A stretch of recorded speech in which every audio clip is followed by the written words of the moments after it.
Chapter 540. The strongest of the Long family Guan nearly laughed out loud when he heard the words of the blood prison great saint, but he restrained himself. He did not dispel the blood prison great saint's confusion, preferring to let the fellow continue his anxious trepidation. It served him right since the blood prison great saint had been somewhat negligent in recent years. Seeing that Guan was unwilling to speak, the blood prison great saint's inner perplexity grew, but he dared not voice it. Instead, he pushed aside his inner fears and apprehension and shifted his focus. Even if his master was no match for that person, his master certainly had a strategy in place, or else he would not be so at ease on ordinary days. With this thought, the blood prison great saint's heart gradually calmed. He looked again at Guan's clay molding, finding deep significance in every movement. Today, his master had shown him the fate of the world, surely not acting on a whim. Perhaps it was a warning to him. Under the serene and tranquil years, a catastrophe was always brewing. The blood prison great saint felt sorrow for this world. Major sects and imperial dynasties were ceaselessly vying, chasing after the celestial mandate and heavenly Tao. Yet, in the end, in the face of absolute power, as heaven and earth perished together, all their scheming would be rendered meaningless. Previously, the blood prison great saint wondered why, with such formidable power, his master chose to cultivate in seclusion. Now he understood. His master had seen through everything. The blood prison great saint gazed at the clay in Guan's hands and began to reflect, pondering his own past. After dispersing the destiny of the immortal dynasty, the celestial spirit god sat down to meditate once more, and Guan no longer paid attention to external affairs, focusing solely on his current task. What followed would be the most chaotic period for the world. Facing such chaos, the Holy Court, contrary to its normal behavior, did not aggressively annex the territories left by the immortal dynasty but began to withdraw, pulling back to the sacred domain. This further fueled the madness of the world's forces, all eager to seize this opportunity to ascend. The supreme sect and the Taizong dynasty were no different. From the highest echelons to the common folk, everyone knew that this was an unprecedented opportunity, a decisive moment for the pattern of the world. All internal conflicts were set aside, and those in power grew increasingly bold and ambitious as each day passed. While the supreme sect was frantically exploring the outer realms, Longqing, on the other hand, was confined to the third medicine valley by Longjun. On this evening, seated in meditation on a cliff, Longqing could not help but open his eyes and turn to look at Longjun, who was reading nearby. Longjun was holding the investiture of the gods, engrossed in the book, which greatly irritated Longqing. He had read that book many times over, yet he was still reading it. Longqing could not comprehend why Longjun, after imparting the celestial dragon Dharma aspect to him, did not take his teaching seriously and even forbade him from venturing out. Most importantly, in the face of Longjun, even Candlestar dared not utter a word. Studying the celestial dragon Dharma aspect was for the destiny of the Long family. Longqing was willing to accept this mission, but sometimes he wondered if living just to break the family's curse was truly meaningful. He thought of his master, who never rushed his cultivation when he was present. Now he was being forced to cultivate by someone else. He finally understood his master's words, that bearing karma was not so easy. The time before recovering his destiny pattern was the happiest of his life. The longer he practiced the celestial dragon technique, the more he yearned for the past. No matter how patient one is, there comes a day of eruption. Longqing was about to burst, and he couldn't help but say, "With the world in such turmoil, do you think the battle court will still come as you said?" Longjun, without even lifting his head, said, "It has already arrived. It's in the Holy Court." Longqing frowned and asked, "Then why haven't they made their move? Killing you would be acting on behalf of the battle court, but this world holds opportunities they cannot resist. That's also why I chose to come to this era. Right now I can do a lot." Longjun's answer silenced Longqing. Irresistible opportunities. He wanted them too. He wanted to become stronger, to be renowned across the world, to live a spirited life. Suddenly, Longjun asked, "Do you think the Taoist Hongjun in this book endured countless lonely years to achieve the Tao, or did he struggle through hardships and persevere to attain it?" Hearing this, Longqing couldn't help but roll his eyes. Could it be that Longjun was so obsessed because he saw himself in Taoist Hongjun?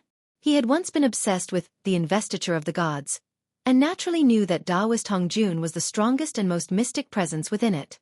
At least Taoist Hongjun, when facing difficulties, didn't pin his hopes on future generations, quipped Long Qing. Upon hearing this, Long Jun fell silent. Only the sound of the wind remained atop the cliff. The more Long Qing thought about it, the more he became frustrated. Why should he bear the burden of the Long clan's mission?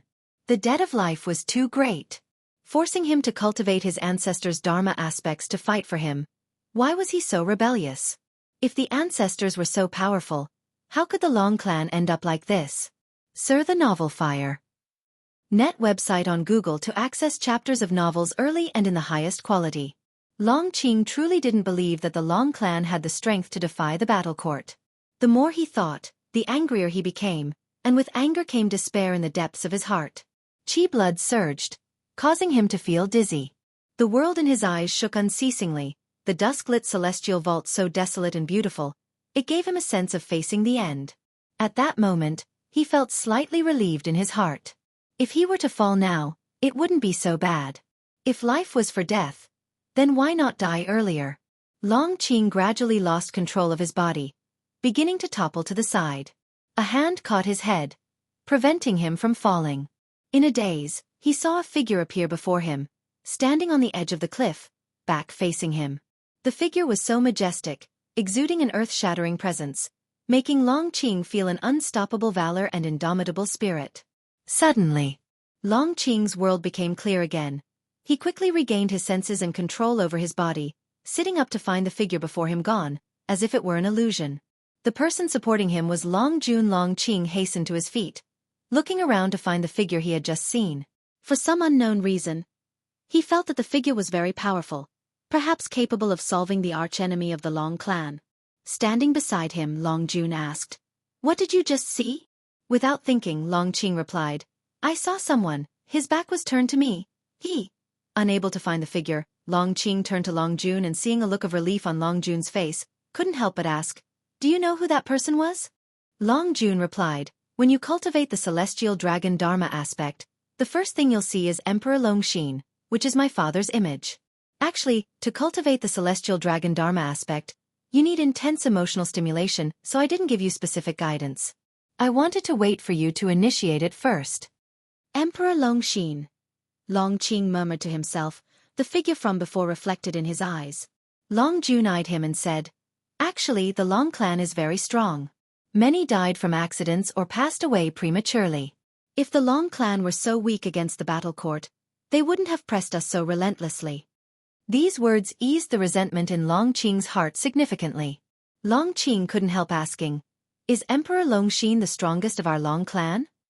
Long Jun shook his head and said, "The most powerful feature of the celestial dragon dharma aspect is that the ancestors you summon might reveal the limits of their strength because different people will summon ancestors of different strengths when they cultivate the celestial dragon dharma aspect. If you can summon my son, we will have even more hope. Of course, if you could summon all of the Long family members, that would be the most hopeful moment." Long Qing frowned and asked, "Are you sure your son is stronger than Emperor Long Xin?" He could not forget the figure of Emperor Long Xin, so unbeatable. He did not believe any other member of the Long family could be stronger than Emperor Long Xin. If you find any errors, ads pop up, ads redirect, broken links, non-standard content, etc., please let us know report so we can fix it as soon as possible. Chapter 541. Just enough to wipe out the celestial and earthly immortals. Once you can cultivate his dharma aspect, you will understand that he can bear all hope. Long Jun turned his head towards the distance, speaking softly, his eyes revealing a sense of nostalgia. Long Qing then continued to fantasize about Emperor Long Xin. After a while, he began to inquire about the deeds of Emperor Long Xin. Since Long Qing had already entered the threshold of the celestial dragon dharma aspect, Long Jun's attitude had changed, and he began to recount the deeds of Emperor Long Xin, with Long Qing listening intently. The more stories Long Qing heard, the calmer his heart became. Understanding the past of the Long clan could help him deepen his understanding of the Long clan and strengthen his sense of honor and disgrace. In my view, throughout the ages, the Long clan deserve their fate today. When powerful, they oppressed all around, and also gave birth to many extreme prodigies. However, the Long clan should not be oppressed by the battle court. Breaking the Long clan's fate and destroying the battle court also counts as settling our karmic ties. Since the battle court was created by us, but they committed sins in the name of the battle court. It began with the Long clan and must end with the Long clan. Long Jun spoke earnestly, pausing before saying, "Your descendants should no longer bear the surname Long." Upon hearing this, Long Qing did not shake his head in denial. He was still immersed in the stories of Emperor Longxin. Though he had only seen the back of Emperor Longxin, Long Qing was instantly awed by him, developing a strong sense of adoration. He began to look forward to the celestial dragon Dharma aspect. At least once he had mastered the celestial dragon Dharma aspect, he could witness the elegance of Emperor Longxin. 100 years later, the human world was a new landscape. The nine-spirit continent was finally entangled in the maelstrom of great chaos, with more and more great cultivators fleeing into this continent, causing the winds and clouds of the continent to surge. On the edge of the continent, on a beach, two women descended from the sky and upon landing, they quickly sat down to start cultivating energy.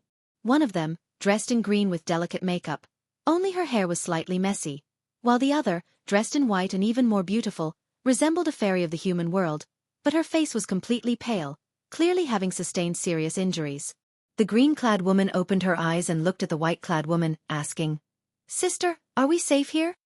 The white-clad woman, named Li Xuanyu, slowly opened her eyes, turned her head towards the distance, and said faintly, "Hard to say."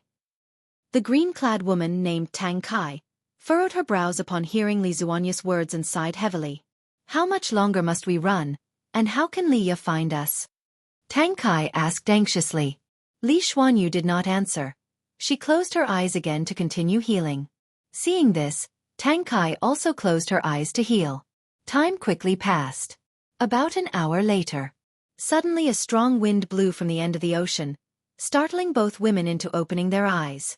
"Let's go, it seems they don't plan to let us go," Li Xuanyu said as she stood up, her figure trembling, almost falling, but Tang Kai promptly supported her.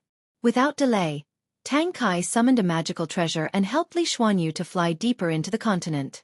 Sir the Novel Fire, net website on Google to access chapters of novels early and in the highest quality. Shortly after they had left, countless black crows attacked from the sky, swarming and covering the heavens, their speed extremely fast as they quickly flew into the continent. Tang Kai, who was maneuvering the magical treasure, seemed to sense something, turning her head to look, her face changing drastically with panic filling her eyes. "They're so fast, what should we do?" Tang Kai looked at Li Xuanyu next to her and asked in a low voice. Although Li Xuanyu had suffered severe injuries, she had always been Tang Kai's support. If it weren't for the need to protect her along the way, Li Xuanyu would not have sustained such serious injuries. Li Xuanyu's face remained calm as she said, "Leave me behind, and you escape. They're mainly targeting me." Upon hearing this, Tang Kai was immediately agitated and said, "What nonsense are you talking about? I promised Li Ya that I must keep you safe. Either we die together or you live, and later, find Li Ya to avenge me," Li Xuanyu said, her tone unflinching. Tang Kai fell silent. Li Xuanyu grabbed Tang Kai's wrist with one hand and stared at her steadfastly. Tang Kai clenched her teeth, manipulated her magical treasure, and flew downward. The two women landed in a forest, and Tang Kai helped Li Xuanyu to sit down in front of a tree. "Let's hurry and get moving, stop dawdling," Li Xuanyu said as she sat down, her face growing even paler, but she still urged. Tang Kai stood up, walked a few steps outward, then stopped in her tracks. She clenched her sleeves, unable to leave. Li Xuanyu looked at her, a trace of relief flashing in her eyes. Just as she was about to speak, a voice came from deep within the forest. "Are you outsiders?" Li Xuanyu and Tang Kai both turned their heads to look, and saw a yellow-robed woman who looked like a fairy walking out from the forest with a bamboo basket in her hand, a gentle smile on her face. The newcomer was an Xian. Li Xuanyu frowned and examined an Xian closely. Tang Kai asked, "Who are you? Why are you here?" After all, she possessed a Nirvana realm cultivation level, and in her perception, there were no living beings within 1,000 li. How could an Xian have approached them silently? How could she not be cautious? An Xian smiled and said, "My name is an Xian. As I was passing by, I calculated that I have a connection with you too, so I wanted to come and help." She was curious in her heart, not knowing which one was Elder Li's sister and which was Elder Li's beloved.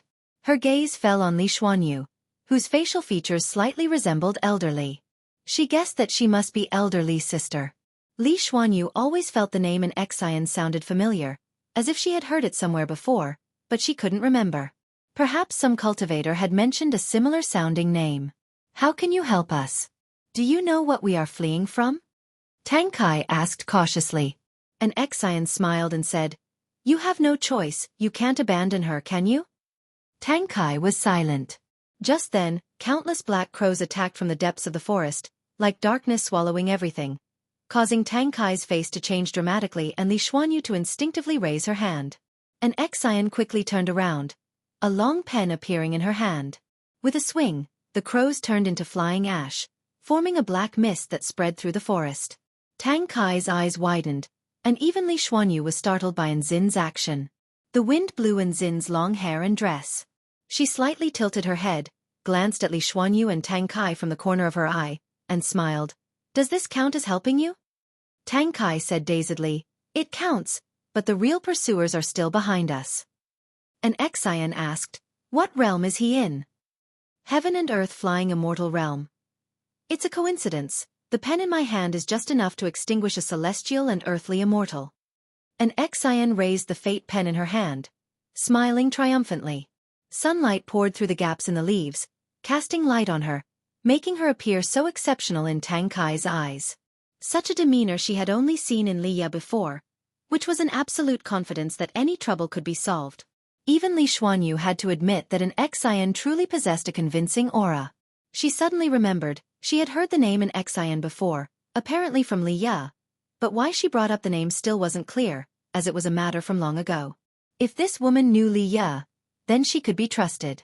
And Xian put away her pen, then turned and smiled. Come with me. I'll take you to a place to heal. It's your first time on the Nine-Spirit continent, right? You can stay here for a while. Perhaps you will find some serendipity. Tang Kai hurriedly gave her thanks and asked, Senior, why do you want to help us? She couldn't be at ease without asking. And Xian blinked and said, I know Liya, is that enough? Upon hearing this, Tang Kai did not show joy, instead, suspicion appeared in her eyes. If you find any errors, ads pop up, ads redirect, broken links, non-standard content, etc., please let us know report so we can fix it as soon as possible. Chapter 542. This will be the greatest opportunity of your lives. Night fell. And Xian was temporarily staying in a monastery with Li Xuanyu and Tang Kai, where a fire blazed in the courtyard, its flickering light casting shadows on the walls. Tang Kai watched an Xian intently, her eyes filled with hostility, while an Xian admired the fate pen. Having used the fate pen more than once or twice, an Xian greatly enjoyed the vast power it contained. Unfortunately, after each use, her master would take it back, so she treasured the time she had with it and wanted to investigate why the pen was so formidable. As for Tang Kai's gaze, an Xian had noticed it long ago and could guess Tang Kai's thoughts, but she intentionally offered no explanation. Because it was fun. Tang Kai treasured elderly like a treasure, but an Xian felt that elderly was just so, and nowhere near as formidable as her own master. Every time her master mentioned elderly, he would describe how elderly got beaten up, using him as a negative example. So how could she possibly like elderly? Thinking of this, the corners of Nzin's mouth couldn't help but lift. Seeing an Xian smile, Tang Kai grew even angrier, but she couldn't lash out. After all, an Xian had saved their lives. While meditating and healing, Li Xuanyu kept thinking about the name an Xian. Finally, she remembered and opening her eyes, she looked towards an Xian and asked, Are you Guan's disciple? Mentioning Guan, the blurry face in her memory gradually became clear. It had been over 9,000 years since she left the Taicong continent and she had never returned. Her meeting with Liya was purely coincidental on an island, and Liya did not reveal that Guan was the supporting Dao sword venerable. Li Xuanyu could not associate Guan with the supporting Dao sword venerable either, since when she knew Guan, he was just a medicine boy, and she had even helped him manage an introduction to take care of a cave mansion. Back then, Guan had run around for a few spirit stones. Later, however, she had realized that Guan was not simple and hid secrets, but she never thought of him in terms of the supporting Dao sword venerable. An Xian turned her head towards her and smiled brightly. Yes, elderly, my master has mentioned you too. He said that when he was young, you helped him a lot. Hearing this, Li Xuanyu was sure she hadn't misheard and a smile appeared on her face as she said reflectively, I didn't really help him much, just lending a hand. How has he been doing lately? An Xian replied, He's doing well, don't worry. Could it be that he is also on this continent? No, that's not the case. No one knows where he has gone. An Xian shook her head. This wasn't her being secretive, but rather Guan genuinely wanting to hide his whereabouts, not wanting to attract trouble, and she definitely couldn't cause trouble for Guan. She was curious about the image of Guan in Li Zuanya's mind, so she started to share the stories Guan had told her, and Li Xuanyu also fell into reminiscence. Tang Kai was also captivated by the stories an Xian told and gradually forgot her jealousy. Hearing that Guan was Li Ya's junior brother, Tang Kai grew even more interested, as she was very curious about everything related to Li Ya, but unfortunately, before she could learn more about Li Ya, she had parted ways with him. The stories an Xian told were those Guan had shared with her. They might have seemed mundane, but on such a night, they brought Li Xuanyu and Tang Kai a sense of warmth and a touch of happiness. In Li Zuanya's mind, Guan also gradually became clearer, and the old memories surfaced. Remembering how reserved Guan had been in front of her, a smile also appeared on her face. Over 9,000 years had passed, and many old acquaintances were buried in the earth, but Guan was still alive, and she was genuinely happy, and surprised that Guan could teach such a disciple. A millennium passes just like a flicker in the human world. 9,000 years brought about such great changes. When an Xian finished speaking, Tang Kai curiously asked, What is Guan's cultivation level now? An Xian glanced at her, smiling radiantly. How would I know? See this pen? This is his magical treasure. While speaking, an Xian raised the fate pen in her hand. Li Xuanyu and Tang Kai both looked towards the fate pen in Nzin's hand, unable to forget the sight of an Xian wielding the pen to eradicate a group of demons. Those black crows were no ordinary creatures. Even a loose immortal hit by them would be drained of all their blood essence.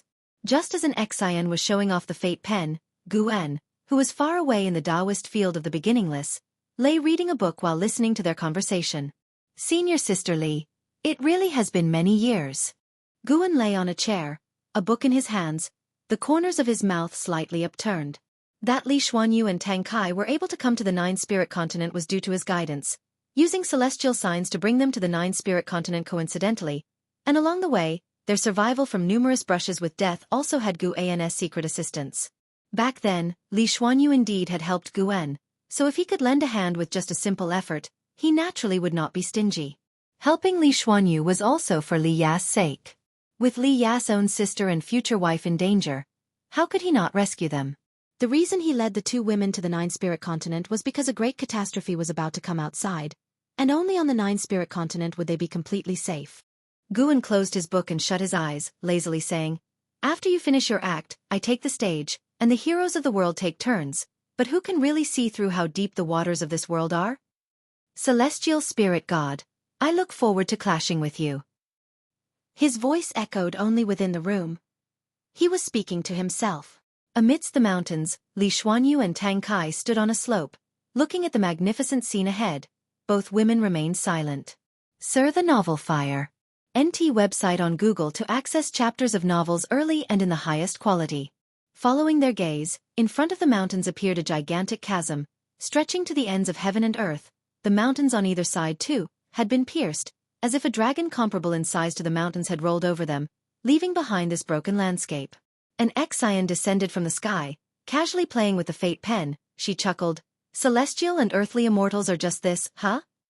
Li Xuanyu and Tang Kai had been on the Nine-Spirit Continent for several months, and today, the mastermind who had been pursuing them had finally come to kill them. After a round of negotiations, an Xian, unable to stand the other side's ranting, chose to eradicate them. Tang Kai opened her mouth, but found herself unable to speak. The supreme great power that was the cause of her despair, just like that, was dead? Li Xuanyu looked at the fate pen with a complex expression in her eyes.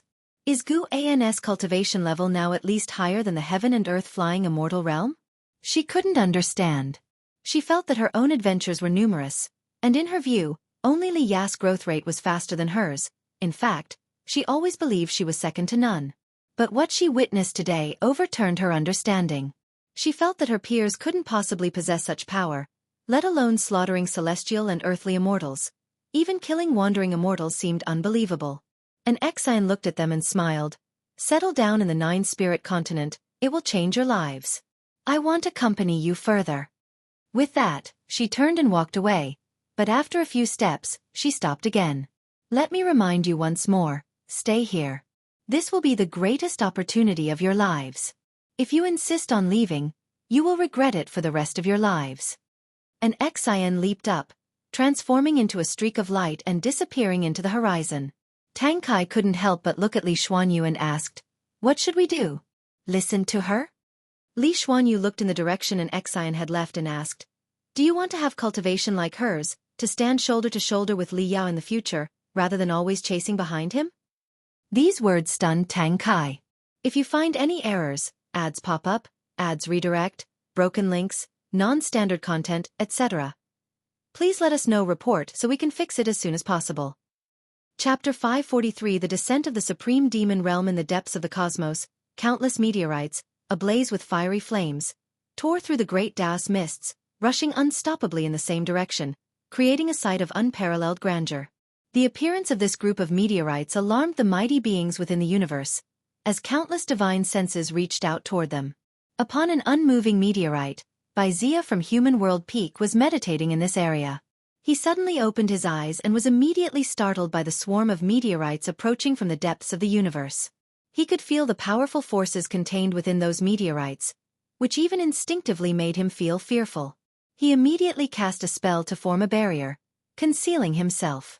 Soon, meteorites skimmed over him, their terrifying force causing the meteorite beneath him to tremble. "Is that?" Wuxia's pupils suddenly narrowed, and he saw a figure standing on one of the meteorites. Could this be a force? Looking in the direction they were flying, Wuxia's expression darkened. That direction was precisely toward the celestial spirit great world. Thinking about the changes in the celestial spirit great world over the years, Wuxia's heart filled with worry. He always felt that the tribulation of the celestial spirit great world was not due to internal factors. It seemed that some supremely powerful entity was manipulating everything. The death of young immortal emperor was the best proof. After all the meteorites disappeared into the darkness, Wuxia hesitated for a moment, then finally flew in the opposite direction. He chose to preserve himself. At the same time, in the celestial spirit great world, beings of high realm also sensed the threat from beyond heaven. In the third Medicine Valley, Long Jun stood on the cliff, gazing up at the celestial vault, his expression serene. Candlestar appeared beside him and whispered, "It's the people from the Supreme Demon Realm. I sense the aura of the Supreme Demon Emperor, their current leader." "Such a vast scheme," Long Jun murmured. "They want to eliminate every thorn in their side. The destiny of the heavenly Tao has changed." "Changed, what do you mean?" Candlestar asked, confused. Long Jun answered, "The future I saw has already altered. At the very least, the Supreme Demon Realm should not have appeared." Hearing this, Candlestar furrowed his brows. In his eyes, Long Jun's cultivation level was profound. He could traverse from the past to the present, and his Tao practice might not be inferior to the Silent Destruction God Emperor. At least the Silent Destruction God Emperor did not possess such a capability to cross through antiquity and the present. Facing the anomalies in the heavenly Tao, what should we do? Candlestar asked. He had already bet everything on Long Qing, and there was no turning back, and since Long Jun was Long Qing's ancestor, the two stood on the same side. He now greatly trusted Long Jun, continue to lie low, and wait for that young one to master the celestial dragon Dharma aspect, answered Long Jun, his voice calm. Candlestar then inquired, "Should we start preparing a concubine for him? It can begin now, after all. I cannot see the upcoming situation clearly either. It's better to be prepared earlier." "Good. I will start the selection process." At the boundless mountain range, Liya and Sword Annihilation Ancestor reached the edge of the forest, looking out over the magnificent mountains ahead. Liya turned and looked at Sword Annihilation Ancestor, asking, "Master, did you feel it?" Sword Annihilation Ancestor furrowed his brows tightly and replied, "It's the aura of the Supreme Demon Realm. Their goal is to devour great heaven and earth, and now they dare set their sights on the celestial spirit great world. There must be something fishy behind this." "The Supreme Demon Realm? Are they formidable?" Liya asked curiously. Sword Annihilation Ancestor began to describe the Supreme Demon Realm. The Supreme Demon Realm was born before the shattering of the celestial spirit great world. They once were an overlord-level power in a great world. After the shattering of the great world, They founded the Supreme Demon Realm, building various demon cities to invade the great heaven and earth, refining magical treasures with the power of the great world, and transforming the blood sacrifices of all living beings into their own Tao practice. Even the heavenly demon within the silent extinction domain seems negligible compared to the Supreme Demon Realm. Listening to the power and style of the Supreme Demon Realm, Leah also felt worried. Such demon race forces descending upon the celestial spirit great world were definitely not benevolent. Sword Annihilation Ancestor looked at Leah and said, "I will pass on to you one last divine skill. After this, I truly have to leave." The two had parted several times, and each time Leah faced peril, Sword Annihilation Ancestor always couldn't help but intervene. This time, Sword Annihilation Ancestor spoke earnestly, making Leah feel his determination. Leah couldn't help but ask, "Master, where are you going?" "To the place from whence I came," Sword Annihilation Ancestor answered calmly. "What about the cause and effect you spoke of earlier? How should I handle it?" Hearing Leah mention the conditions of their discipleship, Sword Annihilation Ancestor deeply gazed at him and said, "Do not deliberately think about it. As you grow stronger, the cause and effect of your master will naturally involve you. Remember, this divine skill must not be used unless it's a matter of life and death." Seeing his master so serious, Leah could only nod, acknowledging his words. His heart, however, was filled with anticipation. The Supreme Demon Realm, huh? He wanted to see how powerful the Supreme Demon Realm was. What made it capable of frightening his master away? Boom! Heaven and earth trembled, startling everyone within the Taoist field of the beginningless. They gathered in Guan's courtyard to discuss the unusual disturbances in heaven and earth. They could see many meteors from outer heaven falling on the horizon, a magnificent sight, followed by a nearly world-ending terrifying pressure. Sir, the novel fire. Net website on Google to access chapters of novels early and in the highest quality. Is this demonic qi? Could it be another invasion by the heavenly demon? It feels different from the aura of the heavenly demon, such a heavy scent of blood. I wonder if there are others besides our master and young immortal emperor who can save this world from continuous trials. There are countless strong beings in the world, but few who dare shoulder the safety of all living beings. While they were discussing worldly affairs, the door opened and Guan walked out from inside the house. Everyone immediately turned and greeted him. Guan surveyed them and asked, "How about you all go out and save the world?" As soon as he said this, everyone felt awkward. And Shengtian and Chen Chuan, who had been very vocal earlier, were blushing. Of course, Blood Prison Great Saint, who had been the loudest, just grinned shamelessly. Shen Zhan was also snickering. She hadn't joined the discussion, so she didn't feel embarrassed. "Go back to your cultivations. The calamity outside won't affect the dojo." With these words, Guan walked towards the courtyard gate. Hearing this, everyone looked at each other and breathed a sigh of relief. The aura from the Supreme Demon Realm was indeed too strong. Even while staying inside the dojo, they instinctively felt fear, making it difficult to cultivate peacefully. Hearing Guan's words, they completely let go of their worries. The oppression from the Supreme Demon Realm was far less than their trust in Gu, and Shenzhen quickly caught up with Guan's steps. After leaving the courtyard, they walked into the forest along the mountain path. Guan's courtyard was located at the mountain's peak. The flowers and grass were lush, and the trees were tall. Walking among the trees, the speckled sunlight that fell looked so serene and mystical. "If I paint the demons outside right now, will it cause trouble?" Shenzhen stepped forward, walking shoulder to shoulder with Guan, and asked softly. Guan smiled and said, "You're scared too? Just paint if you want to." Hearing this, Shenzhen's face lit up with a smile. She curiously asked, "Such terrifying demonic qi doesn't intimidate you? What kind of being is worthy of being your opponent?" A breeze blew through the forest, cooling Guan's face. "My opponent has already appeared." Guan's statement spiked Shenzhen's curiosity. Unfortunately, her cultivation level was too low. In the previous disasters of the human world, she hadn't seen those world-shaking demonic figures. Search the novel Fire. Net website on Google to access chapters of novels early and in the highest quality. If you find any errors, ads pop up, ads redirect, broken links, non-standard content, etc., please let us know report so we can fix it as soon as possible. Chapter 544. Neither God nor demon. Dark clouds churned, and thunder rumbled incessantly as the vast ocean rose in angry waves, and heavy rain scattered with the wind. Amid those alarming surges, one could vaguely make out the shocking sight of corpses. Looking into the distance, one could see a fierce battle unfolding between the celestial sea. Countless cultivators besieged a demon tens of thousands of feet tall. The demon, human in form, was covered in black fur, dressed in black armor, and wore a horned iron helmet, resembling a war god from the demon realm. Wielding a terrifying great sword, it could cleave the sea and slash the heavens with absolute, tyrannical might. Cultivators' bodies continuously fell, crashing into the gloomy sea and quickly being dispersed by the churning water. Miles away at the edge of the nine-spirit continent, Li Xuanyu and Tang Kai stood on a cliff, watching the battle from afar. Waves splashed against the shore, wetting their dresses, but they paid it no mind. How terrifying, this demon! Are such demons rampant all over the world? Tang Kai couldn't help but look at Li Xuanyu, exclaiming in awe.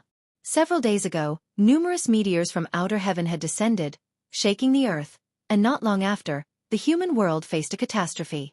Only a few days had passed, and demons from outer heaven threatened nine-spirit continent. Li Xuanyu replied, "The demonic chi from outside is indeed heavy. No wonder an exile wanted us to stay." Tang Kai couldn't help but ask, "Sister, you don't think Li Ye will get into trouble, do you? With his temperament, he's sure to dive right into the thick of it. I'm really afraid he might get seriously injured again." "Don't worry, he has his own fortune. His life is much harder than either of ours." Li Xuanyu shook her head slightly and, saying so, she turned to leave. Tang Kai took one more look at the distant battle at the edge of the sea, then followed Li Xuanya's steps. She was curious about the demon's cultivation level, but unfortunately, Li Xuanyu couldn't see through it either. Their experiences were but a microcosm of the world. Every continent and sea was plagued by demons from the supreme demon realm, with countless beings meeting tragic deaths every day. The skies of the human world darkened, signaling a tribulation sweeping across the entire great heaven and earth. The supreme demon realm came only to slaughter. In the sacred domain, within a palace, 7 figures gathered, staring at the throne of the silent destruction god emperor in silence for a long time. One of the women broke the silence. "The master hasn't come back yet. Could something have happened?" At these words, the faces of the other 6 turned grim. The silent destruction god emperor had been missing for many years. They had not been worried at first, but now with the attack of the supreme demon realm and the god emperor's absence, they couldn't help but be concerned. The supreme demon realm has always hidden in the shadows. Now that they have launched a large-scale invasion of the celestial spirit great world, I fear someone has been guiding them from behind, and that person is likely that one. A middle-aged man inhaled deeply and spoke gravely. He didn't specify who that one was, but everyone understood. The celestial spirit god. The supreme existence of this great thousand world. Once again, the hall fell into silence. Even with the lowest among them being profound yuan-free immortals, the mere thought of the celestial spirit god sent chills down their spines, quelling any thoughts of rebellion or scheming. Just then, the palace began to tremble, and the candles flickered violently, threatening to go out at any moment. All 7 turned to look towards the doorway. Without the holy court, the celestial court appears stronger, yet it seems to have lost its former keen edge. A cold voice came from outside the hall, like a muffled thunder that echoed throughout the sacred domain, audible to all beings within the holy court. The 7 in the hall looked at one another again, none volunteering to speak first. More than the safety of the holy court, they wanted to know where the silent destruction god emperor had gone. They didn't even consider the possibility of the emperor being dead. In their minds, the silent destruction god emperor was an immortal being. If a power such as the holy court could come under attack from the supreme demon realm, what about other sects? The major sects of the Tai-Tsong continent also faced tribulations. The supreme sect, having lost the protection of the supporting Tao sword venerable for over 9,000 years, was once again drawn into the defense battle. Spring gave way to autumn, and 300 years passed in the blink of an eye. The human world entered a bizarre state where demons roamed freely, and it was difficult to distinguish between human and ghost. All living beings were living in constant fear. On the Tai-Tsong continent, within the North Sea mountain ridge, profound mystery sat in front of the pill furnace in the courtyard, looking up at the overcast clouds, his face full of worry. He turned his head to look at the mountain god on the eaves and asked, "Mountain god, Is there no one in this world who can drive out the supreme demon realm? 300 years had passed, and the name of the supreme demon realm had spread far and wide. Everyone knew that the evil demons ravaging the human world came from the supreme demon realm. The immortal dynasty had fallen, the holy court had been slaughtered by the supreme demon realm, and the entire world was shrouded in their darkness, with clouds so dense that hope was obscured. Although profound mystery lived in seclusion in the North Sea mountain ridge, occasionally cultivators and demons would pass by, which allowed him to stay informed of major events in the world. Now, even the Tai-Tsong continent was plagued by minions of the supreme demon realm.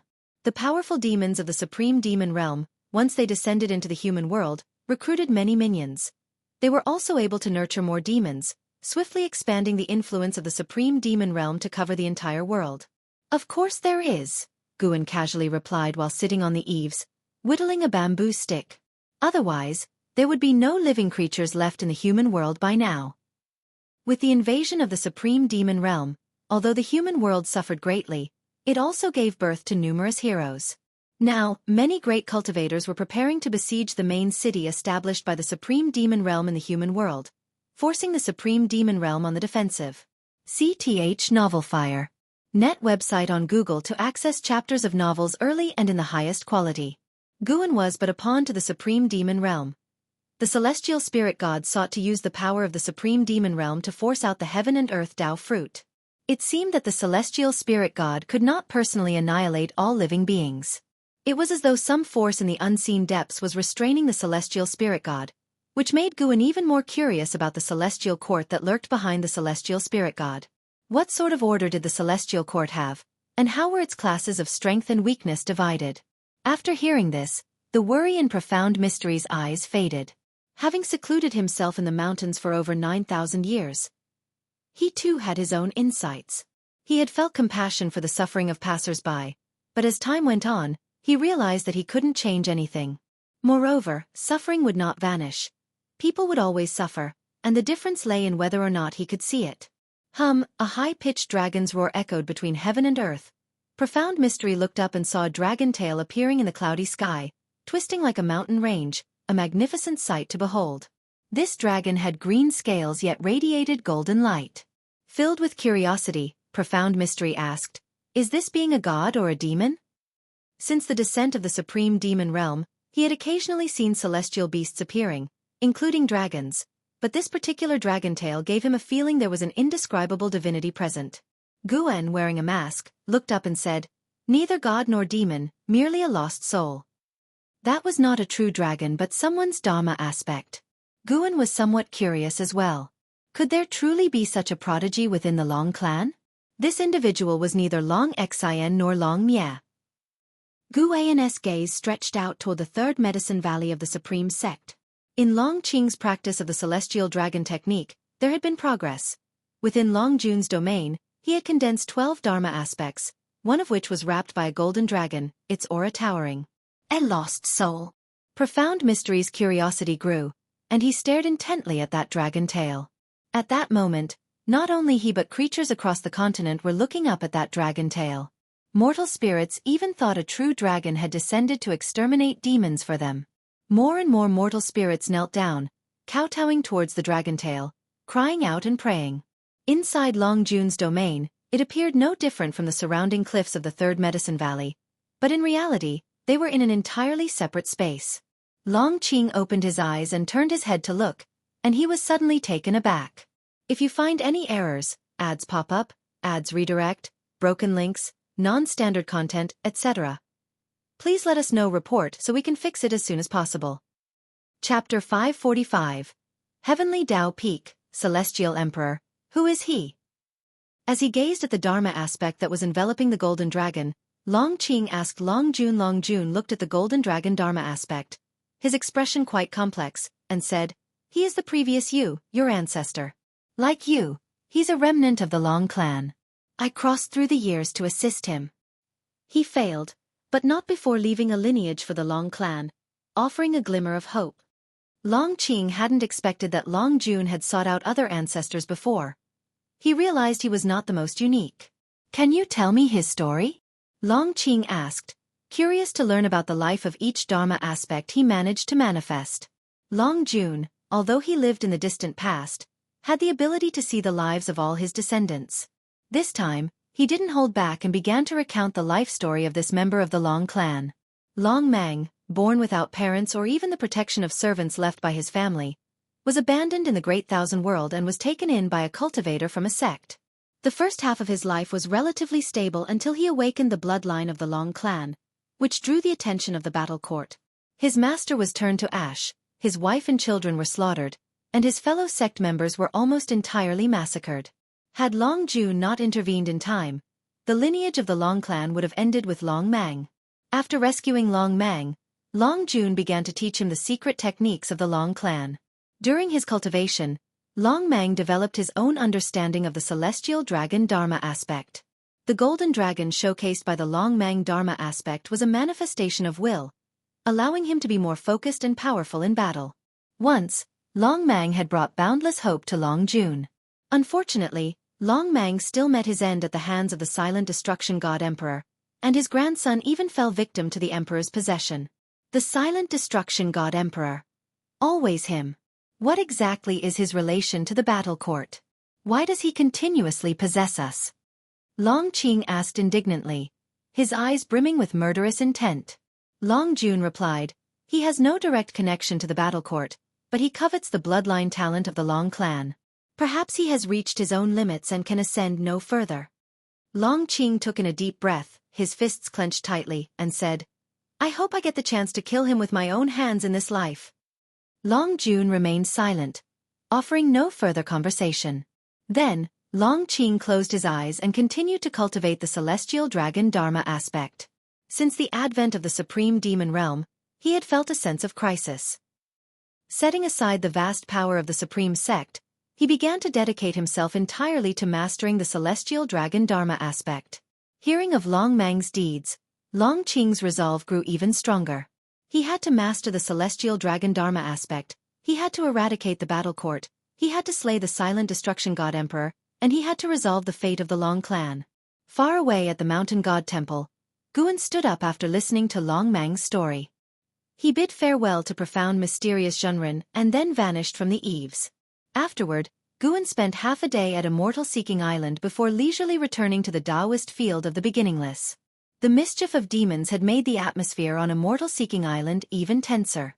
The number of guards doubled, ready to fend off any attacks by evil demons at a moment's notice. As Guan walked through the forest, he appeared to be leisurely strolling, but in reality, he was calculating the destiny of heaven and earth. The final battle between him and the celestial spirit god was drawing closer. Once the supreme demon realm lures out the heaven and earth Tao fruit, an era that had lasted nearly 10,000 years would come to an end. If Guan didn't act, the celestial spirit great world would certainly be obliterated. Regardless of how many great cultivators there were in the world, or how high the talent of the prodigies, none would matter in the face of the celestial spirit god. Guan looked at his attribute panel. His lifespan had reached over 860 billion years. He was full of confidence. Compared to the celestial spirit gods, he was now more curious about the existence that had created the celestial spirit great world and where it was hiding. After the arrival of the supreme demon realm, the celestial Tao destiny of the great heaven and earth started to dissipate, gaining a void and ethereal destiny, similar to that of heaven and earth, yet with an added vitality belonging to living beings. Both the celestial Tao golden core and the heaven and earth Tao fruit still existed, proving that the existence which had pioneered the celestial spirit great world had not completely perished. It was merely waiting for the opportunity to resurrect. Whether the celestial Tao light layer that enveloped the great heaven and earth was for protection or restraint would soon reveal its answer. Late at night, a demon cloud shrouded the sky, preventing living beings on earth from seeing a single star. Within a valley surrounded by mountains, Zhu meditated by the lake, her gaze lost in the shimmering water surface. The immortal seeker approached her, gathered up his robe, and sat down on the ground. Are you afraid? The immortal seeker asked softly, looking at the lake. Zhu replied, Of course I'm afraid. But if faced with the annihilation of heaven and earth, the collapse of the universe, I have no choice but to draw my sword against him. The immortal seeker smiled and said, The situation in the world is becoming increasingly chaotic. The battle court, profound abyss, supreme demon realm, river of sword Tao. Too many powers are vying for advantage. The more chaotic it is, the better. He is too arrogant, believing that his abilities are sufficient to suppress everything in the Great Thousand World. His tone carried a hint of mockery.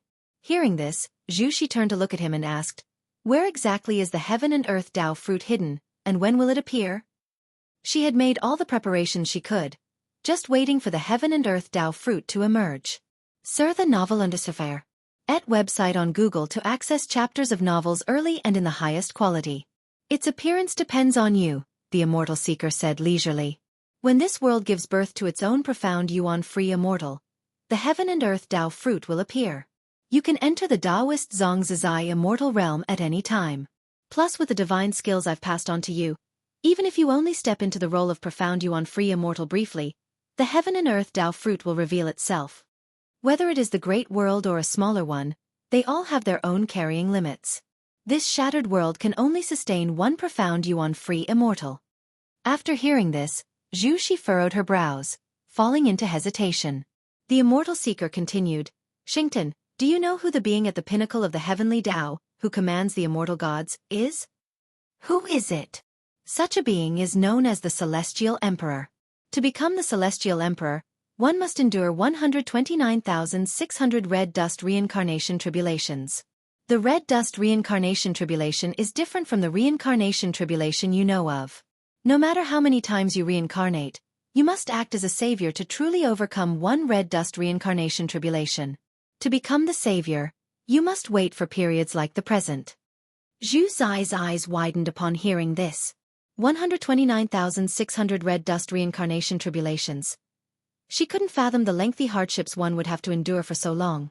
The immortal seeker said in a thought-provoking tone, "The predicament you are facing now may seem irreversible, but that exalted celestial emperor had to face 129,600 such crises to achieve enlightenment. Moreover, the crisis you face is far less severe because you have help and he did not. He had to start as a mortal, continuously breaking his own celestial mandate, only then capable of commanding the heavenly Tao. Your destiny pattern is unparalleled, and you have a heart aspiring to become the strongest, but you must realize that the path to being the mightiest is inevitably fraught with difficulties and requires unstoppable progress." Zhu Shi took a deep breath, and her eyes gradually became resolute. She was unsure of how powerful the Celestial Emperor was, but she knew she first had to overcome the hurdle of the celestial spirit gods. "Even if it means death, I have to fight, especially when there's no way back." The immortal seeker's tone was firm, as if he, too, was speaking to himself. Search the novel Fire. Net website on Google to access chapters of novels early and in the highest quality. If you find any errors, ads pop up, ads redirect, broken links, non-standard content, etc., please let us know report so we can fix it as soon as possible. Chapter 546. Master. What is the profound yuan-free immortal? In the autumn season, the forests within the Taoist field of the beginningless gradually turned yellow and withered. Guan was instructing an Xian in her cultivation by a small river.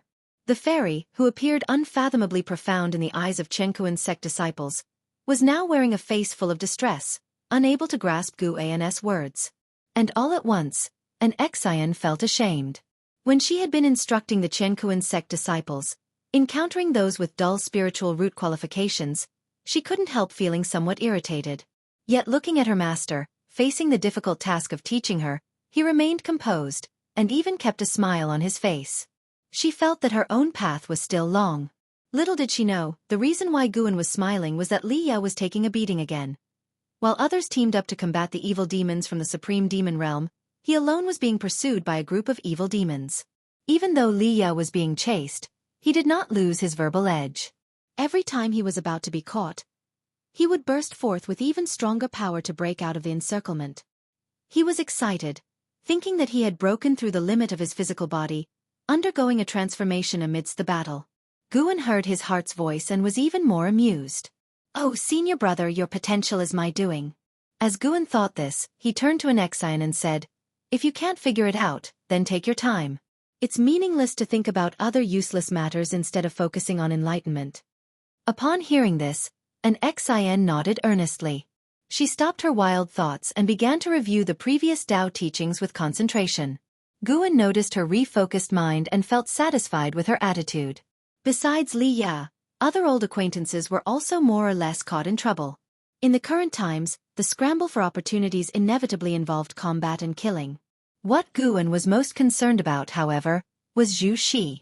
Zhu Xi had already stepped into the realm of Taoist Zhongzhi Immortal, his body exuding the aura of reincarnation, clearly having regained his destiny pattern from his previous life as a saint of Xingtian.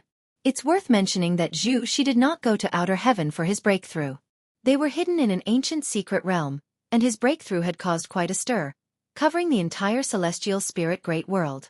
However, since the supreme demon realm was causing chaos, the various sects did not fully mobilize to investigate the truth. Zhu Xi, who had reached the realm of Taoist Zhongzhi Immortal, was preparing to impact an even higher realm. Profound Yuan Free Immortal. Guan was curious about the immortal seeker.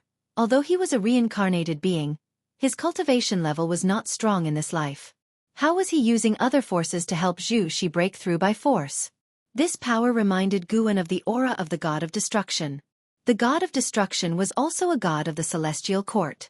In Black Profound Emperor's memories, the aura of the god of destruction was different from that of the celestial spirit god, but it was, nonetheless, related to the celestial Tao aura. The power that the immortal seeker borrowed was similar to that of the god of destruction, though there were also differences. Guan sensed carefully and felt that this power might be at the same level as the god of destruction and the celestial spirit god. Compared with the three, none was significantly stronger than the others.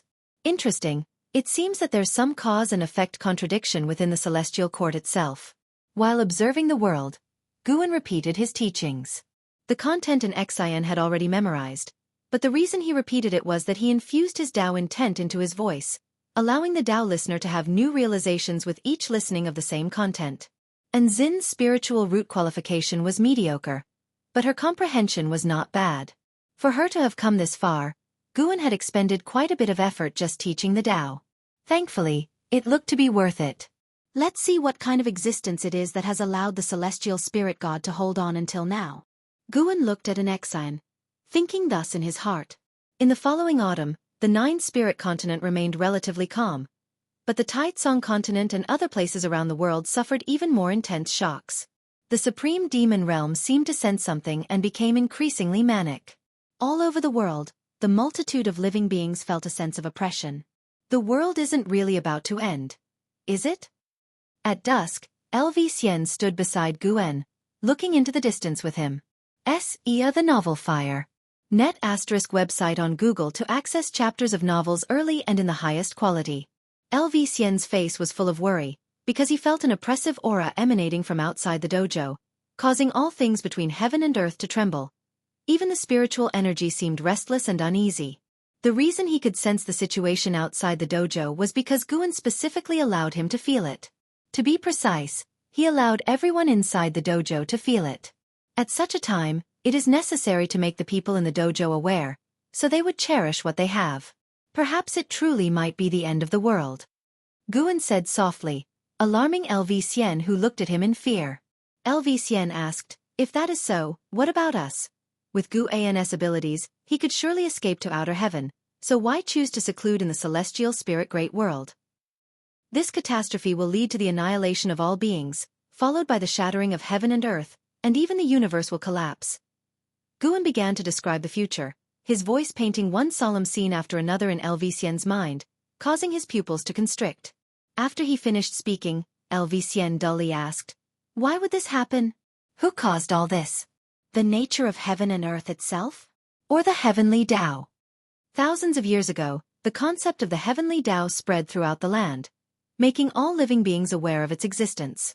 In the obscurity, it is the heavenly Tao that controls everything. Destiny, reincarnation all lie within the heavenly Tao. Study the great Tao, follow the heavenly Tao.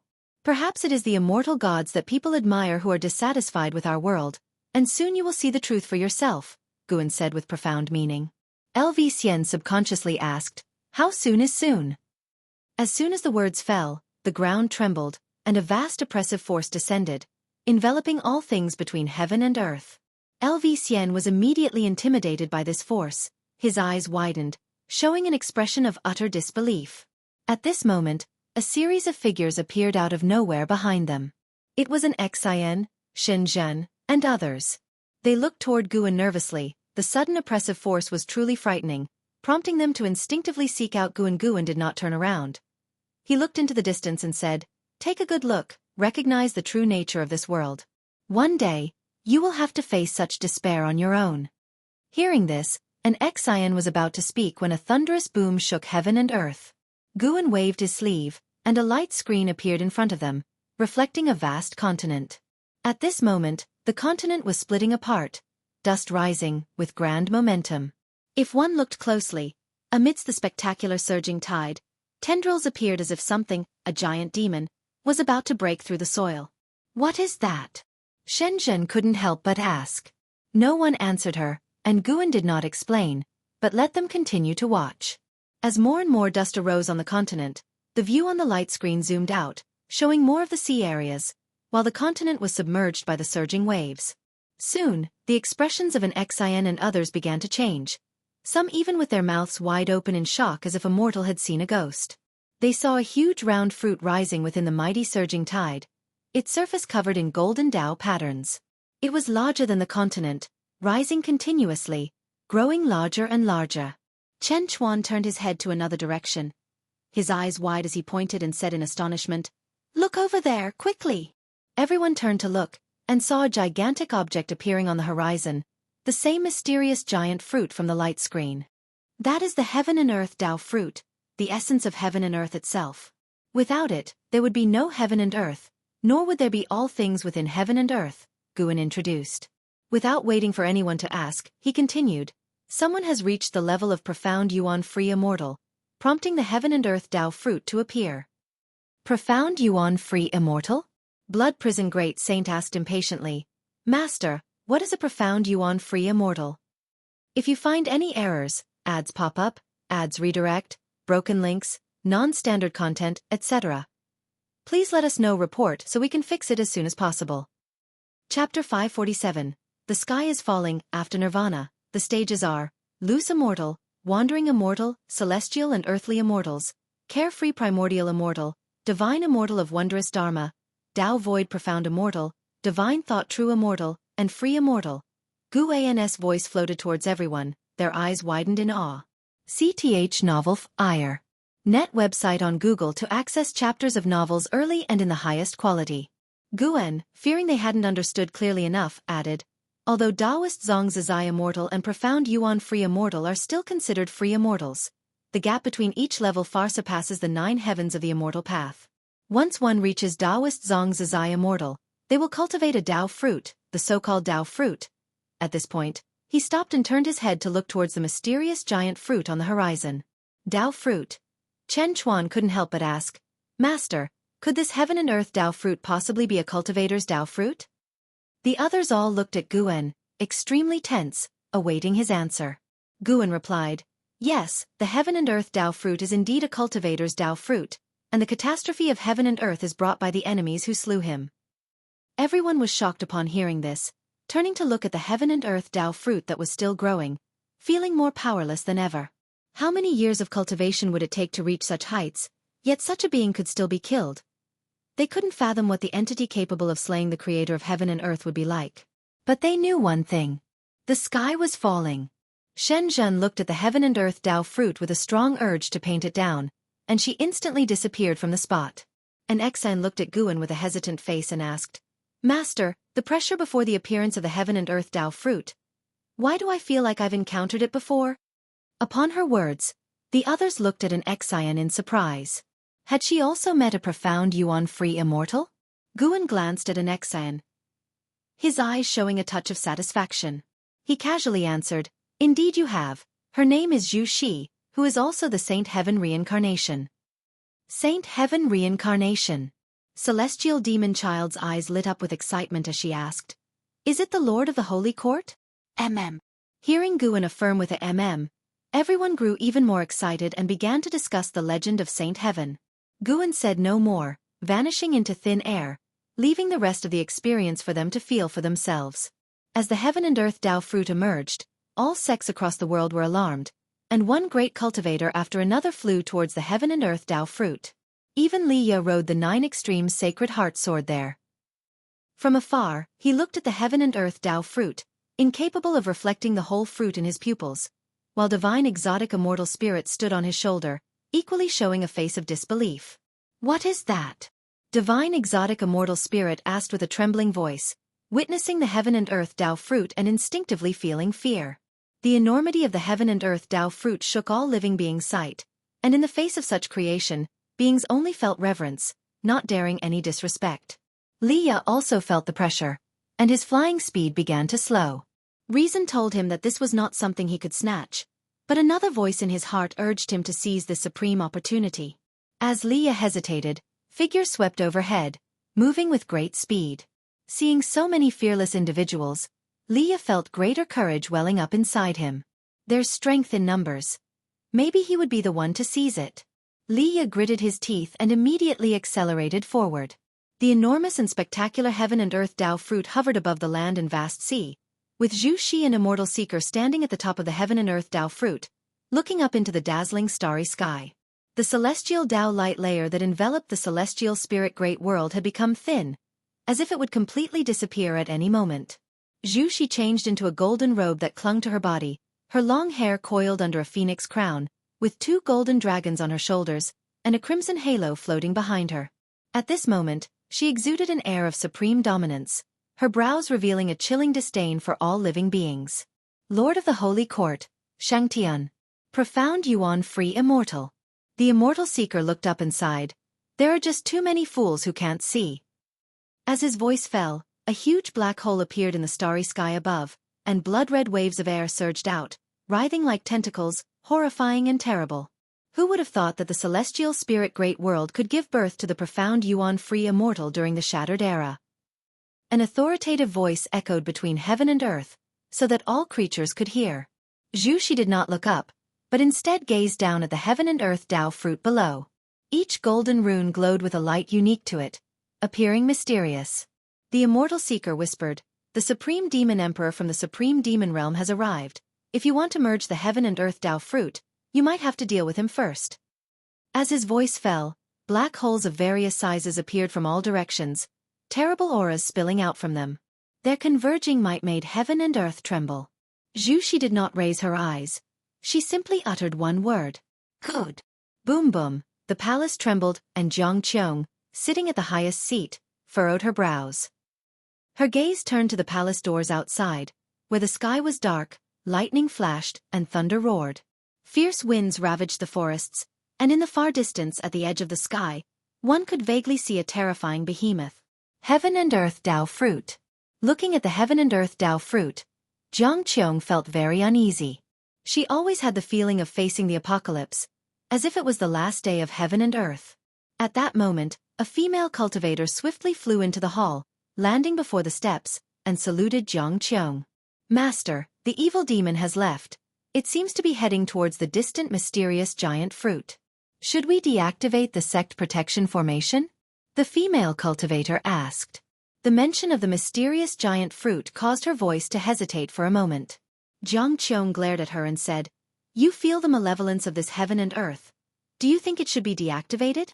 The female cultivator replied helplessly, "Master, the resources consumed by this formation are truly immense, and continuing like this could easily drag us down. Over the years, you have not allowed us to go out and compete." Her voice trailed off with a hint of resentment. Jiang Qiong responded, "You must have seen other cultivators from sects that joined the struggle. Haven't you noticed a common trait amongst them?" The female cultivator asked in surprise, "What trait?" "They all become mad, bold, even obsessive. Once they set foot on this path, it seems they can never turn back. I'm not sure if my current decision is right, but if the disciples of Gathering Flower sect become like that, then sooner or later, the sect will perish." Jiang Qiong's words plunged the female cultivator into silence. She thought carefully about the faces of those people. They did seem off with a crazed posture. The palace continued to tremble violently, with hot or icy winds blowing in intermittently. Just as the female cultivator was about to leave, a voice full of oppression rang out, "Shengdan, I did indeed underestimate you, but the path you've chosen will surely lead to your doom." The voice of the supreme demon emperor, tinged with fear. Jiang Qiong didn't know who the voice belonged to, but she knew of Shengshan's legend. Demons rampage, and immortal gods fight amongst themselves. Even in the Nirvana realm, facing such a cataclysm, are we any different from mortals? Jiang Qiong's voice was intricate with emotion as she looked at her disciple and said somberly, "In such turbulent times, the best we mortals can do is to hide, not like moths to a flame trying to fight for something. We can't compete for such an opportunity." Search the novel Fire. Net website on Google to access chapters of novels early and in the highest quality. If you find any errors, ads pop up, ads redirect, broken links, non-standard content, etc., please let us know report so we can fix it as soon as possible. Chapter 548. The strongest in the world. The shout of the Supreme Demon Emperor made all beings realize the strength of Shengtian. Those ancient legends resurfaced in everyone's minds. Before the changing of the eras, Shengtian was the most powerful existence between heaven and earth and was the supreme ruler, the true sovereign of heaven and earth. Later on, she vanished, and many influential figures emerged in the world, causing her name to be seldom mentioned. What was Shengtian doing? Just how strong was she? Countless creatures gazed at the heaven and earth Tao fruit suspended above the ground, speculating in their hearts. Shengtian had a very positive image, and in front of such terrifying celestial phenomena, the beings who knew of her began to hope that she could save everything. Inside the Taoist field of the beginningless, Guan stayed in his own room, watching the battle. Zhu Shi was absorbing the power of the heaven and earth Tao fruit while resisting the offensive from the supreme demon realm, facing thousands alone, displaying immense strength. That supreme demon emperor was also a profound yuan-free immortal, and even at the same realm, with a group of powerful subordinates assisting him, he was still unable to gain the upper hand over Zhu Shi. At this rate, Zhu Shi would certainly merge with the heaven and earth Tao fruit. Judging by Zhu Zai's performance, Guan felt she was now invincible in the profound yuan-free immortal realm, which was quite exaggerated since she had not only just entered the profound yuan-free immortal realm but had also just broken through from the Taoist Zhongzhizai immortal realm. Even with the borrowed power of the immortal seeker aiding Zhu Shi, her own battle talent was also very strong. Looking across all beings in the celestial spirit great world, judging solely by battle talent, Guan felt that only in Hao could barely compare to Zhu Shi. Li Ya, LV Xian, Yang Jian, Chen Chuan, and others were far behind.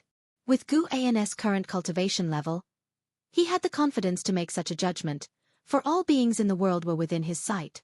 "Disciple, what would you do?" Guan muttered to himself, referring to An Hao. Under the guidance of the celestial Tao golden core, An Hao also wanted to contend for the heaven and earth Tao fruit. But even with the power of the celestial Tao golden core, he couldn't possibly be Zhu Zai's opponent. The celestial Tao golden core and the heaven and earth Tao fruit both belonged to the same person, but the Tao fruit itself was transformed from the golden core. How this being could retain both Tao fruit and golden core, or what Taoist technique they cultivated, was unknown. Could he possibly nurture two golden cores? Guan began to look forward to this being's appearance. All the current struggles were a game between the celestial spirit god and the founder of the celestial spirit great world. All beings were mere pawns. Apart from Guan, the immortal seeker was the only variable. Long Jun from the past did not count. He was no threat to the celestial spirit god. As Guan continued to deduce, the battle between the supreme demon realm and Shengtian intensified, and the world began to feel the effects, with the range getting wider and wider. As the saying goes, when immortals fight, mortals suffer. Even a hint of their unleashed pressure was enough to plunge a region into crisis. Time flew by rapidly. An Xian, celestial demon child, LV Xian, and others couldn't calm down to cultivate. They gathered together, discussing the earth-shaking battle. The screen Guan left behind was reflecting the heaven and earth Tao fruit, which was precisely the battlefield itself. Saw the novel Fire. Net website on Google to access chapters of novels early and in the highest quality. Looking at the unstoppable Zhu Shi, those who had seen her before were all marveling. They had never imagined that the once timid female disciple would have such a domineering side. It looks like the supreme demon realm can't stop her.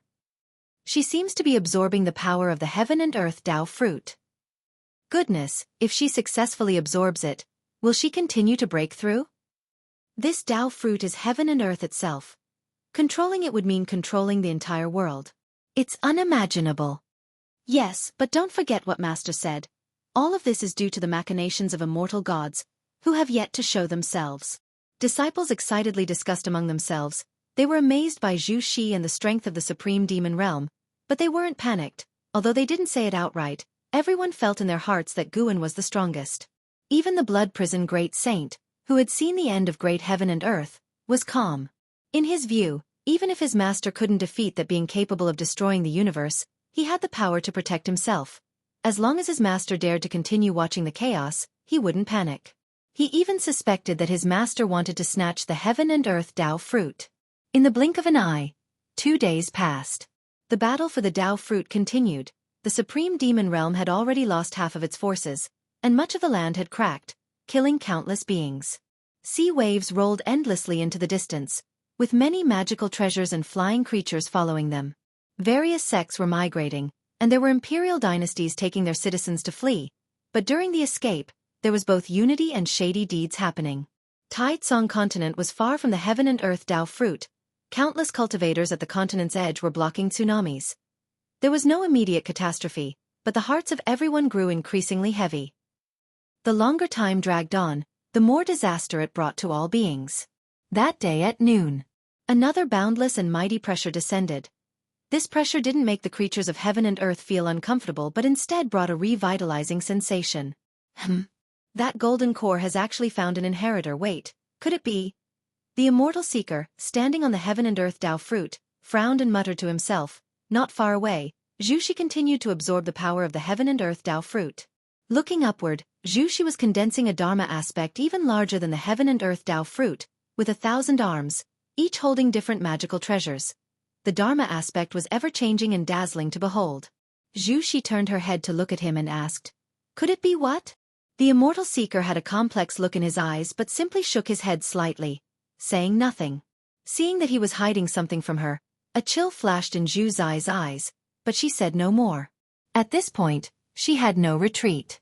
In fact, not seeing the celestial spirit god up to this point, Zhu Shi felt something was off. The absence of the celestial spirit god meant that even if her actions were successful, they wouldn't threaten him, which was a frightening prospect. Zhu Shi looked down at the heaven and earth Tao fruit beneath her feet, her gaze attempting to pierce through the golden Tao patterns, to see through the heaven and earth Tao fruit. A dazzling bright light struck from the side, hitting Zhu Zai's face. She glanced over to see a huge sun appearing in the sky, illuminating the entire celestial spirit great world. In an instant, the whole world was enveloped in strong light.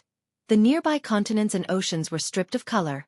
Boom, boom, boom, out of the massive sun surged waves of fire, forming huge golden dragons larger than mountains, breathing scorching heat.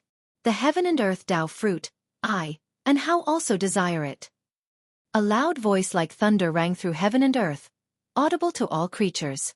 The name and how instantly embedded itself in the memory of all beings. Those who knew him were incredulous, and those who didn't felt tense. Just hearing the voice made one want to submit. Such a powerful being entering the battlefield would surely bring even greater catastrophe to heaven and earth. And how? At Supreme Sect within the Third Medicine Valley, the aged LV Batian sat by his garden, looking up at the bright sun in the sky, mumbling to himself. His turbid eyes gradually brightened. In a trance, it seemed he saw the spirited youth from 9,000 years ago standing in front of him again. "I really am old," LV Batian mumbled to himself. "But you certainly aren't old yet. Where are you watching all this?" Search the novel Fire. Net website on Google to access chapters of novels early and in the highest quality. If you find any errors, ads pop up, ads redirect, broken links, non-standard content, etc., please let us know. Report so we can fix it as soon as possible. Chapter 549. Celestial Spirit Immortal Venerable. Supreme Demon Emperor Guan appeared with the Celestial Tao Golden Core, and that magnificent celestial might made the situation in the great heaven and earth even tenser. Zhu Shi did not respond to Guan's forceful shouting.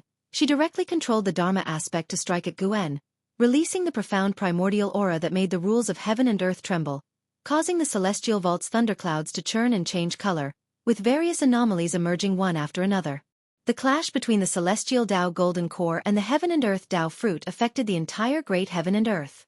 This time, there was no retreat for all beings, as the disaster was no longer centered around the Heaven and Earth Tao Fruit spreading outwards, but instead causing the great heaven and earth to crack everywhere, with no pattern to speak of. In front of these two powerful forces, any being wishing to participate in the struggle did not even have the qualification to approach. The 7 subordinates of the silent destruction god emperor were not attracted to the heaven and earth Tao fruit. Instead, they flew towards the outer heaven. After a long time, they flew to the world gate, and in front of the seated celestial spirit god, they bowed respectfully, with a reverent attitude. One of them took out a long command token and said carefully, "Celestial God, we wish to return to our great thousand world." The celestial spirit god did not open his eyes, but the world gate behind him began to tremble, and a strong light burst forth from within, which relieved the 7 individuals, who immediately flew into the world gate. After their figures disappeared, the world gate quickly returned to calm, and the strong light inside faded away. A mass of black chi condensed out of thin air next to the celestial spirit god, gradually forming a sinister cold face. "Celestial God, in this battle, my supreme demon realm has suffered heavy losses. Why have you not taken action yet?" The mysterious face asked, its tone perplexed. The celestial spirit god slowly opened his eyes, which were brighter than the sun and the moon and also demonstrated celestial might. Seeing him open his eyes, the aura of the mysterious face visibly weakened. "I have my own certainty. What you seek is for the supreme demon realm to become an independent great heaven and earth. Even if these demons die out, it doesn't matter." The celestial spirit god's tone was categorically strong-willed, causing the mysterious face to frown. The celestial spirit god's gaze looked towards the celestial spirit great world, his eyes indifferent, yet seeming to be anticipating something. "May I ask, celestial god, now that the celestial Tao destiny has dissipated, why don't you simply destroy the celestial spirit great world? Your goal couldn't possibly be that heaven and earth Tao fruit." The mysterious face continued to ask, growing uneasy as the situation progressed. He couldn't quite pinpoint the source of his unease. He understood the celestial spirit god. This celestial god disdained deception and would fulfill promises he made. But he didn't understand what the celestial spirit god was thinking. "Do you know who created the celestial spirit great world?" The celestial spirit god asked, his voice devoid of any emotion. The mysterious face answered, "I only know of such a creator, unaware of their identity and name. He is the celestial spirit immortal venerable, surpassing the free immortal, condensing the golden immortal Tao fruit. The celestial court's immortal official recruited him, offering him the celestial Tao immortal position, life as long as heavenly Tao." The celestial spirit god explained. He refused. Thus he met such a fate, and his great thousand world is also not blessed by the heavenly Tao. The mysterious face went silent, pondering the celestial spirit god's intent. Was it a warning? Or was it touting the dominance of the celestial court? The celestial spirit god turned his head towards the mysterious face, his gaze making the mysterious face's color unnaturally change. "Supreme Demon Emperor, you have undergone reincarnation tens of thousands of times, always one step shy of the golden immortal Tao fruit. The shortfall lies in your understanding of the world. Once you create a great world, you will naturally break through. But you must always remember who created everything and who set the order. When the heavenly Tao wishes you to do something, going against the heavenly Tao will mark the beginning of your endless calamity." The tone of the celestial spirit god made the one called Supreme Demon Emperor's expression fluctuate. Meanwhile, the great battle in the human world was still ongoing. Guan, who was manipulating the celestial Tao golden core, had white hair and skin that even started to show bloodstains. Even so, he was still resolutely staring at Zhu Xi. Zhu Xi glanced at him, her eyes revealing a disdainful sneer.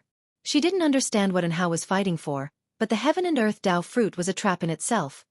Countless beings went mad for it, reckless with their own lives. The immortal seeker looked at Hao with a peculiar gaze, occasionally glancing back at Zhu Xi. Suddenly, Zhu Xi spoke up. "It seems we both consider ourselves the savior, but I am stronger. If I'm not mistaken, what we're facing is not just the celestial spirit god but also the existence who created the celestial spirit great world, your disciple as well." As her words ended, Zhu Xi's eyes turned cold as she looked toward the immortal seeker. The immortal seeker had sought her out under the pretext of helping his disciple seek revenge. Now that his disciple was not entirely dead, their trust was naturally crumbling. Search * The Nell Fire. NT website on Google to access chapters of novels early and in the highest quality. The immortal seeker sighed. "I failed to see through him. I didn't expect him to hide so deeply. However, what comes next is a good thing for you. You won't have to face the celestial spirit god alone." Zhu Xi lifted her right hand, and the thousand-handed Dharma aspect above her changed gestures, the various magical treasures blazing with dazzling light. And how, suspended in front of the celestial Tao golden core, suddenly had his pupils constrict. The world in front of him changed abruptly, and he found himself in a barren land with no bounds. There was no sky above, only a brilliant starscape, and Zhu Zai's Dharma aspect loomed even larger above him, looking down. And Hao frowned. Behind him, more waves of fire surged from the celestial Tao golden core, quickly pulling him into it. One of us will be possessed by him, and even though you are also a disciple of Master, his favorite disciple, I won't give up on myself. Zhu Zai's voice echoed beneath the starry void, filled with an oppressive force. Within the celestial Tao golden core, an eye appeared, occupying the entirety of it, bearing a resemblance to an Hao's eyes, yet different. Meanwhile, in reality, the celestial Tao golden core collided with Zhu Zai's Dharma aspect, scattering it before landing on the heaven and earth Tao fruit, while Zhu Xi and the immortal seeker had vanished without a trace. From a cosmic perspective, the celestial spirit great world burst into a wave of shock force, spreading extravagantly through the universe. The layers of celestial Tao light completely dissipated, and the beings fleeing to outer heaven were eradicated by the shock, utterly annihilated. The evil demons assaulting the heaven and earth Tao fruit from the supreme demon realm were wiped out. In contrast, the cultivators from the human world remained unharmed. Elsewhere, in front of the world gate, the celestial spirit god slowly rose to his feet. Just as the supreme demon emperor was about to speak, he sharply turned his head, showing a look of shock. This aura! How is it possible? Is he really still alive? Exclaimed the supreme demon emperor. The celestial spirit god raised his right hand, and a giant axe appeared in his grip, spiraling with celestial Tao flame. It was the white flame that symbolized absolute order. I have been looking forward to this battle for a long time, forgetting how many years it has been. The voice of the celestial spirit god resounded, his tone becoming excited for the first time, tinged with a trace of fervor. Far away in the Taoist field of the beginningless, Guan suddenly sat up, his expression peculiar, and his eyes filled with surprise. How were and he actually? Guan noticed that Hao's physical body had merged with the heaven and earth Tao fruit, even evolving into a different aura. It felt like the awakening of a past life, yet different. And Hao was undoubtedly connected to the founder of the celestial spirit great world, but likely not a reincarnation.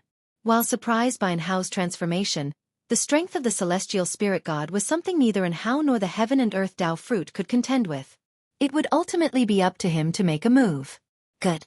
Guan stood up and began to limber up inside the room, forming a stark contrast with the celestial spirit god before the world gate. He was eager to try. The other, invincible to the world. If you find any errors, ads pop up, ads redirect, broken links, non-standard content, etc., please let us know report so we can fix it as soon as possible. Chapter 550. The Treasures of the Immortal Palace. The collision of the forces between the heaven and earth Tao fruit and the celestial Tao golden core not only made the world tremble but also affected the other great heaven and earths within the universe, turning the disaster into a cosmic calamity. The Tao mist in the silent extinction domain surged violently, with pieces of nebulae dispersing and new ones being born. The cosmic beasts hidden in darkness began to flee in all directions, presenting a chaotic scene in the vast, boundless universe. At Supreme Sect, on the mountains at the edge of the Third Medicine Valley, Long Qing, Long Jun, and Candlestar stood side by side, looking towards the bright light on the horizon, their faces barely concealing their shock. Candlestar couldn't help but look at Long Jun and asked, "Senior, can you see through all this?" He could feel a powerful presence awakening in the distance, its momentum increasing at an unimaginable pace. "I cannot see through it either. What is happening now is completely different from the future I foresaw," Long Jun replied, his eyes complex. Long Qing caught a glimpse of Long Jun's expression with his peripheral vision, and sensed the unrest and confusion of this elder. This was the first time he had seen such an expression on his ancestor's face. He looked back towards the horizon, his emotions mixed. Brother and Hao. Zhu Xi. Long Qing murmured these two names in his heart. Both were fellow disciples, and although Zhu Xi was Saint Heaven reincarnated, they had this connection. How could he not be affected? Wuxia world. Sight he realized he truly wasn't the master's most favored disciple. And Hao and Zhu Xi had already been able to dominate the trends of heaven and earth, while he could only hide within Medicine Valley to cultivate his divine skills, which were profound and unfathomable, and how much longer it would take to master them was unknown. All living beings were enveloped by the bright light, and everything lost its color. Even mortal spirits could feel the oppressive force swiftly strengthening. But miraculously, this didn't extinguish the mortal spirits. From the view of the universe at the center of the celestial spirit great world, there was a mass of strong light, and this light was rising. Within the strong light, two figures were battling, Zhu Xi and An Hao. Zhu Zai's Dharma aspect shrank to 10,000 zhang tall, completely suppressing An Hao, who had turned into a bloodied figure, his physical body occasionally exploding but quickly coalescing again. Both were utilizing the power of heaven and earth, but Zhu Zai's cultivation level was far superior to An Hao's, the gap in strength vast. "You're no match for me, give up."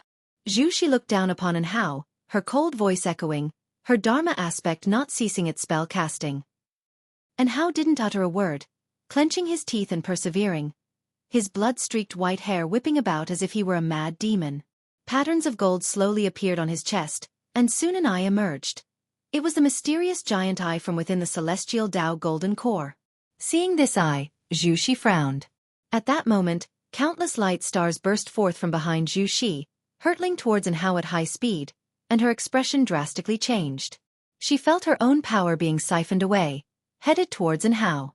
The divine skills taught by the immortal seeker could prevent her from being devoured by the heaven and earth Tao fruit, but they could not stop the power of the heaven and earth Tao fruit from leaving. "What's going on?" Zhu Xi furrowed her brows tightly, staring intently at An Hao. As the power of the heaven and earth Tao fruit surged into An Hao's body, he rapidly transformed into a blood silkworm, his curled-up body faintly visible. It wasn't just the power of the heaven and earth Tao fruit but also the power of the celestial Tao golden core no longer lent to An Hao, but merging inside him in an inexplicable manner. An Hao was transforming into someone else. Meanwhile, Guan, exercising his muscles in secret, was startled by An Hao's fate turning murky, making him hesitant about whether to make a move prematurely. But if he struck prematurely, the master of the great world would still leave behind a hidden danger. If the will of the master of the celestial spirit great world remained and could observe all creatures, that posed a risk for Guan as well. He couldn't let anyone know of his ability to steal lifespans. So he would wait. It was only fair that An Hao should pay a price for his choices, since no one had forced him on this path. Guan saw the celestial spirit god move, holding that familiar massive axe and walking towards the celestial spirit great world. Behind him followed a mass of demonic qi, whose essence was the same as the evil demons of the supreme demon realm, especially similar to that of the supreme demon emperor. With just one glance, Guan saw through its cause and effect. The supreme demon emperor, the ancient being who established the supreme demon realm. The supreme demon emperor was merely his disciple, managing the supreme demon realm on his behalf while he had always hidden in the shadows, unknown to anyone in the supreme demon realm except for the supreme demon emperor. Feeling something, the supreme demon emperor suddenly stopped. The celestial spirit god paid no mind and continued forward, his eyes only on the celestial spirit immortal venerable. He didn't walk fast, still waiting for the celestial spirit immortal venerable to revive. Before long, having lost the power of the heaven and earth Tao fruit, Zhu Zai's cultivation level fell sharply, suddenly dropping to the Taoist Zhangzai immortal realm. She couldn't help but spit out a mouthful of blood, her complexion instantly turning pallid. She looked ahead, and the blood silkworm transformed by An Hao had grown over 100,000 zhang tall. His figure had also become enormous, still curling up. A deep breathing sound came from inside the blood silkworm, as if the oldest demon god was about to awaken. "Are you still not leaving?" The voice of the immortal seeker entered Zhu Zai's ears. She turned her head to see the immortal seeker appearing beside her. His body emitted a faint silver light, his robe fluttering slightly, full of immortal energy. Zhu Xi retorted, "Leave? Where do I go? To the world gate?" The immortal seeker sighed. "I underestimated him, perhaps I was also calculated by him. I will help you leave. Your talent should not be buried here." Just as Zhu Xi was about to continue mocking, the immortal seeker's soul emerged from his body and he turned, swinging his hand towards her. His palm was incredibly fast, so fast that even Zhu Xi in the Taoist Zhangzai immortal realm couldn't react in time. Struck by the palm wind from afar, Zhu Zai's eyes widened as she fell backward, a silver-white light gate appearing behind her. She fell straight into it, and the light gate abruptly vanished. The flesh of the immortal seeker perished, leaving only his soul floating in the void, his face showing a weary expression. He turned to look at the massive blood silkworm, his gaze complex. My disciple, why must you also hide from your master? Could it really have been your fault back then? The immortal seeker muttered to himself. Celestial spirit immortal venerable, you established the celestial spirit great world, and were conferred the celestial Tao immortal position by the celestial court, yet you refused and even harmed immortal officials, sacrificing all living beings. Now, do you still want to commit crimes? The voice of the celestial spirit god came from the depths of the universe and reached the ears of all beings in the universe. The name celestial spirit immortal venerable made all beings remember. Establish the celestial spirit great world? Sacrifice all living beings? The information in these words struck fear into all beings. Then another voice arose. What about you, celestial spirit god? Without my establishment of the great thousand world, where would your godly position come from? You force me to sacrifice all living beings, you keep the great thousand world in its shattered state, unable to be repaired by the heavenly Tao. Your actions have already violated the celestial rules. What are you pursuing? Do you think I don't know? Celestial spirit immortal venerable. His voice was similar to an Hao's, but more imposing. Listening to their dialogue, the immortal seeker furrowed his brow tightly, seeming to think of something incredible. He looked up at the giant blood silkworm and couldn't help but say, back when you followed me to the immortal palace, could you really have stolen that ultimate treasure? The giant blood silkworm did not make another sound, and the celestial spirit god did not continue the conversation. Though the dialogue had ended, the vast oppressive force of the celestial spirit god was drawing near. Inside the house, Guan, listening to the conversation of the two, grew curious. What was the relationship between the celestial spirit god and celestial spirit immortal venerable, and what were the treasures they mentioned? Boom, accompanied by a heaven-shattering loud noise, the universe trembled as the giant blood silkworm exploded. Blood winds raged in various directions of the universe. A towering figure appeared. It was an Hao, but more robust than before. His upper body bare, an eye growing on his chest, a black dragon wrapped around his waist, vicious black chi surged below, encircling him, his white hair wildly flying. That face, identical to an Hao's, showed no emotion. He was an Hao, and he was also the celestial spirit immortal venerable. Reflected in his eyes was the approaching figure of the celestial spirit god. The two, separated across the universe, locked in a destined conflict with only each other in their sight. Master, you shouldn't have come. Go back, pretend you know nothing of this. Whether it's him or me, whether alive or dead, do not pursue it further. The voice of the celestial spirit immortal venerable rang out again, seemingly unafraid of others' hearing. His voice still resonant. Chapter 551. Guan versus the celestial spirit god. Hearing the words of the celestial spirit immortal venerable, the immortal seeker's expression turned ugly, anger apparent in his eyes. Why have you chosen to be born at this time? The immortal seeker looked up at the figure of the celestial spirit immortal venerable and asked, suppressing his rage, knowing now was not the time for petty calculations. The celestial spirit immortal venerable did not answer but instead turned to gaze toward the celestial spirit great world, his eyes filled with profound meaning. At the same time, a brilliant light appeared from the depths of the universe. It was the figure of the celestial spirit god holding the celestial Tao divine axe, stepping on the Tao rules. Every step he took, ripples spread throughout the cosmic space. Under his steps, the universe seemed ephemeral, ready to vanish at any moment. The celestial spirit immortal venerable turned back, refocusing his gaze on the celestial spirit god.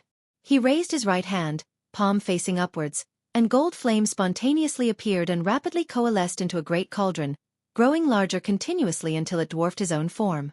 Above the cauldron, a vortex with stars scattered within, breathtakingly beautiful, resembling the most mystical secret realm, brimming with allure.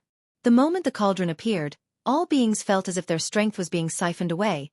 Countless fell paralyzed to the ground, those flying cultivators and demons crashing into oceans and between mountains.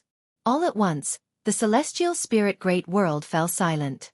Inside the palace, Jiang Qiong lay weak on the staircase, looking toward the outside of the grand doors, her face revealing a look of despair. Wuxia world. Sight Wuxia world. Sight. She felt her mana and chi power being drawn out in an instant, even her divine sense disappearing without a trace. Her Tao practice accumulated over nearly 10,000 years. How could this be? She couldn't fathom what she was experiencing, and what kind of being was behind this. Suddenly, her peripheral vision caught another pair of feet beside her. Her pupils dilated sharply as she was about to look up. A hand grasped her forearm. Endless mana poured into her, revitalizing her strength rapidly. Feeling this mana, Jiang Qiong didn't need to see the person to instantly let her guard down. She looked up with a smile on her face. "It really is you," Jiang Qiong said softly, her expression somewhat infatuated. Guan pulled her to her feet and asked with a smile, "Do you know why your mana disappeared?" Jiang Qiong leaned on him. "Why?" "Because the mana you cultivated and you yourself are creatures of great heaven and earth. For great heaven and earth to reclaim everything from you, it's as easy as turning over one's hand," Guan said with a helpless smile, feeling her body against his. At such a time, this guy was still making his moves. Hearing this, Jiang Qiong frowned, straightened up, and asked, "Great heaven and earth? Is great heaven and earth punishing us now? What did we do wrong?" "That's right, you did nothing wrong. But great heaven and earth is not what you think it is. It's actually a person, or rather a cultivator whose emotions cannot be swayed by those he created like you." Gu An's answer shocked Jiang Qiong. Her beautiful eyes widened, speechless. Because the words came from Gu En, she believed them. And because she believed, her perception was overthrown. She felt the world was preposterous. While Guan was explaining the truth about great heaven and earth to Jiang Qiong, the celestial spirit god had already arrived before the celestial spirit immortal venerable, no longer smaller in stature than the celestial spirit immortal venerable. Under the presence of the two mighty beings, the celestial spirit great world seemed nothing more than a stepping stone, no longer holding the grandeur and magnificence of great heaven and earth. The celestial spirit god, still holding the celestial Tao divine axe and emitting a strong heavenly light, dazzling to the extreme, looked at the great cauldron in the hands of the celestial spirit immortal venerable and spoke, "Purple Chi creation cauldron, being with you has done it a disservice. Today, I hope you will let it show its true strength." The celestial spirit immortal venerable fixated on the celestial spirit god. "You have grown stronger." The celestial spirit god lifted the celestial Tao divine axe, pointing at him. "After I execute you and destroy your great thousand world, I will shed the identity of the celestial spirit and ascend to an even higher rank among the immortal gods." "Humph, had you not ambushed me back then, the outcome would still be in question." As the celestial spirit immortal venerable's voice fell, the purple Chi creation cauldron burst forth with a vast Chi sea. The silvery stellar sea suddenly expanded, enveloping the entire universe. The aura of the celestial spirit immortal venerable surged relentlessly. He was absorbing the power of all things in the universe, including the powers of those great worlds. The celestial spirit god still did not make a move. The soul of the immortal seeker floated in the distance, his gaze locked on the celestial spirit god. He could tell that the celestial spirit god had utter contempt for the celestial spirit immortal venerable. Has he reached a higher realm? The immortal seeker frowned, feeling uneasy. It was not just him. Even the celestial spirit immortal venerable could feel the disdain from the celestial spirit god. At that moment, within the celestial spirit immortal venerable, inside a dark space, and Hao stood beside the celestial spirit immortal venerable, both gazing ahead. 100 yards away, a screen of light suspended, showing the figure of the celestial spirit god. Looking at the immovable celestial spirit god, the disheveled and Hao felt uneasy. He turned to the celestial spirit immortal venerable and asked, "Are you confident?" The celestial spirit immortal venerable, dressed in a white robe, looked very similar to An Hao, though with a more weathered face. "I can only do my best, and besides, I have no other choice, do I?" The celestial spirit immortal venerable replied, his answer darkening An Hao's expression. The celestial spirit immortal venerable turned to An Hao with a smile. "Don't worry too much. With my abilities, even if I cannot defeat him, helping you to escape to safety is hardly a difficult task." And Hao was not pleased. He asked, "Why do you treat me this way?" He had a suspicion in his heart but dared not voice it. "You guessed right, but also not quite. You can indeed be considered my child, but not in the way you understand birth. You were conceived from my own Tao, and it was my choice to let you be born where you were. As long as you are within my great thousand world, I could even keep you immortal. I have always been watching over you," the celestial spirit immortal venerable continued. Chapter 551. Guan versus the celestial spirit god. _2 And Hao didn't feel shocked. In the thousands of years he had spent comprehending the celestial Tao golden core, he had long sensed that his destiny pattern was extraordinary, which is why he could feel his own mission. He stared at the celestial spirit immortal venerable and asked, "The change of era, was it your active choice, Or was it the choice of the heavenly Tao? If there were no change of era, the celestial Tao light layer weakening, how would the celestial spirit god dare to make a move? In the process of his comprehension of the heavenly Tao, he could feel the suppression of the so-called immortal gods by the heavenly Tao. That's right, it was my active choice, replied the celestial spirit immortal venerable, his gaze fixed on the celestial spirit god in the light screen. And Hao immediately became anxious and asked, "Why? You know I need time to grow. Given time, I would surely be able to help you eradicate the celestial spirit god and aid in your resurrection." He had absolute confidence in his talent. The celestial spirit immortal venerable turned to look at him, his eyes complex, and said, "Child, you truly are my most perfect creation. You make me prouder than the entire great thousand world, but it's not that I don't give you time. It's because there are existences in the world that are even more terrifying than the celestial spirit god." "What existences?" And Hao frowned and asked.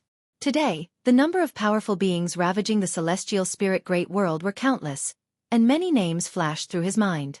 At that moment, in reality, the celestial spirit immortal venerable's right hand raised, and the purple chi creation cauldron took flight, spinning, the mouth of the cauldron facing the celestial spirit god. Boom!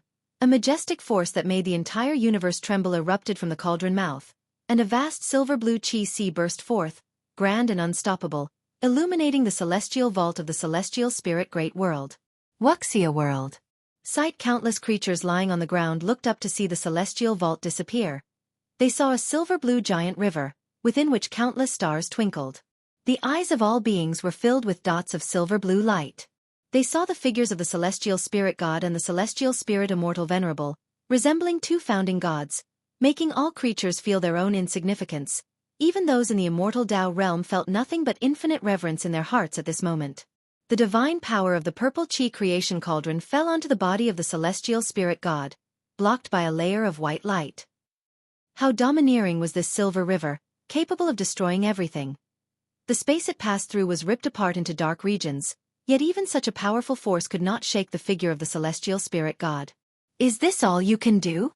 The voice of the celestial spirit god sounded, with a hint of disappointment. Inside the dark space, and Hao witnessed this scene, his brows deeply furrowed. "As for what existence I cannot tell you. Now our opponent is him, the celestial spirit god, the real immortal god." The celestial spirit immortal venerable looked ahead as he spoke, his expression returning to indifference. As his voice fell, the purple chi creation cauldron trembled, and from within that silver river emerged numerous silver figures. They swiftly attacked the celestial spirit god, and in the blink of an eye, the number of silver figures reached an exaggerated amount. They quickly surrounded the celestial spirit god, the disparity in their figures immense, like dust surrounding Mount Tai, yet somehow the dust was plentiful enough to completely surround it. Boom! A terrifying axe chi erupted, dispersing millions of silver figures, chopping through the silver river, striking the purple chi creation cauldron, and the mightily purple chi creation cauldron was directly sent flying. The purple chi creation cauldron disappeared into the depths of the universe, and all was once again silent. With just one move, the celestial spirit god had defeated the divine skills of the celestial spirit immortal venerable, even sending his treasure flying. The celestial spirit god maintained the posture of swinging his axe, his right arm turning slightly, swinging his axe again. The celestial spirit immortal venerable immediately raised his palm to defend, a powerful mana bursting forth containing the strength of thousands of great power of heaven and earth, wishing to contend against the celestial spirit god. Boom! A deafening roar resounded in the ears of all beings, and they faintly heard something like the sound of shattering crystal. Facing the attack of the celestial spirit god, the great magical power of the celestial spirit immortal venerable could not hold on, and was directly dispersed. His flesh bore densely packed wounds, gruesomely ghastly. Heaven-balancing golden immortal. The immortal seeker floating in the void looked extremely ugly as he struggled to utter these 4 words. The heavily injured celestial spirit immortal venerable furrowed his brows, his gaze towards the celestial spirit god complex. Inside the dark space, the celestial spirit immortal venerable took a deep breath. And Hao's spirit was taut. He hadn't anticipated the disparity between the celestial spirit immortal venerable and the celestial spirit god to be so great. "You?" And Hao asked cautiously. He didn't know how to show his concern, because right then, there was nothing he could do. "It seems I cannot stop him. I will send you away. Once the celestial spirit great world is extinguished, You and I will have no more karma. Live well for me, and witness an even vaster heaven and earth. The celestial spirit Immortal Venerable took a deep breath and spoke somberly. Upon hearing this, and how immediately became anxious. He was about to speak when the voice of the celestial spirit god resonated through the dark space. Humph? Trying to escape? Do you really think it's like the old days? Before the words even fell, the celestial spirit god in the light screen swung his axe again. This axe struck not only the immense body of the celestial spirit Immortal Venerable, but also shattered the light screen and the dark space. Intense light poured in, enveloping Hao and the celestial spirit Immortal Venerable. And Hao was horrified to find himself suppressed by an incredibly strong force, completely unable to move. He could only glance towards the celestial spirit Immortal Venerable. However, what made him even more desperate was the look of panic that appeared on the face of the celestial spirit Immortal Venerable. What realm are you exactly? The celestial spirit Immortal Venerable bit out, equally unable to move. He knew that the celestial spirit god was strong, but he hadn't expected the gap to be so huge. Faced with the celestial spirit god, he had no power to resist. In the midst of the blinding light, the celestial spirit god, just like before, stepped forward, seemingly symbolizing a divine power of destruction, unstoppable. Heaven balancing golden immortal, mid-stage. The voice of the celestial spirit god echoed through the space that was breaking apart, causing the celestial spirit Immortal Venerable to lose his composure. Chapter 551. Guan versus the celestial spirit god. _3 Even after creating the celestial spirit great world, the celestial spirit Immortal Venerable had barely reached the innate golden immortal realm, and the heaven-balancing golden immortal seemed infinitely distant to him, almost an extravagant wish. However, the celestial spirit god had attained it, even surpassing the early stage. In a daze, the celestial spirit Immortal Venerable thought back to when his master had taken him to the immortal palace and he saw the celestial spirit god. At that time, the celestial spirit god was merely his junior, who had appeared in the immortal palace because the master of the immortal palace had taken notice of his talent. Rising from the mortal world to become the heaven-encompassing free immortal, the celestial spirit Immortal Venerable didn't care about this. In his eyes, even if the talent of the celestial spirit god was extraordinary, it would never surpass his own. In the end, he died at the hands of the celestial spirit god. And now, the celestial spirit god had far surpassed him. Throughout the long years of death, the celestial spirit Immortal Venerable could sense the presence of the celestial spirit god. The celestial spirit god had never left. Which means, the celestial spirit god had achieved the heaven-balancing golden immortal by meditating and attaining enlightenment on his own. Thinking of this, the celestial spirit Immortal Venerable's pride was completely shattered. He totally lost his spirit. Senior! Senior! Faint voices reached the celestial spirit Immortal Venerable's ears, but they could not awaken his fighting spirit. Father! Suddenly, the celestial spirit Immortal Venerable felt a jolt like thunder awakening him. He instinctively turned his head and saw Hao looking at him, his face fierce. Father! Since you are my father, you cannot just surrender. Even if you die, you must die fighting. And Hao gritted his teeth and roared, struggling to speak as he was unable to move. Sir, the novel Fire. Net ** website on Google to access chapters of novels early and in the highest quality. He could accept defeat, he could accept death, but he could not accept the celestial spirit Immortal Venerable losing confidence. Ever since his parents died in his childhood, he too had fantasized about them still being alive. Facing a demon beast back then, his father was just a mortal who, in order to protect him, fearlessly drew the beast away. It was his father's example that gave him the courage to fight to the death to protect an Xin from the same village. Later, he met Guan, the most important mentor of his life, whose strength and fearlessness guided him. The fear of the celestial spirit Immortal Venerable made Hao angry. He would not allow the celestial spirit Immortal Venerable to display such loss of composure. What fear is there in death?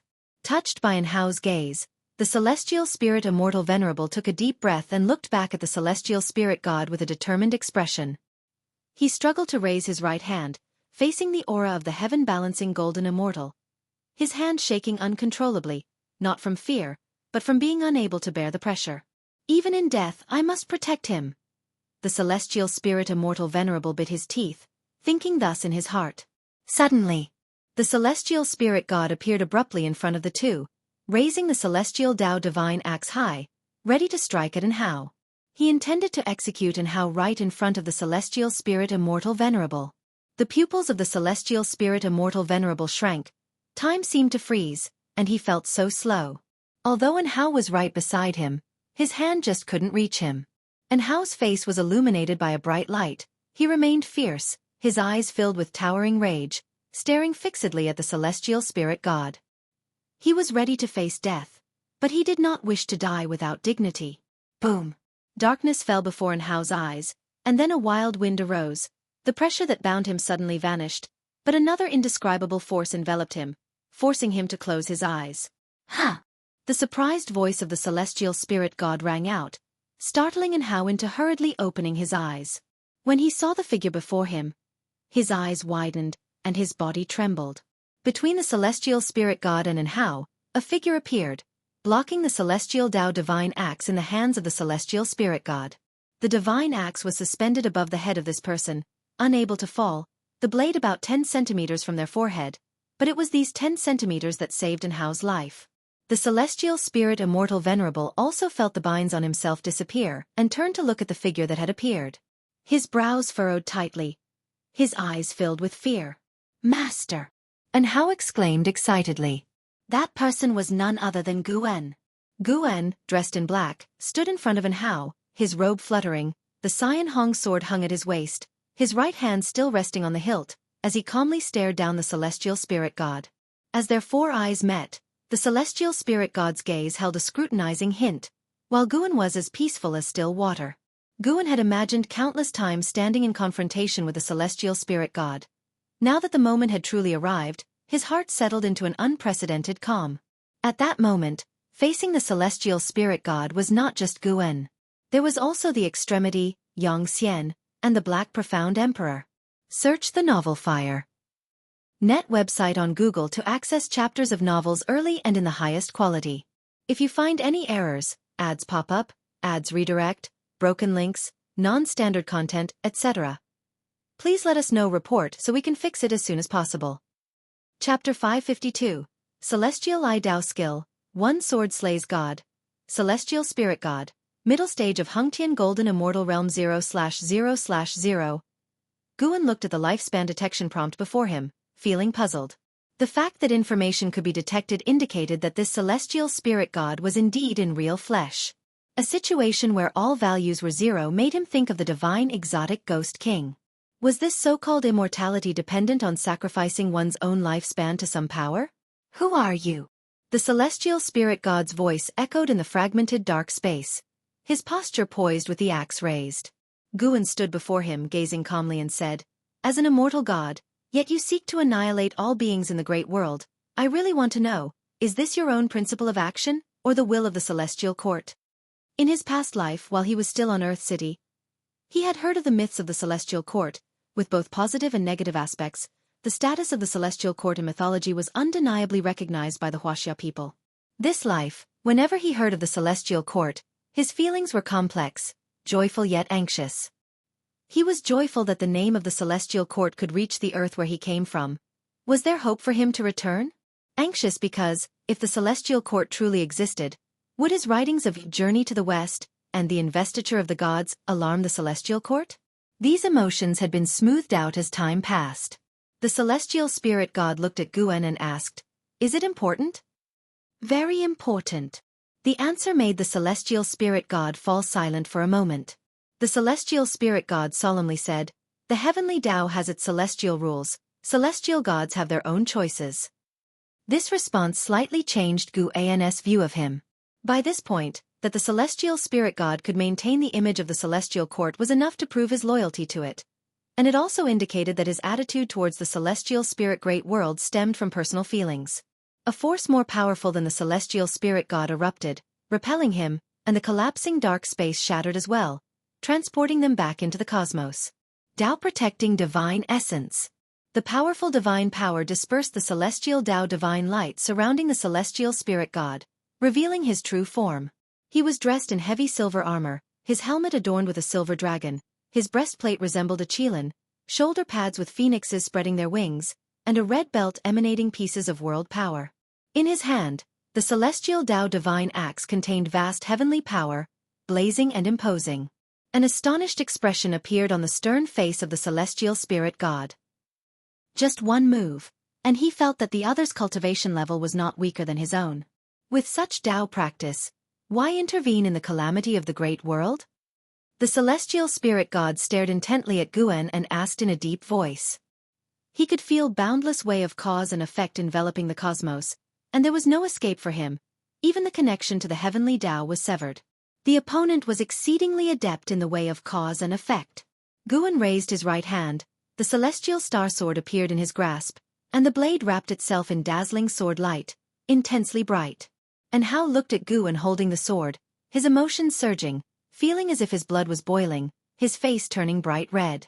The celestial spirit Immortal Venerable looked at Guan with a complex look, especially noticing in Hao's expression, and felt even more mixed emotions. At this moment, the beings within the celestial spirit great world could not see the confrontation outside. They could only see the cosmic starry sky, and the whole world silenced because of it. The beings were very nervous, unclear about what was to come. On a dilapidated island, Leah lay on the cliff, struggling to look up.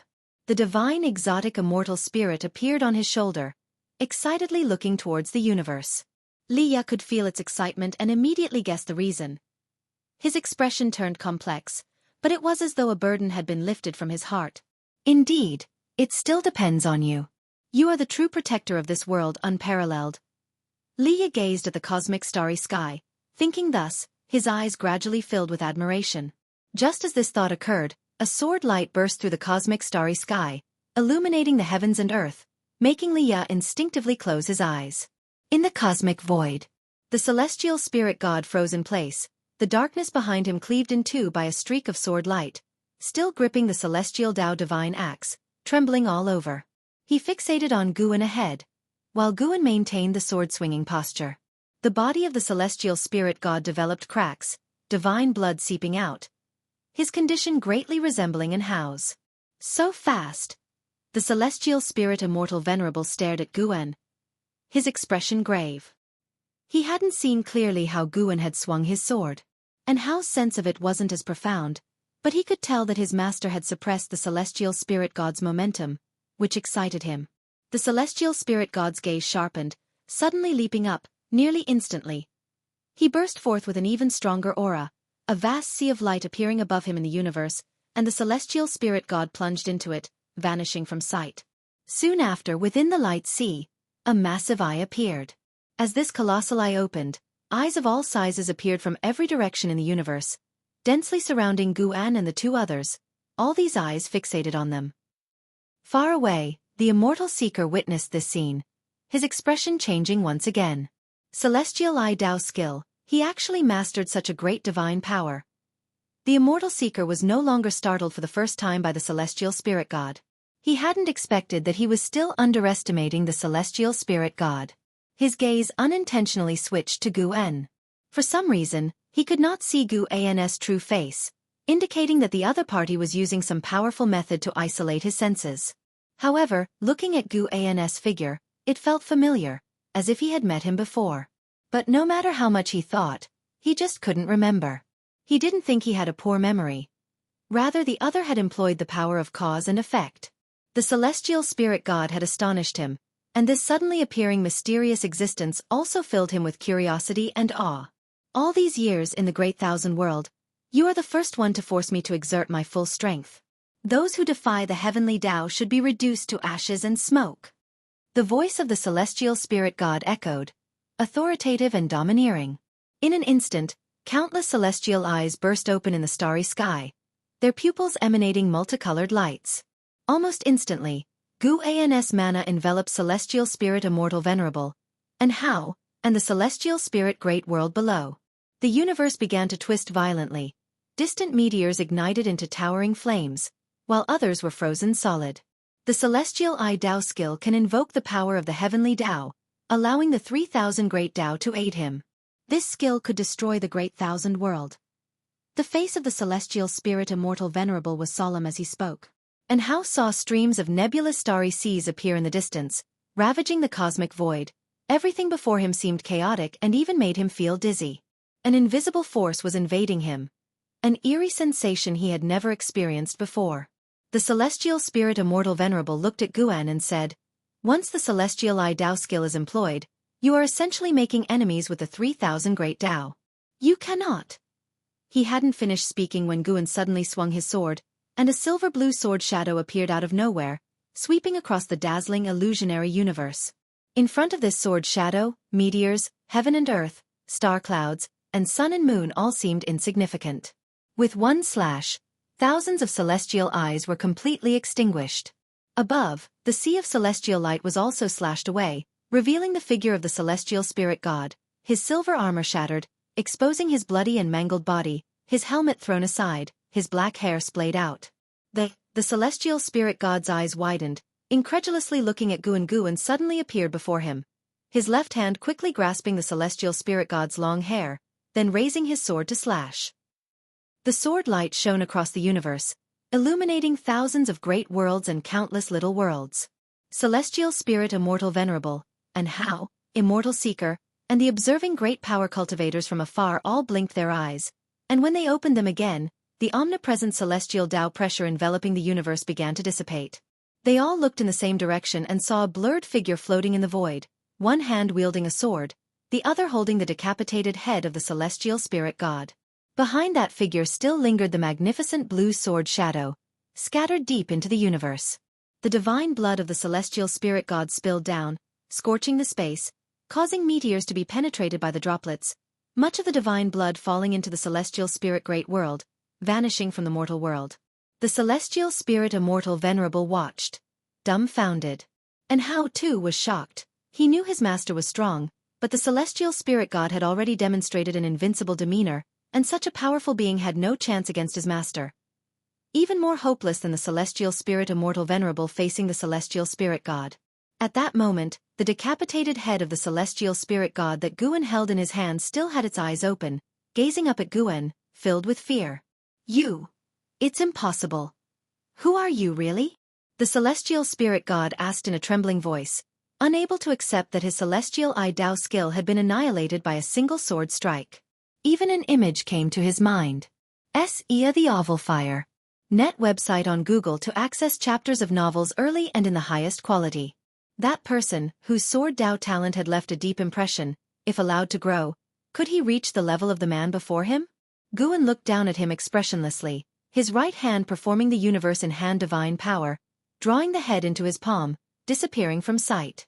After doing all this, Guan turned around, looking at the universe. His eternal infinite divine sword had broken the celestial I Dao skill, yet the universe was still collapsing. This scene seemed to be moving towards the future he had predicted before. Although he was powerful, he could not manipulate the Dao rules of the Great Thousand World. Because this Great Thousand World did not belong to him. Guan could feel that the reason for the universe's collapse was not just the celestial I Dao skill, but other factors as well. His gaze looked far towards the celestial spirit Immortal Venerable. The celestial spirit Immortal Venerable was also looking back at him, his face calm like a deep lake. And Hao also snapped out of his excitement, realizing the universe was collapsing, the atmosphere everywhere dense with danger and tension.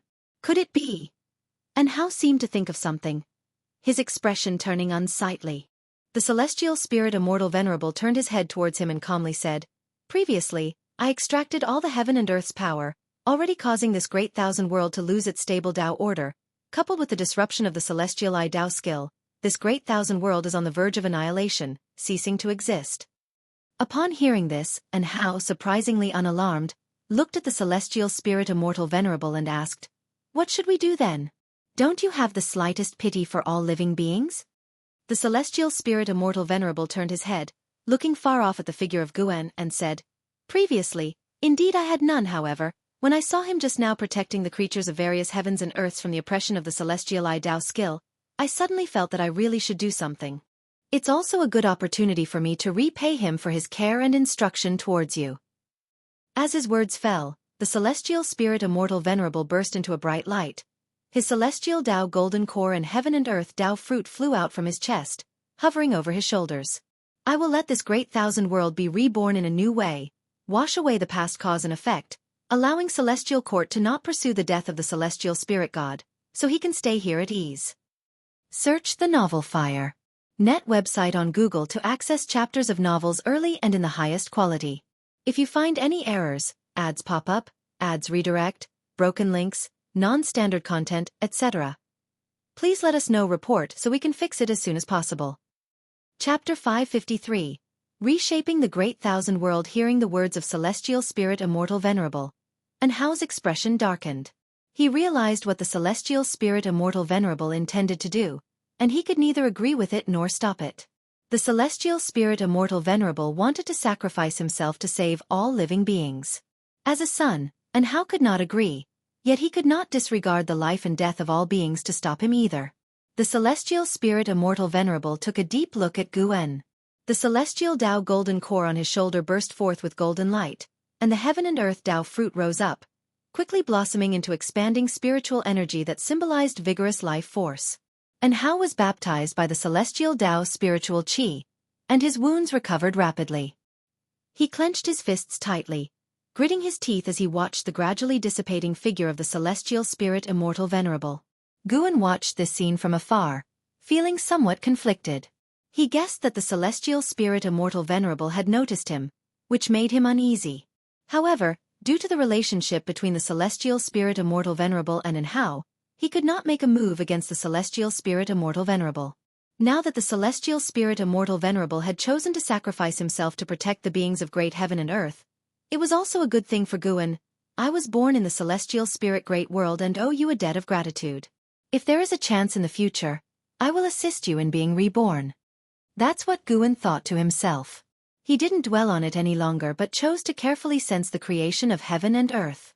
He too could create a great thousand world, but even if he did, he could not take a lifespan from his own great thousand world, so he did not do so. Taking a lifespan from within his own great thousand world would be like devouring his own mana, which would not increase his mana. However, even without doing so, he could comprehend the creation of the Celestial Spirit Immortal Venerable, thereby enhancing his understanding of the Tao. This was a rare opportunity, an opportunity brought by the self-sacrifice of an innate golden immortal. As the spiritual energy of nature spread, the twisted space of the universe gradually calmed down. The beings of the Celestial Spirit Great World, being the first to be swept by the nature's spiritual energy, recovered their chi power.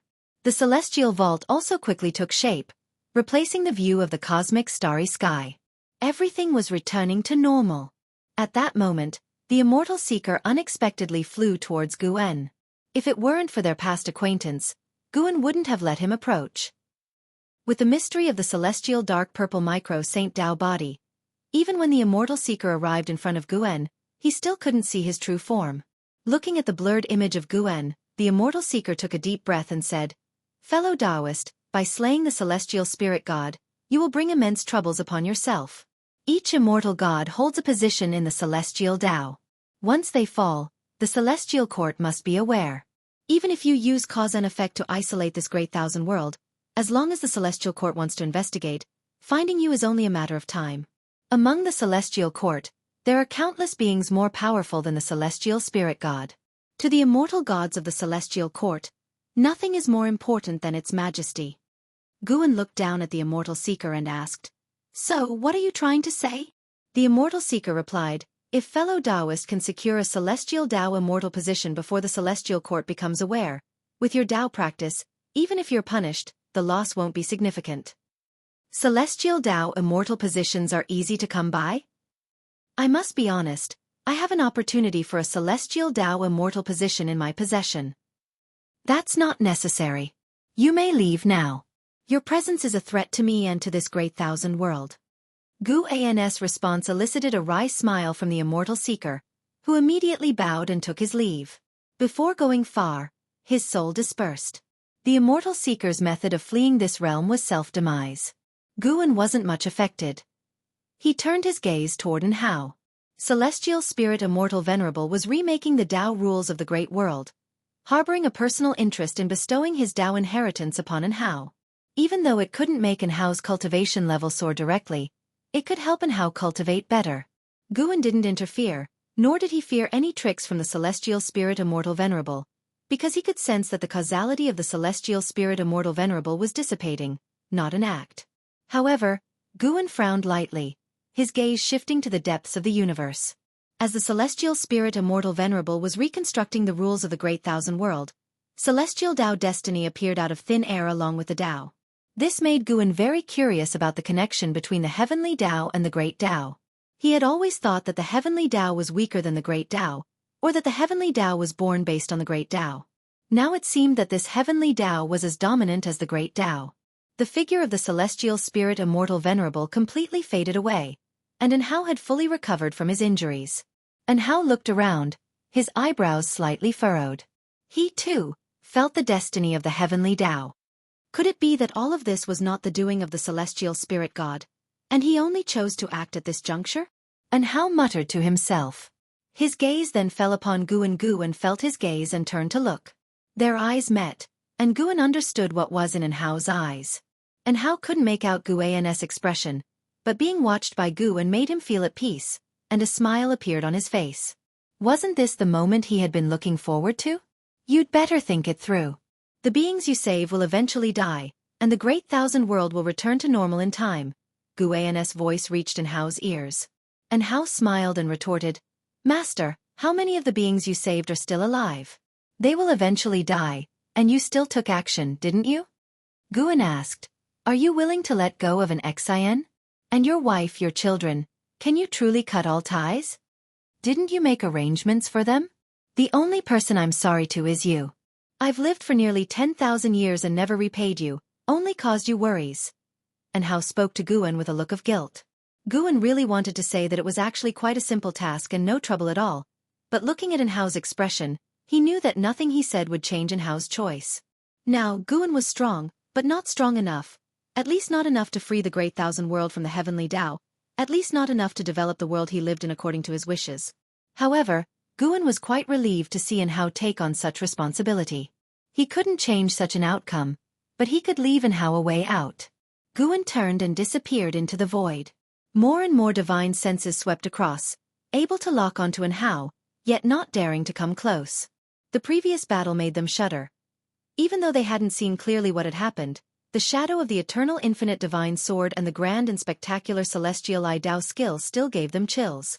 Even Taoist Zhang Zizai Immortal and profound Yuan Free Immortal would feel like they could be annihilated at any moment when facing the recent battle.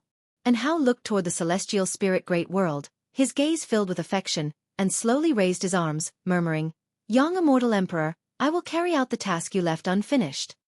Inside the Taoist field of the beginningless, an Xian, celestial demon child, Chen Chuan, and others had not been stripped of their mana and chi power by the celestial spirit Immortal Venerable.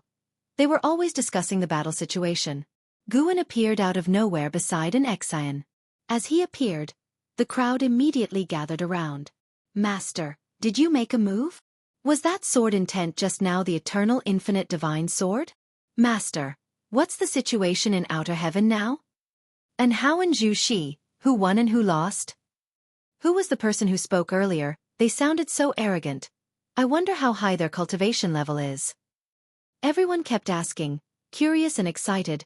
With the protection of the Taoist field of the beginningless, they hadn't truly felt the oppression from the outside world. Guan looked toward the celestial vault. From now on, you will never see those two again. As soon as these words were spoken, everyone was stunned, their excitement immediately extinguished, and they subconsciously looked at an Xian. They weren't familiar with Zhu Shi. They only knew that an Xian and Hao were as close as siblings. An Xian too was stunned. She didn't have a breakdown of emotions, but looked at Guan and asked, Master, have you seen him already? Yes. Then let it be. An Xian was very calm, and Guan did not say more. He turned to the others, a new era is coming, the universe will become infinitely vast, from now on, you will no longer live in the great heaven and earth, but in the Great Thousand World. The Great Thousand World. Everyone was astounded. They believed Guan's words, and so they began to fantasize about the vastness of the Great Thousand World. And Shengtian was also somewhat dazed. Although he had cut off the cause and effect with Hao, he had always hoped to meet Hao. Would he really never be able to meet him from now on? SEA the Novel Fire, NE*T website on Google to access chapters of novels early and in the highest quality. Look! Celestial Scion suddenly pointed at the sky, exclaiming loudly. Everyone turned their heads to look and saw a sun appearing in the sky that was growing rapidly larger. Celestial demon child was about to ask Guan when suddenly, an unimaginable shockwave descended from the sky, leaving everyone in a bewildered state. The scene seemed to freeze, everyone was fixed in place, only Guan could still move. Guan looked up and could see Hao's figure, which was fading away. Hao had chosen the same path as his father, the celestial spirit Immortal Venerable. The celestial spirit Immortal Venerable had chosen to sacrifice himself to reshape the Tao rules of the Great Thousand World, and Hao had chosen to sacrifice himself to reassemble the shattered Great Thousand World. Hao was able to do this because he had received the Tao of the celestial spirit Immortal Venerable. He had become the controller of the Great Thousand World. In order for all living beings to quickly survive the calamities set by the heavenly Tao, he chose to sacrifice himself. In this catastrophe, Zhu Xi was sent out of the universe by Immortal Seeker, the celestial spirit god was captured, and both the celestial spirit Immortal Venerable and Hao fell one after another. At first glance, it seemed there were no victors. Guan sighed at the capriciousness of fate, but he was also looking forward to the brand new Great Thousand World. Anyway, this calamity was just a node in his life. He needed to keep striving to become stronger, intuition telling him that one day he would no longer be able to conceal himself, and he would need to directly face the might of the celestial court. When that day comes, whether he would compromise and ascend to immortality or make other plans would depend on how high his cultivation level was. Guan retracted his gaze and walked toward his own pavilion. As for the immobilized crowd, they wouldn't have any issues. Guan deliberately allowed Hao's power to enter the dojo, letting them rapidly get through the upcoming drastic changes of heaven and earth like all living beings. When they awoke, they would only think they had a dream. Guan suddenly looked in one direction, a trace of surprise in his voice. Everything in the universe was still under Hao's power, yet Shenzhen was unaffected, still fervently drawing in her house. Guan felt a special aura from Shenzhen, one that he couldn't deduce. This made him even more curious. What kind of great Tao had Shenzhen stepped into? As Guan was pondering, a powerful light that drained all colors from everything descended from the sky, enveloping his figure and all of existence. If you find any errors, ads pop up, ads redirect, broken links, non-standard content, etc., please let us know. Report so we can fix it as soon as possible. Chapter 554 9 Heaven's Cyan Bird. Tai Ching golden immortal sunlight was brilliant, filtering through the gaps in the leaves and leaving patches of light across the grass in the forest. An Xian sat on a rock beside a stream, delivering a sermon to a group of boys and girls. Her voice was mesmerizing, so much so that even the birds perched on the trees cocked their heads to listen attentively. She had been speaking for half a day now, her patience greater than before, as a gentle smile constantly graced her face. Seeing the Chenkuan sect disciples enraptured by her Taoist teachings, an Xian turned her head to look around but couldn't find Guan. However, she believed her master was still there. Indeed he was. 10 yards away, on an old tree, Guan was lying on a branch, hesitating as he stared at his attribute list. Name, Guan. Lifespan, 9,555,89,904,572,611. Physique, primordial infinite body. Cultivation level, heaven balancing golden immortal realm perfection. 800 years had passed since the Great Thousand Worlds restructuring, a cataclysmic process. But under Hao and the celestial spirit Immortal Venerable's protection, all beings were unaffected, feeling only as if they had sunk into a profound dream. Upon awakening from the dream, every major sect realized that the world had become boundlessly vast, so much so that even beings above the heaven and earth flying immortal realm, who flew towards outer heaven, were utterly astounded by the current world. The endless expanse of the world, a thicker celestial Tao light layer, and the universe had become even more dim. Hao had gathered all the worlds within the cosmos to create the entirely new celestial spirit Great World. The celestial spirit Great World was more than 10,000 times larger than the celestial spirit Great World. In the previous 10 millennia, not only the celestial spirit Great World had faced calamities of the heavenly Tao, but other great worlds experienced the same. Without the protection of the supporting Tao Sword Venerable, many had long been eradicated of all life. Thus, after the restructuring of the celestial spirit Great World, the heavens and the earth became vast yet desolate. With the world so infinitely vast and the number of living beings not even close to the new world's capacity, the calamities of the heavenly Tao receded. With no impetuousness left in nature's spiritual energy, Yang Immortal Emperor's proposal had been implemented by Hao, and everything was evolving for the better. Worth mentioning is that after Hao's sacrifice, his wife and children received considerable cosmic destiny. And within just 100 years, Guan witnessed the birth of a genius in the Yin family with a potential lifespan of 8,000 years. Guan wasn't sure if it was the world's favor or in house that looked after his descendants, but according to his calculations, the Yin family would rise in the next 10,000 years, eventually becoming one of the strong families in the world. Right now, Guan's hesitation was not about the affairs of others, but his own concerns. He planned to first comprehensively enhance his own Taoist techniques. Then, after accumulating another 200 billion years of lifespan, he could strike for an even higher realm. A lifespan nearing 900 billion years seemed massive, but in truth, if he intended to enhance every aspect, it would probably be spent soon. No matter, he must improve. Even though the celestial spirit Immortal Venerable had already reshaped the order of the Great Tao in the Great Thousand World, and the celestial spirit god had not fallen, temporarily avoiding the celestial court's notice, he had to maintain the pace of getting stronger. After this increase in strength, he would start dealing with the celestial spirit god. Guan began to utilize his lifespan breakthrough. You have activated the lifespan breakthrough function. Based on your current realm, the following breakthrough locations have been selected for you. 1. Ascending to Yellow Heaven. 2. Celestial Extreme 9 Heavens. 3. Abyss Tao Sea. 4. Path of the Great Tao. 5. Eastern Sea Celestial Palace. 6. Primordial Emperor Domain. 7. Profound Abyss Divine Pool. 8. Golden Immortal Ancestor Tree. 9. Ling Mountain. Looking at the choices that had popped up before him, many of which he was seeing for the first time, Guan couldn't help but be moved by the infinite vastness of the Great Tao. The path of the Great Tao connected the 3,000 great worlds, and beyond the Great World were many more mysterious places. Guan's previous breakthrough had taken him to the Celestial Extreme 9 Heavens, which left a deep impression on him. After some contemplation, he felt that returning to the Celestial Extreme 9 Heavens was the best option. He was uncertain of the other locations, and although the Celestial Extreme 9 Heavens had powerful beings, they were few in number. With his decision made, Guan chose the Celestial Extreme 9 Heavens for teleportation. Teleporting to Celestial Extreme 9 Heavens will require the consumption of 10 billion years of lifespan. Do you wish to proceed? Continue. Guan closed his eyes after making his choice, and that long-absent sensation of dizziness appeared. After a while, Guan opened his eyes, and what met his gaze was an endless sea of clouds, majestic and vast.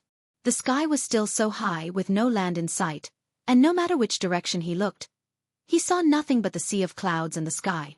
He immediately activated his lifespan barrier and sat down to meditate on the spot. Without saying a word, he began to evolve and improve. Starting with his physique. Each time, Guan invested 1 billion years of lifespan, operating slowly. It took nearly 4 billion years to advance from the primordial Tao golden body to the primordial infinite body. This time would surely take even more. Billion after billion years, Guan was collected and composed, not feeling the slightest bit of heartache. In the end, it took approximately 50 billion years for the primordial infinite body to advance to the primordial reincarnation undying body. As the final prompt fell, an enormous surge of Tao spiritual qi flooded towards Guan. The boundless sea of clouds began to churn in a very short time, luckily, not as dramatically as the previous breakthrough. Guan closed his eyes and began to immerse himself. An hour later, his physique's transformation was successful. With the primordial reincarnation undying body, not only did his physique grow stronger, but the power of the Great Tao could no longer control his flesh, and it was not worn down by reincarnation. Even if his lifespan reached its limit, his body could exist forever. Now, he could enter reincarnation in his physical form as smoothly as a fish takes to water. Guan opened his eyes and his gaze fell on the cultivation technique column in his attribute list. Upgrade the main technique first. Great Tao Great Freedom as You Wish Bible. He began to invest lifespan for evolution. Investing 36 billion years of lifespan at once, the Great Tao Great Freedom as You Wish Bible was elevated to the Taoist Dominator skill, reaching an in-depth level of understanding. Tao spiritual qi surged toward him once again, and an endless stream of Taoist technique memories burst forth in his mind. Sar the Nelfer.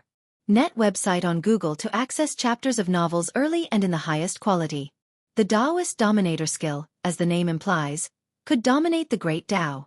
Once mastered, Guan could comprehend any kind of Great Tao, and in facing any kind of Great Tao, he could discern its weaknesses in an extremely short time. Most importantly, this technique could merge the 3,000 great Tao into one force, aptly named the Dominator's power. Another half an hour passed, and Guan successfully mastered the Taoist Dominator skill. He didn't have time to experience it in depth and continued to enhance other Taoist techniques. Regardless of the tier the Taoist technique reached, lifespan evolution could always allow Guan to master it within half an hour, which was also a significant advantage. The Great Thousand Following Heart to Void skill was upgraded to the Sun and Moon Selfless Divine Tao, consuming nearly 50 billion years of lifespan.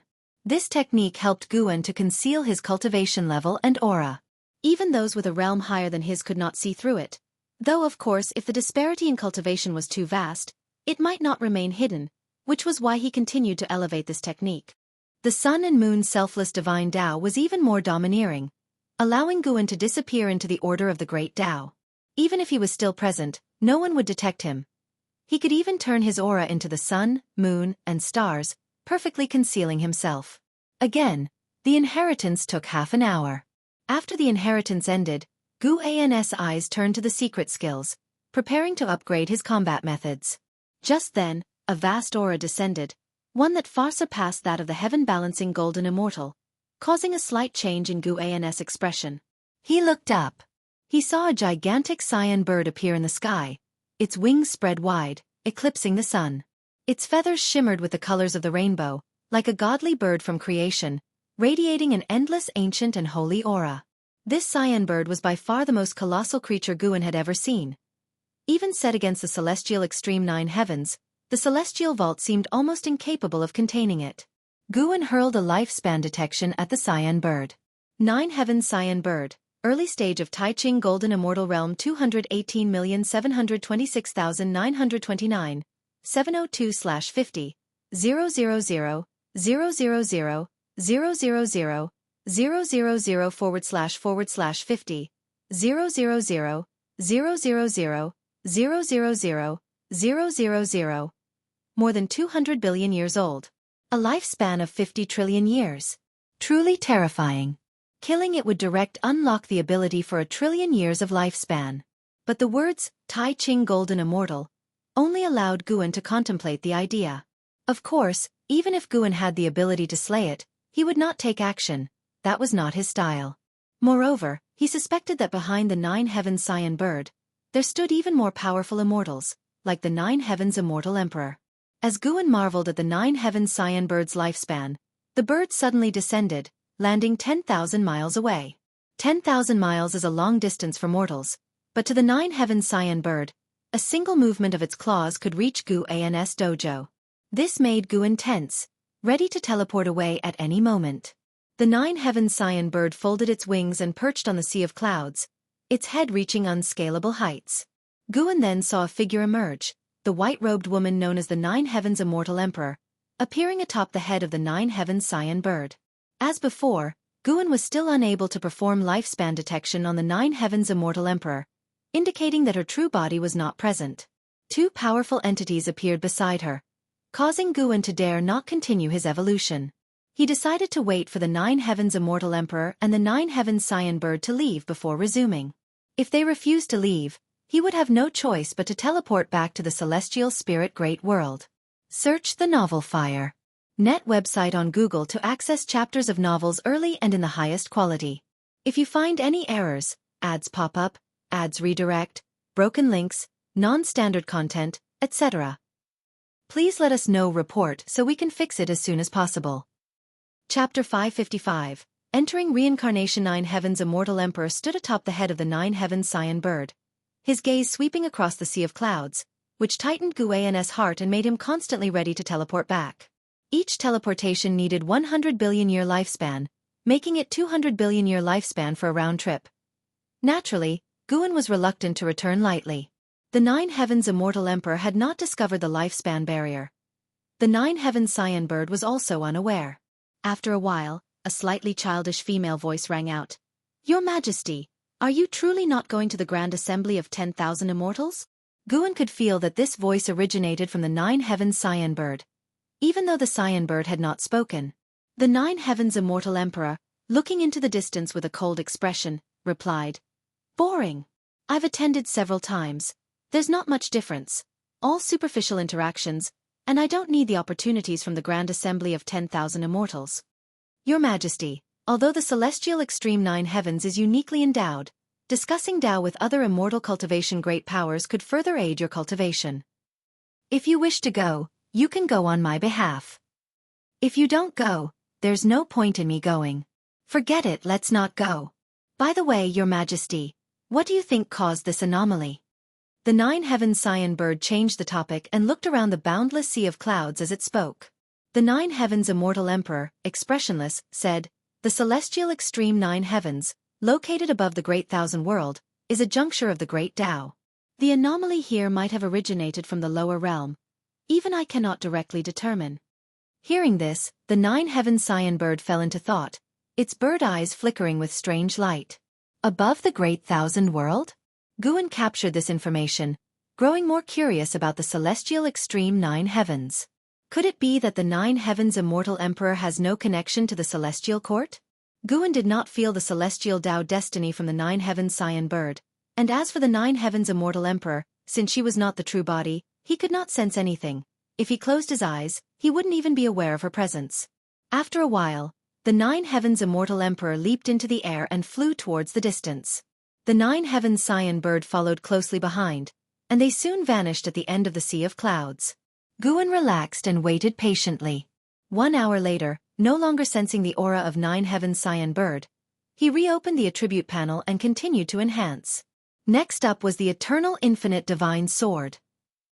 Although he had already mastered the sacred heart sword Tao, which merged with the river of sword Tao, deemed an independent existence, he felt he couldn't solely rely on the sacred heart sword Tao. He needed stronger sword techniques as his trump card. The eternal infinite divine sword evolved into the 3,000 slaying Tao swords, achieving the mastery realm, consuming 80 billion year lifespan. During the half-hour inheritance, neither the 9 heavens immortal emperor nor the 9 heavens Scion bird returned. Thus, Guan continued to invest his lifespan in evolution. Profound yellow eternal Tao step advanced into Taoless celestial net step, consuming 42 billion year lifespan and reaching the realm of integration. Celestial dark purple micro Saint Tao body evolved into Hongmeng void golden body, also at the realm of integration, consuming 76 billion year lifespan. After upgrading the most core Taoist techniques, Guan turned his attention to the great soul-capturing immortal technique. This technique could perform soul search, but as the enemy's realm was higher, the difficulty of soul search increased. It needed enhancement. This was still the transformation of soul-capturing technique that Zhang Qiong had taught him years ago. Guan spent 130 billion year lifespan in one breath, allowing the great soul-capturing immortal technique to advance several levels, finally evolving into Calamity Absolute I. Calamity Absolute I could not only perform soul search but also bring bad luck to the enemy, with the nature of the calamity shaped by the caster's imagination. A very domineering divine skill. That's it. Search * the novel. F. Iyer. NT website on Google to access chapters of novels early and in the highest quality. Guan dared not continue evolving because, accounting for the lifespan barrier's consumption, he only had 230 billion year lifespan left and still needed 100 billion year lifespan to teleport back. After a series of evolutions and enhancements, Guan felt a complete transformation even though his cultivation level had not increased. His strength had greatly changed. Now, handling celestial spirit god should be effortless. Thinking this, Guan stood up. He gazed at the constantly churning sea of clouds, as if for one last look, since he definitely needed to change locations upon the next breakthrough. The recent appearance of the 9 heavens immortal emperor and 9 heavens Scion bird was definitely not a coincidence. They must have intended to investigate his whereabouts. Even if their words didn't directly reflect it, he had to stay alert. Guan chose to teleport back, and as he thought, he vanished on the spot. Guan returned to the forests near the Chenkuan sect and could no longer see an Xin and the others. Unable to find him, an Xin returned to the dojo to cultivate. Guan did not hurry back. He jumped down from a tree, crossed a creek, and sat down on a large stone by the creek. Lifting his right hand, palm facing upwards, a skull appeared in his palm, the size of a pebble, indeed that of the celestial spirit god.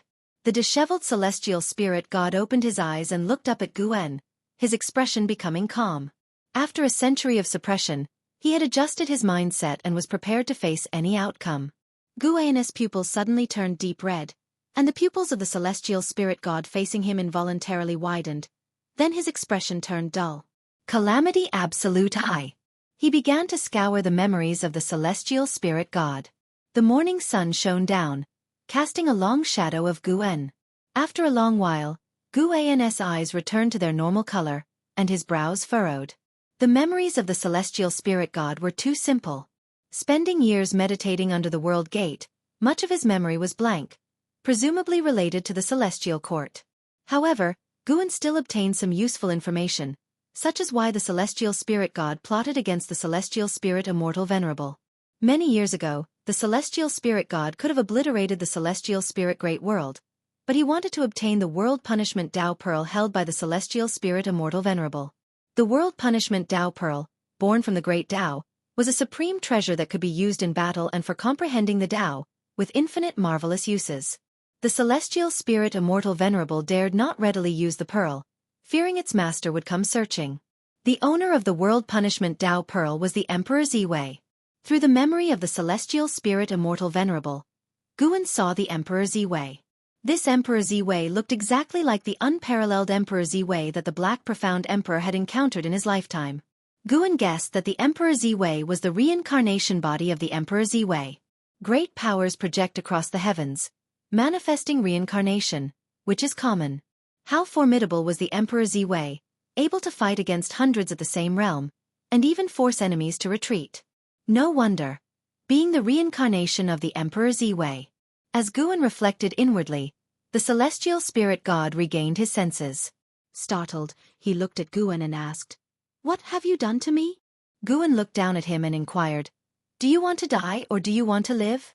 When Gu-en questioned whether the celestial spirit god's apocalyptic acts were related to the celestial court, and the celestial spirit god admitted it was his own selfishness, Gu-en actually felt a trace of respect for him. The celestial spirit god was bold and accountable. It seemed a pity to kill such a person directly. The destruction by the celestial spirit god was nefarious to living beings, but from a cosmic perspective, he protected the cosmic order. Of course, whether the celestial spirit god wanted to live depended on his attitude. Faced with Gu-en's question, the celestial spirit god furrowed his brows. After a moment of silence he said, "I cannot possibly serve you. My fate today is merely reaping what I sowed. Had I not coveted the treasure and followed the heavenly Tao earlier, it would not have come to this. Just kill me." Having said so, the celestial spirit god closed his eyes. Suddenly, Gu-en asked, "Have you ever been immortal?" Hearing this, the celestial spirit god opened his eyes, looking at Gu-en in surprise. In the memory of the celestial spirit god, he was born a favored child of heaven and was taken as a disciple by the Emperor Ziwei early on. He stood above the masses from birth. Gu-en looked down at him and said coldly, "To kill you now would be too easy for you. Go to the human world and experience the struggles of humanity. In the eyes of immortal gods, mortal spirits are no different from dust, but how would you know the effort mortal spirits make just to survive?" As his words fell, Gu-en flipped his hand and threw the celestial spirit god into the creek. As the celestial spirit god fell, he looked at Gu-en. In his view, Gu-en was so magnificent. Indeed, he did not understand human suffering, but at that moment, he understood how mortals looked up to immortal gods. His vision quickly plunged into darkness. After Gu-en flipped his hand to let him go, he used his own divine sense to cast him into the cycle of reincarnation. After contemplating the Taoist dominator skill and the sun and moon selfless divine Tao, Gu-en could simply manipulate the path of reincarnation and make the celestial spirit god reincarnate. It was not difficult for him. He made the celestial spirit god be born in the celestial spirit great world to prevent him from escaping. The celestial spirit god was already bound by the Guiyuan divine Tao and his divine soul sealed. Without Gu-en's action, he would remain forever in the cycle of reincarnation, unable to escape. Search the novel Fire. Net website on Google to access chapters of novels early and in the highest quality. If you find any errors, ads pop up, ads redirect, broken links, non-standard content, etc., please let us know report so we can fix it as soon as possible. Chapter 556. Gu-en's story. Gu-en entered the Taoist field of the beginningless, and from a distance, he saw two people engaged in combat high up on the mountains. It was Lv Xian and Chen Chuan. These two were the most combative, even more so than the Blood Prison Great Saint, but they were merely sparring, not fighting out of anger, so Gu-en never stopped them. Watching Chen Chuan's elegance in the sky, Guan was very gratified. In his memories, he had never seen Xiao Chuan so spirited and confident. He also pondered when to let Chen Chuan recover his memories from his past life, but he felt that such matters shouldn't be rushed. Letting nature take its course was best. A figure suddenly appeared beside Guan. It was an Exan, who looked at Guan with a grievance and said, "Master, why didn't you say a word to me when you left yesterday?" You're the master? Or am I the master? Ah, I just wanted to go out with you for a bit. If you're bored, you could go to the Chen sect. Many new things will happen there, and I will also go to see the excitement. Really? Really? Guan was not lying. With the reshaping of the celestial spirit great world, various great heaven and earth started to interconnect. Sects began to wander the world, and in the coming years, the entire celestial spirit great world would embrace a thriving vitality. A new era was beginning. Sects vied for supremacy. Different great heaven and earth harbored different immortal cultivation philosophies, and these philosophies would clash, creating more sparks. The next era would be unprecedented. Those great powers who survived from the old era would rise to the pinnacle of authority, and the new great world would be far stronger than before. The new rules of heaven and earth would conceive more geniuses, even elevating the potential of these talents. Guan felt the destiny of heaven and earth, already foreseeing the birth of many geniuses with the ultimate lifespan of 9,999 years. He was very much looking forward to it. As the master and disciple chatted, they walked along the mountain path. The gentle breeze made an Exian a bit distracted. Unconsciously, she was already 9,521 years old. She felt her life experiences weren't rich, but this also meant she had lived a peaceful and comfortable life. She turned her head to look at her master beside her. His profile sent her heart into a state of tranquility. S.E.A. The Novel Fire. Net website on Google to access chapters of novels early and in the highest quality. She, too, began to feel anticipation. 10,000 years later, a million years later, or even 10 million years later, would she still be able to follow by her master's side? If she followed, what kinds of views would she see? The spring festival of the Chen sect had just ended, and the shadows of cultivators could be seen everywhere between the mountains. Most of the cultivators were flying in the same direction, towards a giant city surrounded by mountains on all sides, bursting with rays of light like a mirage, brimming with the grandeur of an immortal city. This city was Chen sect's main city.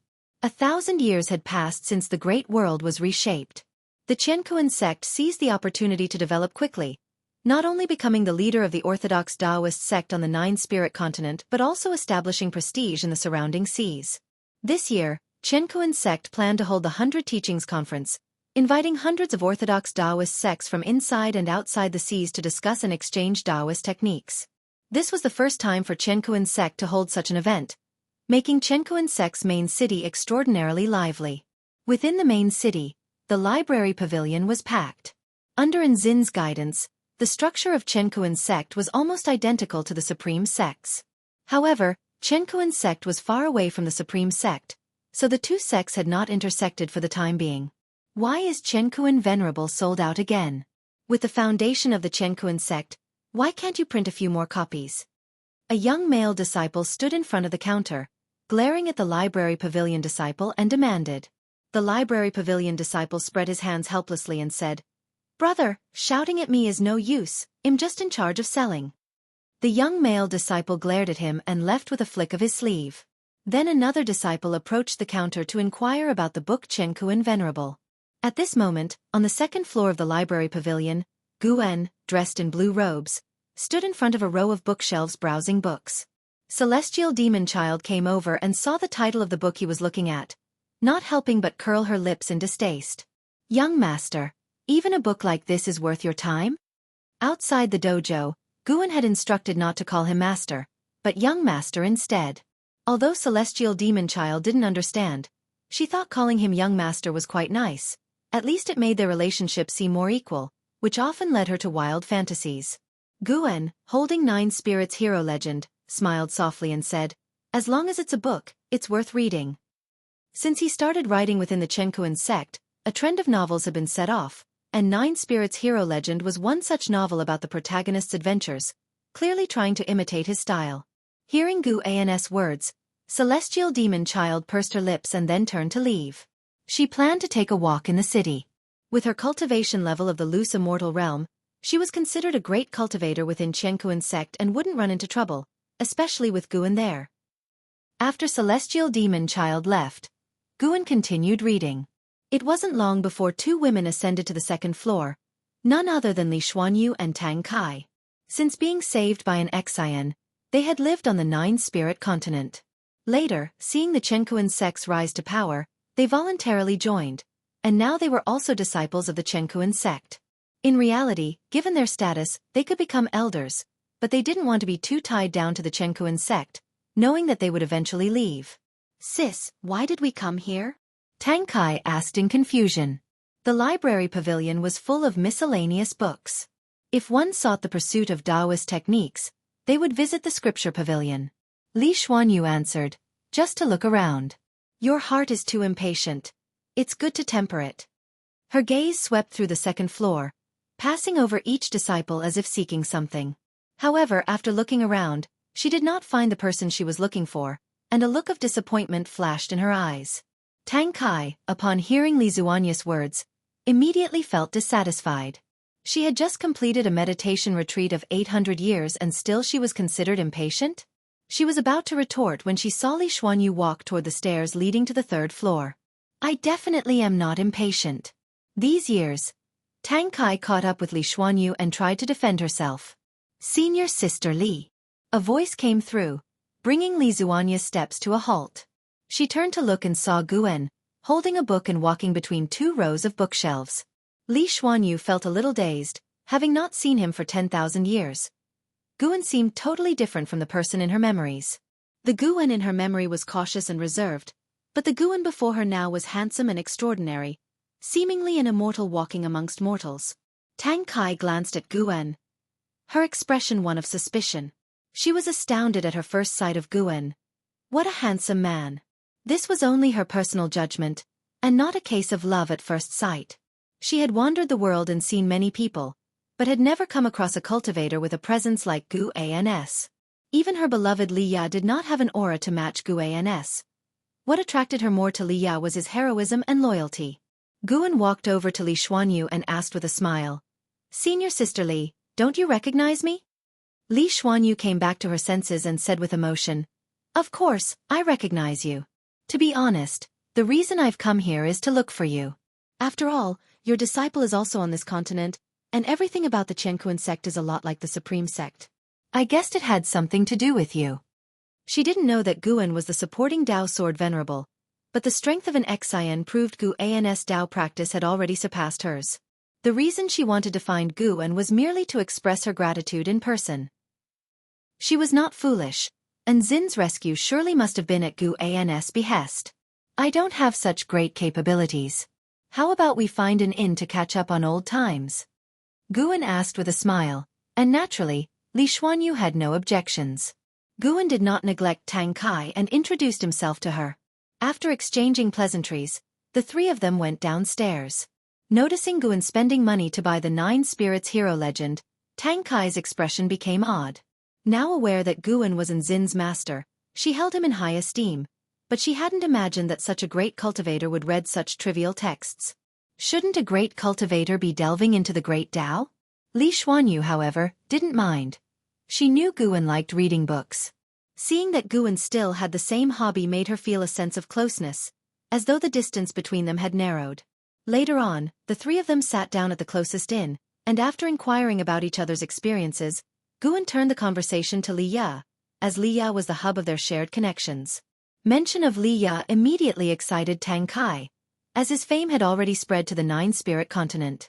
Li Ya, with the Nine Extreme Sacred Heart Sword in hand, might not yet be the world's preeminent sword cultivator, but his strength was already formidable. Coupled with his adventurous spirit, his fame was widespread. People say he's made enemies with the Shaking Light Saint Sect's saint and is being hunted by them. I want to help him, but our sister said I'd just be in the way. Guan, since you are Li Ya's junior brother, can you help him? Tang Kai looked at Guan with a tone full of supplication. She had been through a lot with Li Ya and knew the hardships that lay behind his fame. He must be seriously injured again. Otherwise, it wouldn't have come to this point of enmity. Before Guan could reply, Li Xuanyu spoke up coldly. Tang Kai, don't bother junior brother Gu with Li Ya's affairs. Those were his own choices. Junior brother Gu has already saved us. We owe him a great debt of gratitude. How could we trouble him further? But there are no buts, Li Xuanyu said decisively, leaving Tang Kai with no choice but to nod in resignation. Guan looked at Li Xuanyu, finding her solemnity a bit amusing, and replied, Shaking Light Saint sect is indeed formidable and is said to have the divine immortal of wondrous Dharma, who is of the sixth heaven of the immortal path. They're not easy to provoke. Sixth heaven of the immortal path. Li Xuanyu's complexion turned unnaturally pale, while Tang Kai grew tense. Guan comforted them. Don't worry. With the immortal path ultimate treasure, divine exotic city, and the 9 extreme sacred heart sword in his hands, senior brother Li is a man of great destiny. He will surmount the danger. That sword is the world's foremost divine sword. Hearing his words, Li Xuanyu could only nod, while Tang Kai sank into deep worry. Afterward, Guan brought up the 100 Teachings Conference of the Chenkuan sect. Although Li Xuanyu was still engaging in the conversation, the mood had clearly grown colder. Half an hour later, Guan said goodbye to the two women.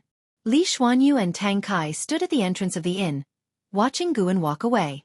Sister, he's Li Ya's junior brother, and thus from the supreme sect. Why has he come alone to this faraway place? Tang Kai asked curiously.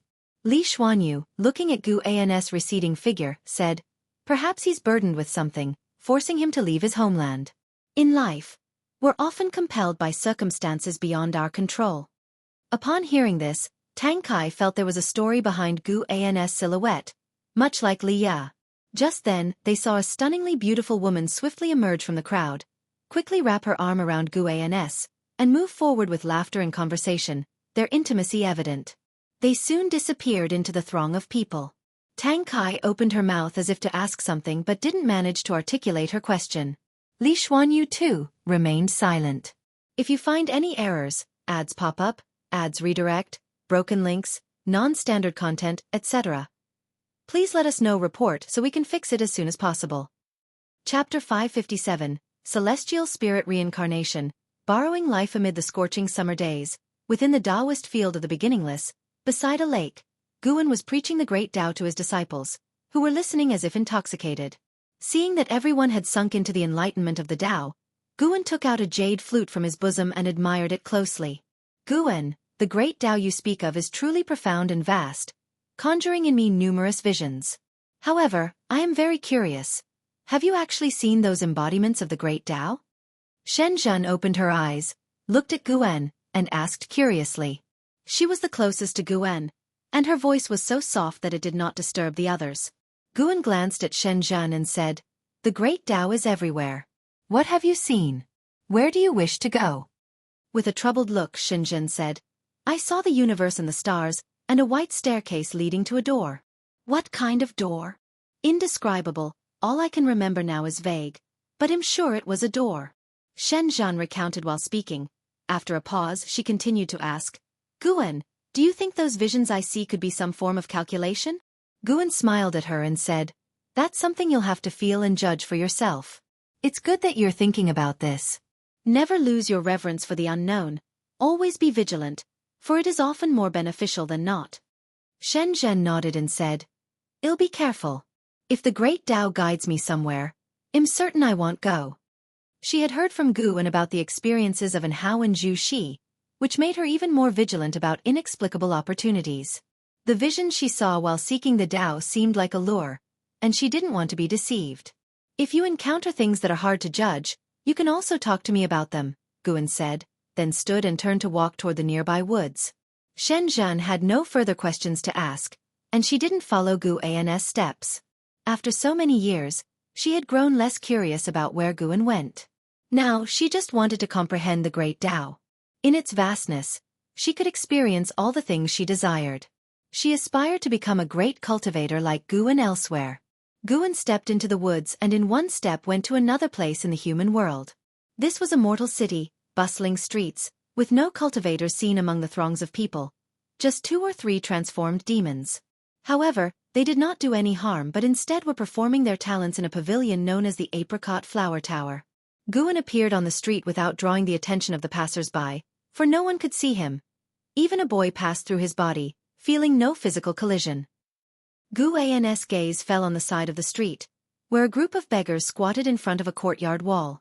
Among them, a 14 or 15-year-old boy sat with his head down. On closer examination, he had no legs, and only 2 fingers on his right hand, a sight that made it difficult to imagine what kind of torment he had endured. This boy was a reincarnation of the celestial spirit god. This was his 39th time being reincarnated. He was born in a village, and before he was 1 year old, his family was raided by bandits, who killed everyone and sold him off. After a life of constant upheaval and numerous struggles, he ended up in such a tragic state. Despite the suffering of the celestial spirit god, Guan had no intention of intervening. Nevertheless, in every life of the celestial spirit god, he would observe.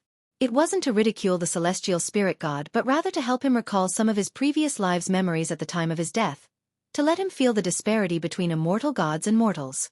Oddly enough, Guan had not deliberately made the celestial spirit god experience a life of suffering, but most of his lives in the cycle of reincarnation were miserable, and even if born in happiness, he tended to die young, living to a maximum of 70 years in the best-case scenario.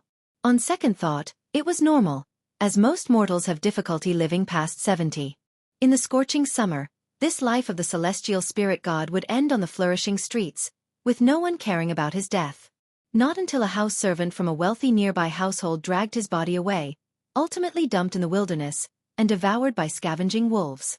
And so, Guan merely stood on the street watching the celestial spirit god, with people coming and going as if in a dream. Sarch * the novel. F. Iyer. Net website on Google to access chapters of novels early and in the highest quality. This live celestial spirit, named Little Five, had been adopted by an old beggar. He was the 5th child taken in by the old man, hence the name Little Five. At the beginning of the year, the old beggar passed away, and Little Five now followed the eldest child for survival, presently in the throes of illness. To seek medicinal herbs, the eldest was at that moment being beaten by the servants of a medicine shop on another street. This city bustled with such vibrancy. People were drinking and making merry, spilling wine and meat on their tables. Some were reciting poetry and discussing romance under the trees, while others were barely breathing, lying on their beds as their family fought over money for medicine. There were people who went about their routines like zombies, thinking not of the future, but of ending the day's tasks sooner. The countless conditions of sentient beings unfolded before Guan's eyes, his expression unchanging, just quietly watching Little Five. Little Five seemed to feel something and slowly lifted his head. The streets were noisy and busy before his eyes. The close proximity of prosperity felt unattainably distant.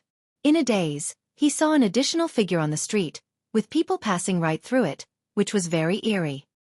His hands trembling, he raised them and rubbed his eyes to make sure he wasn't seeing things. Indeed, there was a figure that no one else but he could see.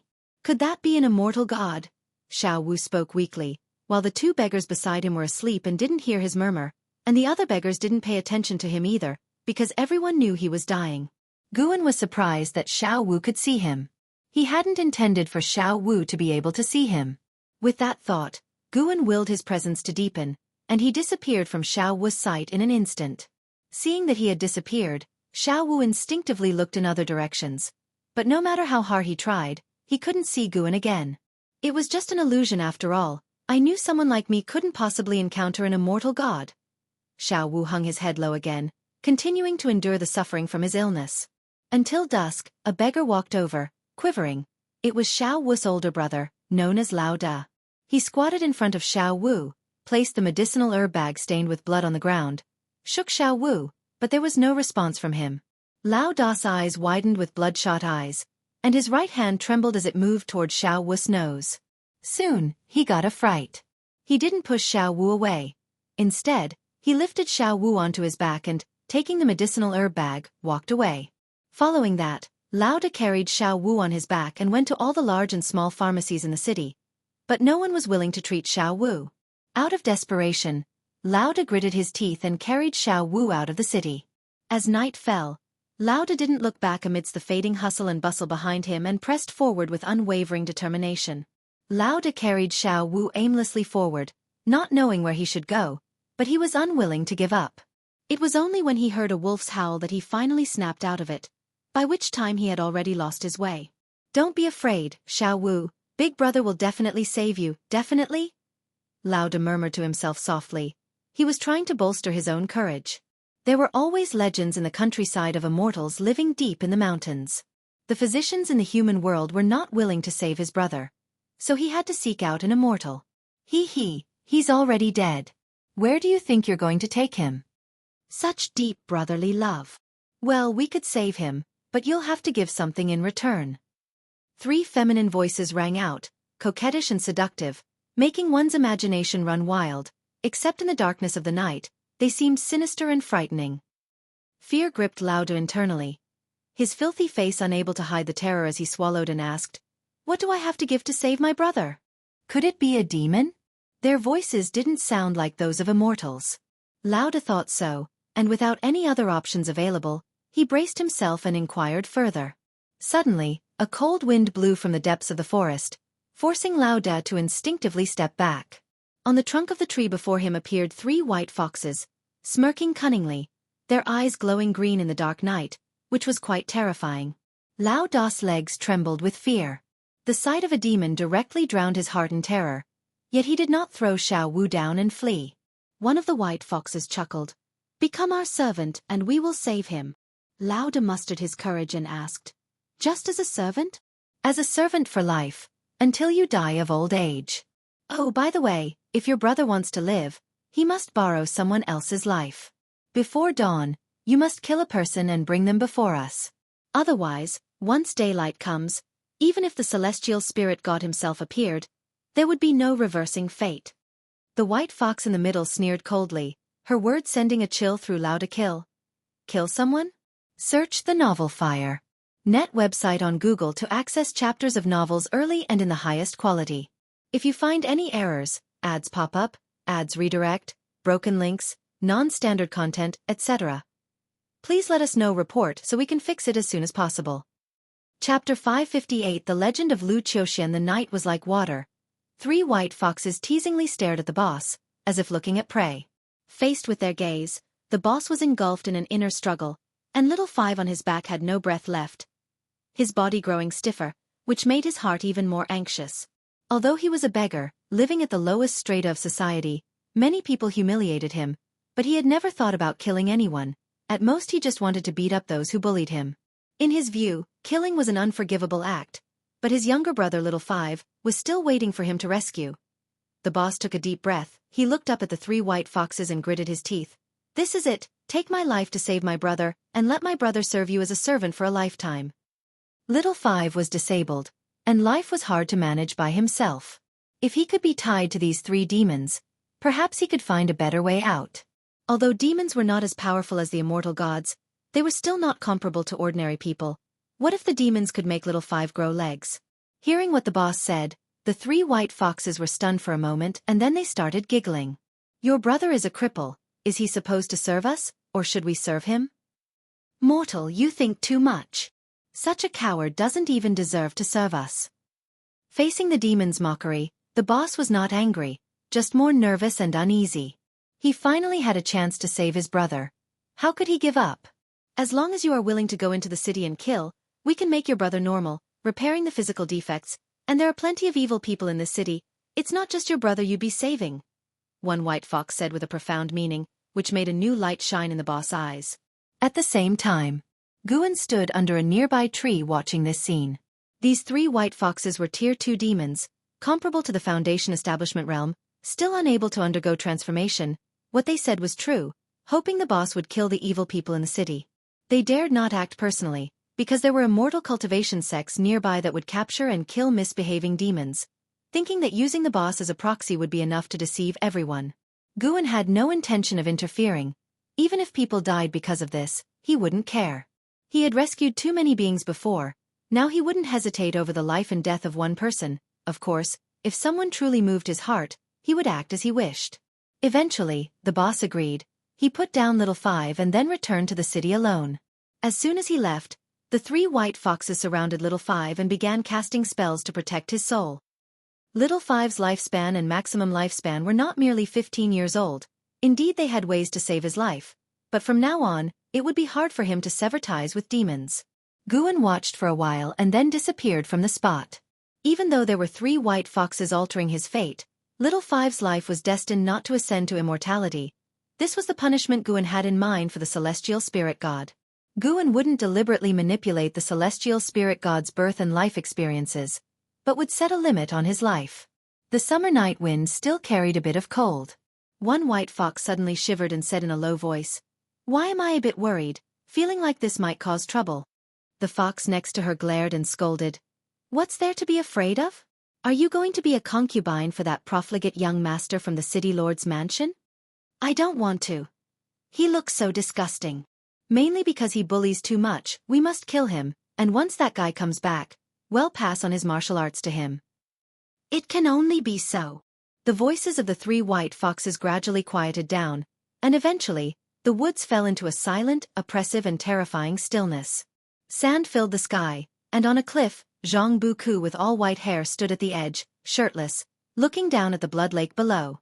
His upper body was muscular, full of power, with blood streaks twisting, making him look even more terrifying.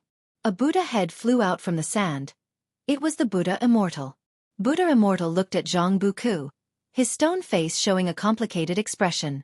He was forced to teach Zhang Buku to cultivate, but he hadn't expected Zhang Buku to be so suited to his Tao, far exceeding his expectations.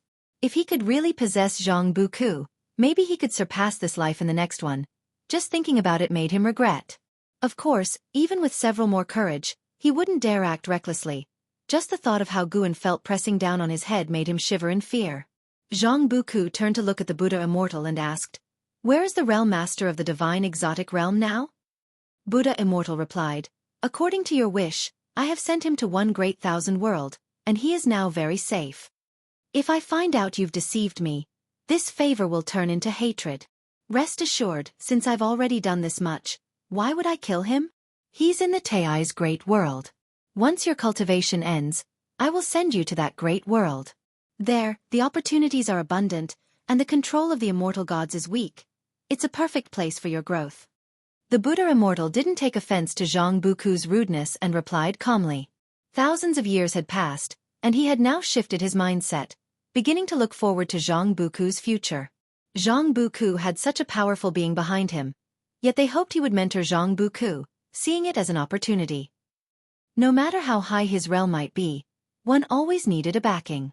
Should the celestial court discover him one day, perhaps he could rely on the existence behind Zhang Buku. Hearing the Buddha Immortal's answer, Zhang Buku asked no more.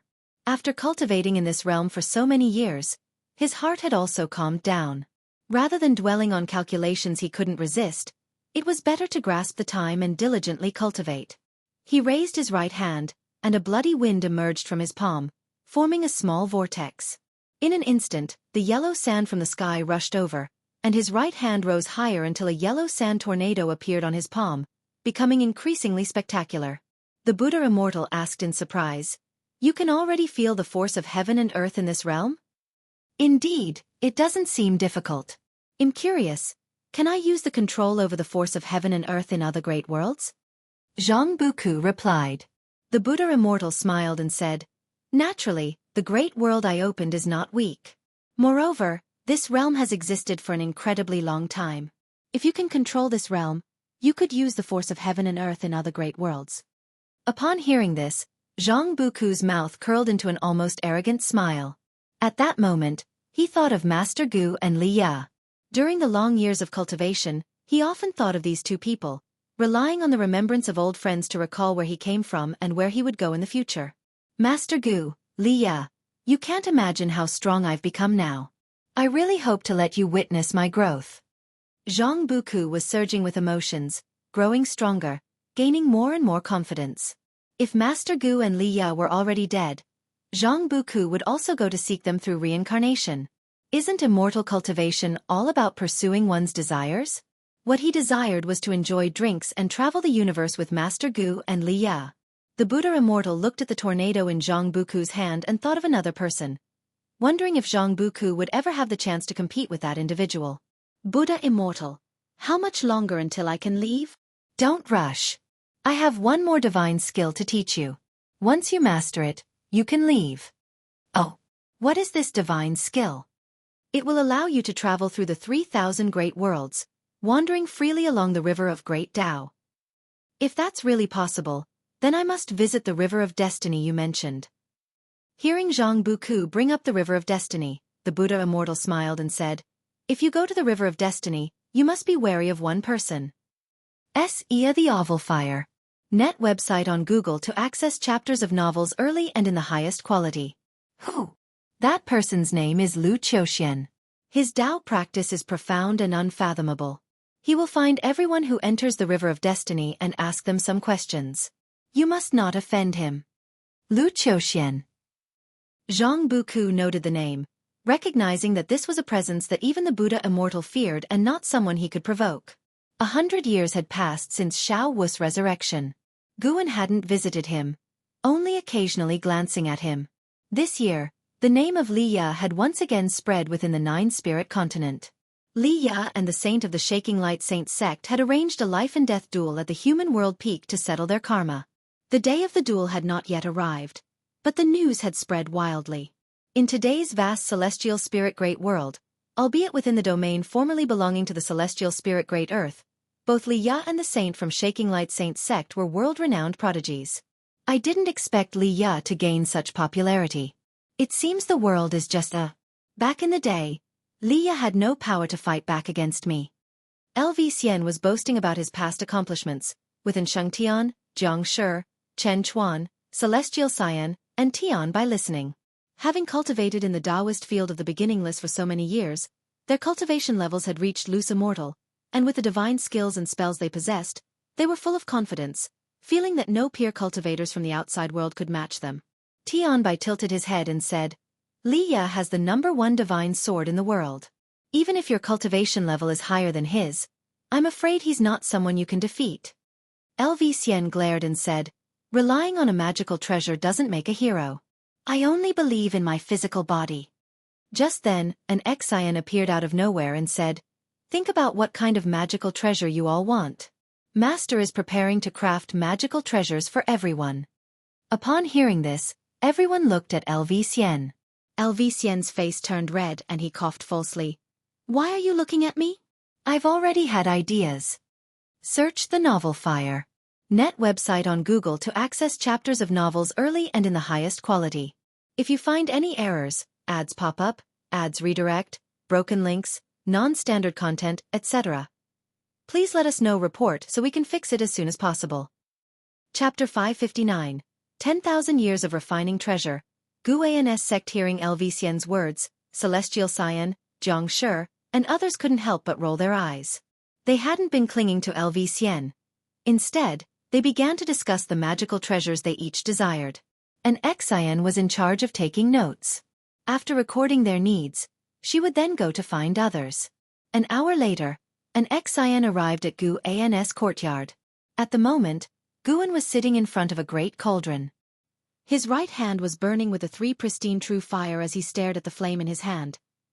His expression calm and contemplative. Master, I've asked everyone, an Xian said softly, standing next to Guan, holding a stack of paper in her hands. She found it strange. Given her master and the others' abilities, why did she need to run around? Direct communication would do. She figured her master was messing with her, but as a disciple, what could she say? Put it to the side for now, and assist your teacher in what comes next. Guan tossed the 3 pristine true fire beneath the cauldron and then began to speak. As his voice fell, a considerable number of exotic ores and medicinal herbs flew out from his sleeves. And Xin's eyes lit up. She had long wanted to learn artifact refining and yearned for a magical treasure suitable for her. Guan remained seated, casting spells from a distance, transferring materials for artifact refining into the cauldron. An Xian approached the great cauldron, using her divine sense to peek into its contents. Guan was preparing to refine a magic artifact with his own Tao intent, creating a magical treasure unique to his path. It would be a drawn-out process. By the next day at noon, Guan had left an Xian to keep watch while he went to gather medicinal herbs alone. This task was crucial.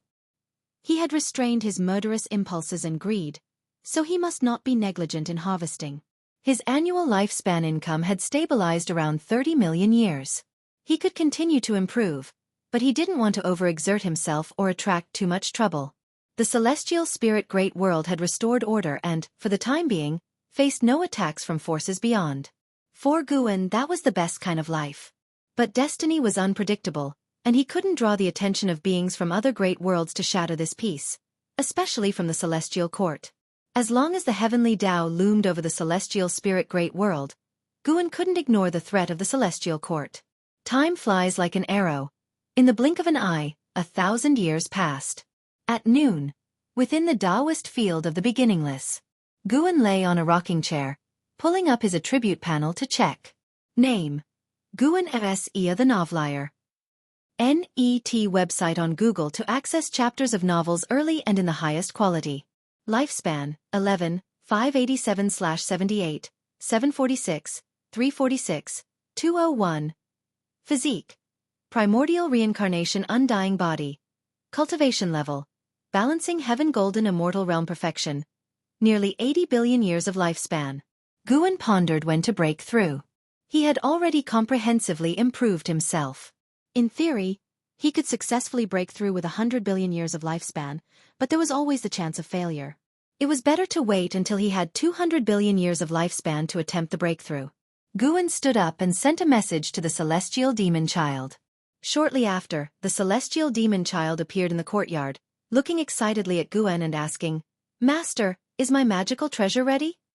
Since Guan mentioned 1,000 years ago that he planned to refine magical treasures for everyone, they had all been eagerly waiting. The longer the wait, the higher their expectations. Refining a magical treasure with Guan's Tao practice was not a challenge.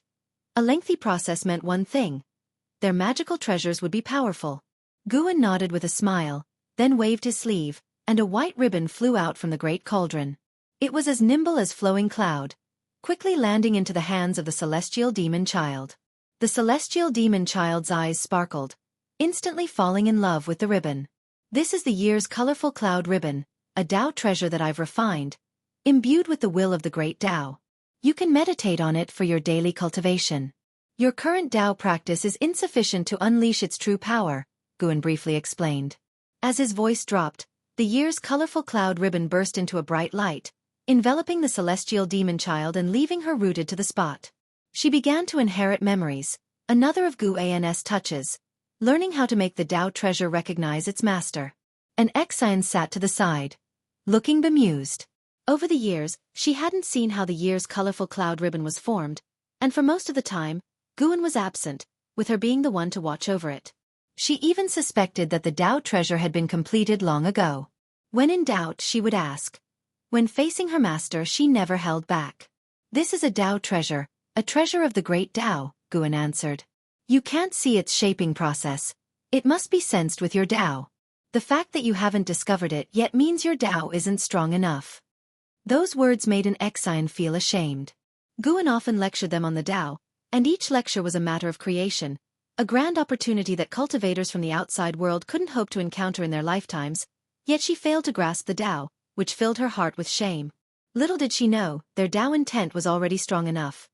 Many divine thought true immortals, even though stronger than them, couldn't match their Tao intent. Guan could tell that everyone in the dojo possessed the ability to fight beyond their realms, but he chose not to elaborate. With a heaven-balancing golden immortal as a teacher, such achievements were to be expected. While the celestial demon child was still assimilating memories, Guan turned and looked into the distance, mumbling to himself, "Still refusing to give up, huh?"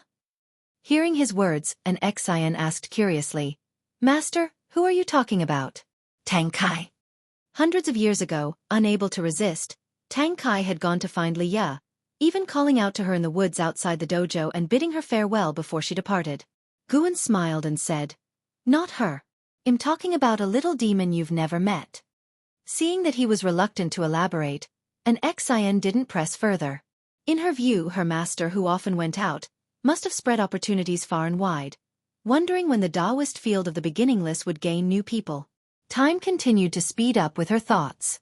The news of the celestial demon child receiving a Tao treasure quickly stirred up the dojo. Then, the age-colored cloud silk enveloped the entire sky of the dojo, suppressing all within, immobilizing them, which drove everyone, including an Xian, insane. An Xian even felt that the age-colored cloud silk was second only to her master's fate pen in power. How could she not be excited? Guan maintained a Dao treasure every 1,000 years. The second to receive a Dao treasure was Shen Zhen, and her Dao treasure was called the Void Rebirth Zither, whose strings could shake destiny, causality, and even reincarnation, quite domineeringly. Next was the Blood Prison Great Saint, who received a saber named the Heaven-Breaking Blood Prison Saber, which contained the great Tao of slaughter and hinted at ruling the laws of destruction. Jiang Shi received the Immortal Slaying Flying Saber, another Tao treasure for slaying and fighting, reminding him of the Immortal Slaying Flying Saber from the Investiture of the Gods, which he liked very much. Celestial Xian received the Xian Hong Ling Long Tower, and Tianbai received the White Spirit Exquisite Tower, both Tao treasures not inferior to the others. Together, their might was even greater, named after Yilan's White Spirit Sword and Gu An's Xian Hong Sword. And Shang Tian received the Shaking God Spear, its essence filled with fighting will, second only to the Heaven-Breaking Blood Prison Saber in terms of killing power. Chen Chuan got the Reincarnation Dao Slaying Sword, able to comprehend the path of reincarnation. Guan hoped he could remember his past life on his own. LV Xian received the 12 Extreme Heaven Calming World Bead, 12 silver beads that could each create or devour worlds, encapsulating the path of devouring. And Xian got the 6 Paths Mirror, which could reflect reincarnation and send others into it.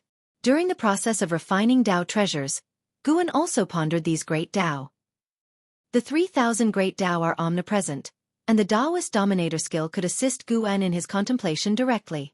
These Dao treasures all had the power to surpass Immortal Path Ultimate treasures and would continue to grow stronger with their owners' achievements in the great Dao, their limits unfathomable. At the very least, these Dao treasures were stronger than the 9 Extreme Sacred Heart Sword in Li Ya's hands. A Dao treasure every 1,000 years. Except for the Ghost Mother of Ephemera, everyone received a Dao treasure, indicating 9,000 years had passed. Guan, now over 20,000 years old, possessed a lifespan of over 340 billion years. The sunlight spilled down as everyone surrounded an Xian, inquiring about her 6 Paths Mirror, her face full of excited smiles. Finally done with work, it's time to make a breakthrough. Guan thought to himself silently.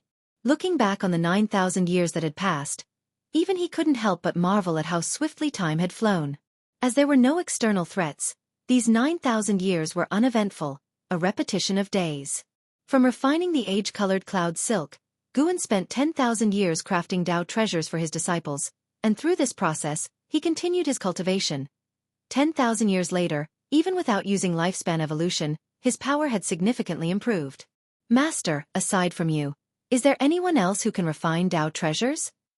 Chen Chuan looked at Guan, asking curiously. Holding the Reincarnation Dao Slaying Sword, even after 2,000 years, he was still enamored with it. The others followed suit, looking at Guan. Guan smiled and said, "Perhaps there are others, but your Dao treasures were forged with my great Dao. In the future, I could help strengthen your Dao treasures and even use them to connect with you." At those words, everyone became even more excited, which meant they could rely on Guan any time. Even if they went out in the future, couldn't they? Master, why not establish a sect? There's no need to recruit many disciples, but at least we could set a banner. In the future, when we introduce ourselves, we can declare which immortal sect we belong to and also add luster to your reputation.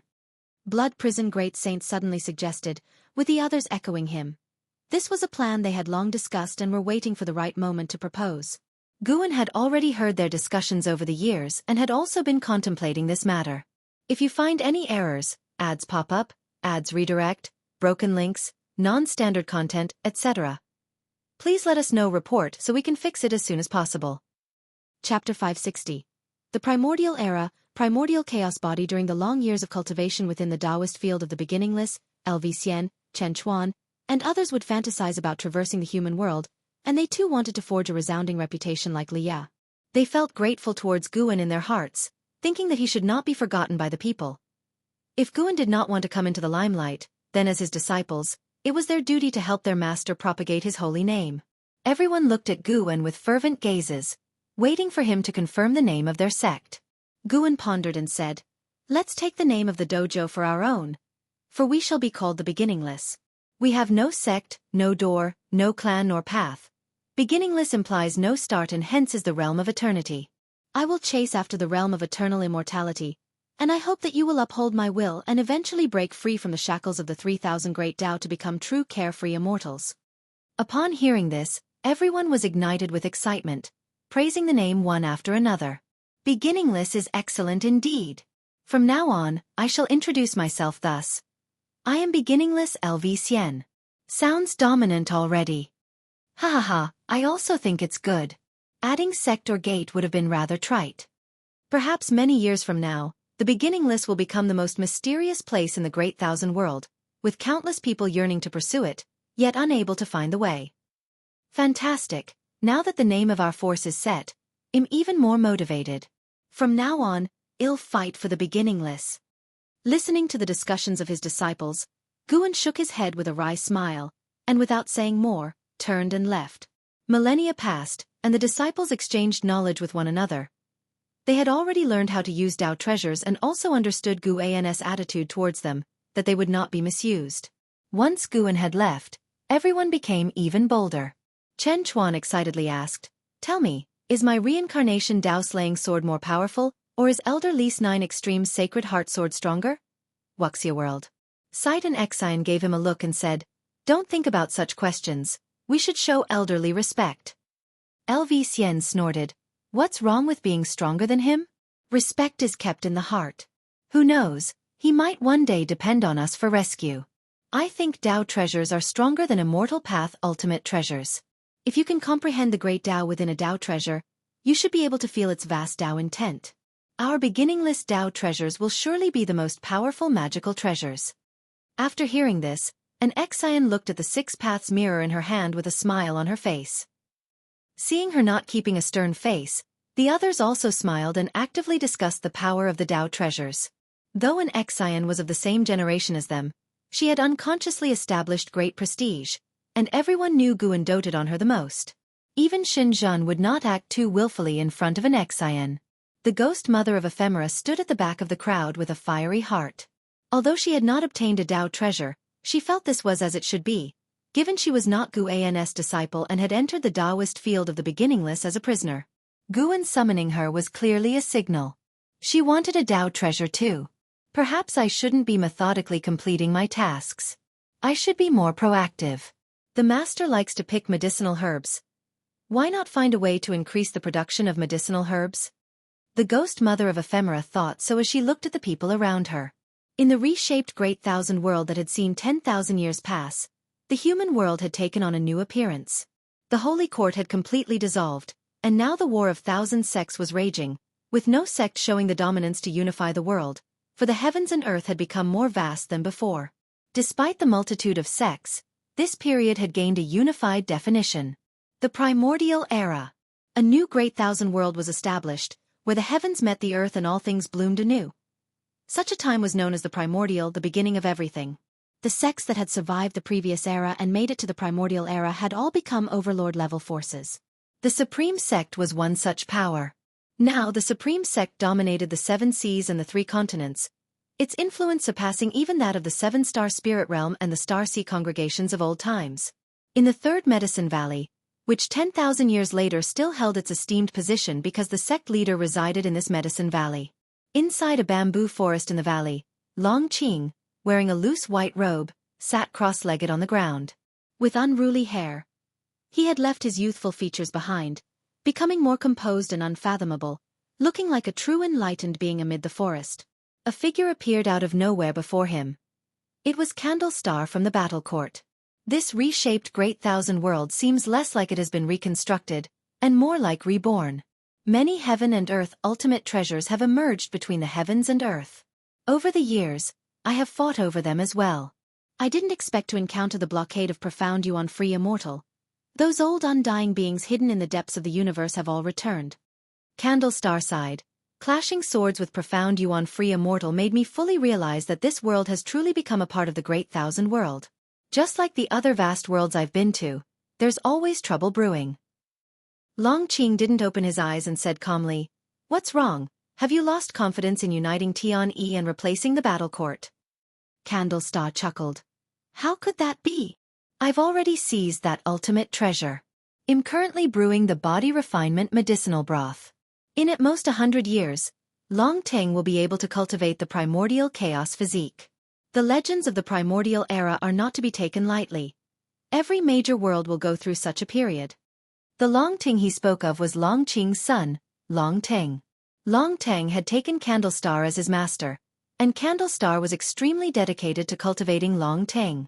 Their relationship as teacher and pupil was even closer than that of father and son. Long Qing was not pleased to hear this.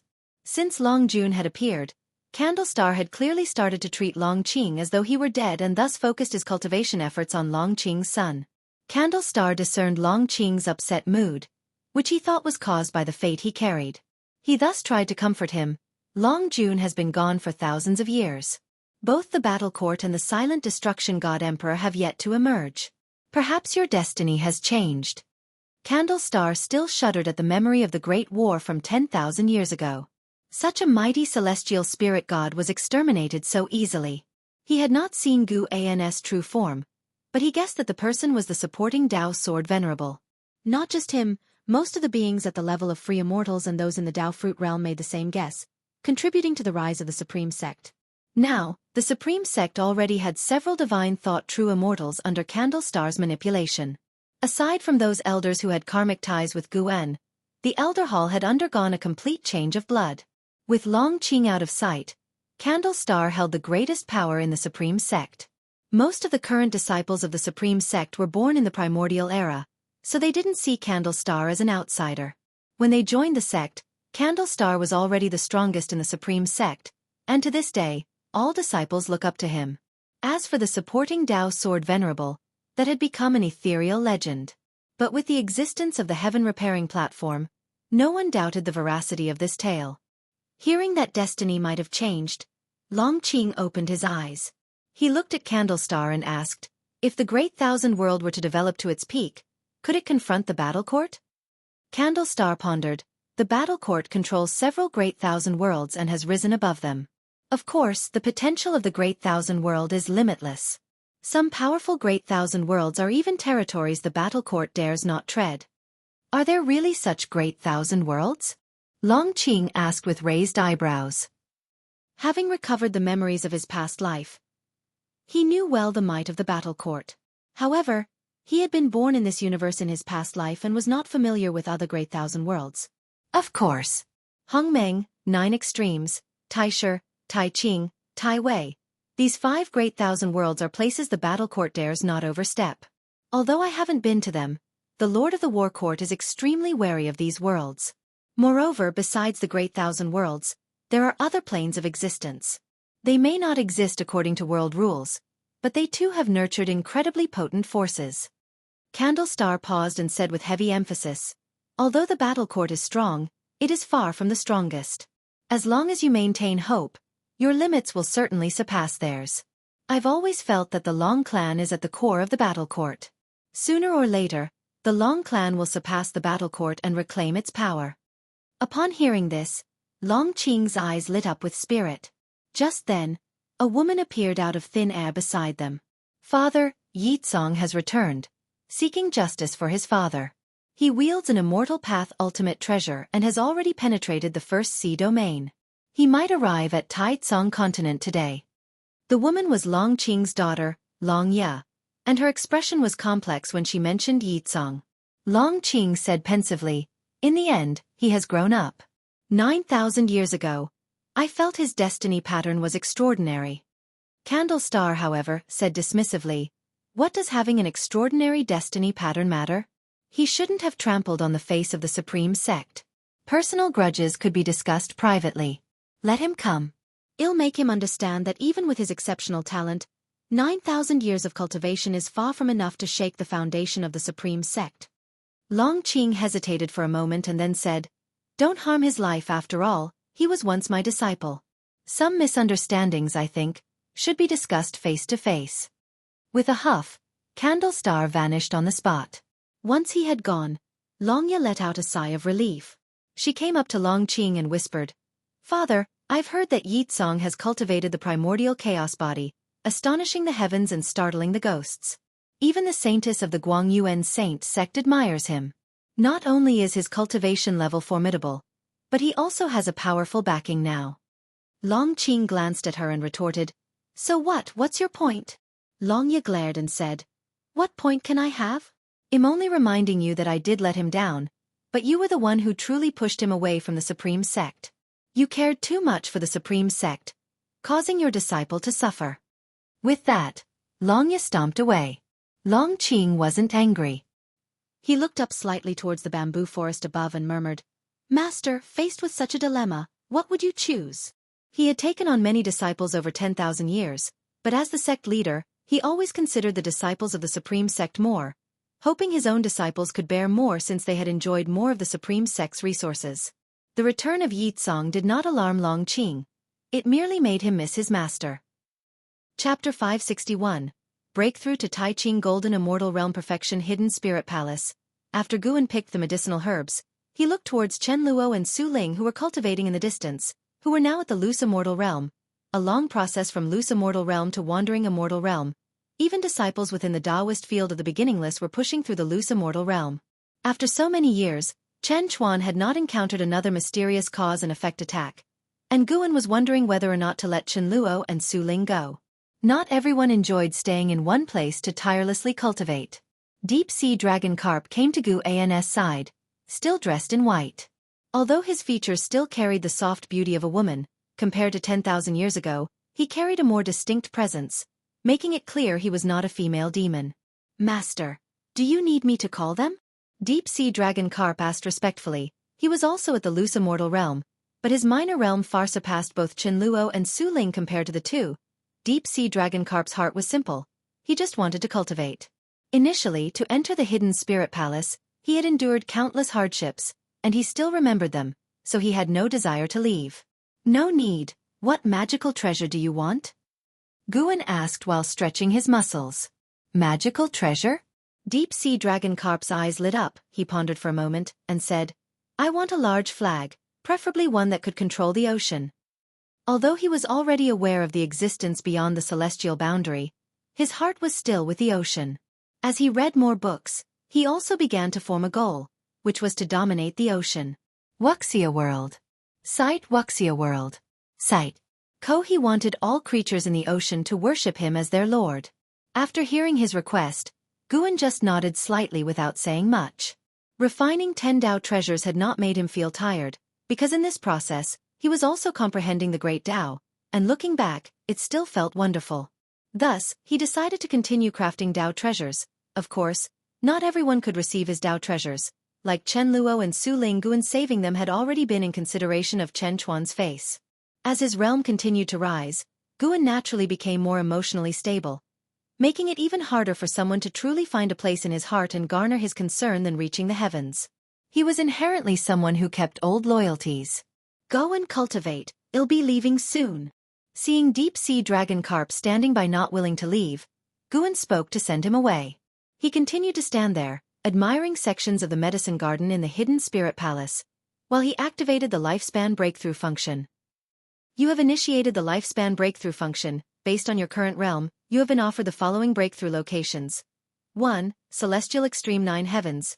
2. Ascending to Yellow Heaven. 3. Taiwei Earth Core. 4. Netherworld Deep Sea.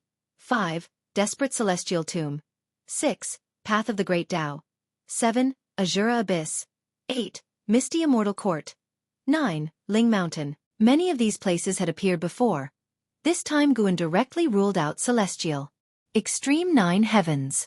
He carefully pondered these names, and he was very interested in Ling Mountain. In Wuxia mythology, Ling Mountain was the Buddhist sect's dojo. Now that Celestial Court had appeared, he was not sure if this Ling Mountain was the same as the one in the mythology. Despite his curiosity, Guan did not want to go to Ling Mountain. He vaguely felt that the waters of Ling Mountain were very deep, other places looked very expansive, while Ling Mountain seemed like just one mountain. Even though the lifespan breakthrough transfer locations are temporarily safe, he did not want to risk it. For him, the bigger the better for breakthrough locations, so even if anomalies were created, no one would intrude into the lifespan barrier. Thinking it over, Guan decided to go to the Desperate Celestial Tomb. There should be no powerful beings in the tomb, or if there were, they would be sealed. Also, for some reason, seeing the Desperate Celestial Tomb, Guan felt a connection to this place. Transporting to desperate celestial tomb will consume 10 billion years of lifespan. Do you wish to continue? Continue. The thought had just arisen when an unusual state that he had not felt in a long time enveloped Guan. He closed his eyes, losing all senses. After a while, Guan felt his feet touch the ground. He immediately initiated the lifespan barrier, and then opened his eyes. What entered his eyes were a series of ruined palaces, and ancient stone pillars towering into the clouds, the ground undulating unevenly, no flowers or grass in sight, only yellow soil and rocks, with a far-off dust swirling into the sky, making the end of the scene indistinct. Vast and desolate. This was Guan's first impression. The Tao spiritual qi here was very dense, even denser than in the celestial extreme 9 heavens, but the aura of the Tao here was not as abundant, with the path of cause and effect being particularly outstanding. This was actually good for Guan, even though he had begun to explore other paths of the Tao, the path of cause and effect was still his main focus. Looking around, Guan did not feel the presence of any living beings. The desperate celestial tomb was bigger than he had anticipated, endless to his heart-eyes sight. He was curious whether the whole world was inside the celestial tomb, or if this place was hiding it. He sat down on the spot and pulled up his attribute panel to check. Name: Guan. Lifespan: 20, 587/338, 542, 709, 068. Physique: primordial reincarnation, undying body. Cultivation level: balancing heaven, golden immortal realm, perfection. Over 330 billion years of lifespan. This time, he would surely succeed in breaking through. Guan was filled with confidence. The last time he broke through, each crossing the tribulation had to wait 100 million years. Now that he had improved in all aspects, the waiting time needed for crossing the tribulation should not increase by many times. He immediately invested 10 billion years of lifespan into his cultivation level. You practiced qi absorption cultivation for 200 million years. You forcefully assaulted the Tai Ching golden immortal realm using your great achievement with the Taoist dominator skill, started crossing the tribulation, but you did not endure the 3,000 golden immortal breaking Tao tribulations. Crossing the tribulation failed. You practiced qi absorption cultivation for 400 million years. You forcefully assaulted the Tai Ching golden immortal realm using your great achievement with the Taoist dominator skill, started crossing the tribulation, but you did not endure the 3,000 golden immortal breaking Tao tribulations. Crossing the tribulation failed. It was indeed the Tai Ching golden immortal. Once every 200 million years for crossing the tribulation, not bad. In reality, a failed tribulation could mean severe injuries or even annihilation. Being able to restore cultivation level and condition within 200 million years at this level was rare. Quickly, the 10 billion years of lifespan were exhausted, all efforts ending in failure. Guan was not panicked at all. This was just the beginning. Another 10 billion years of lifespan. One notification after another popped up, but Guan's attention was drawn to a huge palace in the distance. That massive palace was over 1,000,000 miles away from him. Compared to the surrounding structures, it was exceptionally magnificent. The gates alone were over 10,000 zhang high. For a moment earlier, Guan felt a faint and eerie presence from that palace that disappeared quickly, as if it was his imagination. It seemed that this desperate celestial tomb hid secrets. After all the prompts on his panel disappeared, Guan continued to invest 10 billion years of lifespan. Failure. Invest again. Failure. Invest again. Finally, success. You practiced qi absorption cultivation for 5,900,000,000 years. You forcefully assaulted the Tai Ching golden immortal realm using your great achievement with the Taoist dominator skill, started crossing the tribulation. You endured the 3,000 golden immortal breaking Tao tribulations. Crossing the tribulation succeeded. Your cultivation level broke through to the early stage of Tai Ching golden immortal realm. You practiced qi absorption cultivation for 100 billion years. Your cultivation level improved. A massive amount of Tao spiritual qi immediately surged towards Guan. He didn't stop but continued to invest lifespan. The lifespan required to move from the early stage to the mid-stage of the Tai Ching golden immortal realm far exceeded his imagination, costing him 200 billion years of lifespan. That was truly frightening. However, thinking of the 9 heavens cyan bird who was only in the early stage of Tai Ching golden immortal realm despite being over 200 billion years old, he felt more at ease. After all, this was the Tai Ching golden immortal, a realm unimaginable to the beings of the celestial spirit great world. He continued to invest lifespan until his cultivation level reached the perfection of Tai Ching golden immortal realm, From early stage to perfection, he had spent nearly 100 billion years of lifespan altogether. And he still had over 1.8 billion years of lifespan left. Meanwhile, anomalies began to appear in the desperate celestial tomb. Tao spiritual qi surged from all directions, forming devastating tornadoes, and runes appeared intermittently in the sky, akin to thunder, oppressively intense. Guan turned his gaze back to the distant huge palace. That trace of eerie presence he had caught earlier reappeared. His eyes intently focused on that half-open giant door, behind which was darkness, ominously severe. After a while, as Guan basked in the luminance of the great Tao, he squinted because he saw a figure walking out from that door. The figure was as large as an ordinary person, seeming minuscule like dust within the doorway. From its shape, it seemed to be a person. Chapter 562. Sin, the catastrophe of the supreme sect under Guan's gaze. A young boy with a full head of black hair walked out from the door. He looked to be just over 10 years old, very thin, dressed in a pair of tattered pants, his face smeared with dirt. He stood in the shadow of the gate, looking around nervously. Sin, Nirvana Realm 0/9999/9999. His cultivation level in the Nirvana Realm wasn't particularly strong, but his causality was extremely complex. Even someone as powerful as Guan couldn't see through it. The tangled, complicated causality was intricately related to the Tao rules within the desperate celestial tomb. At first glance, Guan felt like the boy was imprisoned here by the great Tao. But the key question was, how could he be 0 years old? Just born? Guan grew curious about Sin, but his immediate priority was to make a breakthrough. After watching for a while, he closed his eyes. The commotion caused by the breakthrough soon enveloped the entire desperate celestial tomb, making Sin at the gate even more nervous, to the point where he retracted back into the door, only poking his head out. As Guan closed his eyes, time flew by rapidly. An hour later, Guan successfully broke through to the Tai Ching Golden Immortal realm. The state of being a Tai Ching Golden Immortal still revolved around the elevation of the Golden Immortal Tao fruit, above which appeared a patch of azure sky evolved from the Tai Ching, reminding Guan of the Heavenly Tao. The Heavenly Tao encompassed the Great Thousand World just like this. Wuxia world. Sight reaching the Tai Ching Golden Immortal realm led to a transformation of his destiny pattern, unbound by the constraints of the Great Tao. Even without passing through a world gate, Guan could leap out of the Great World.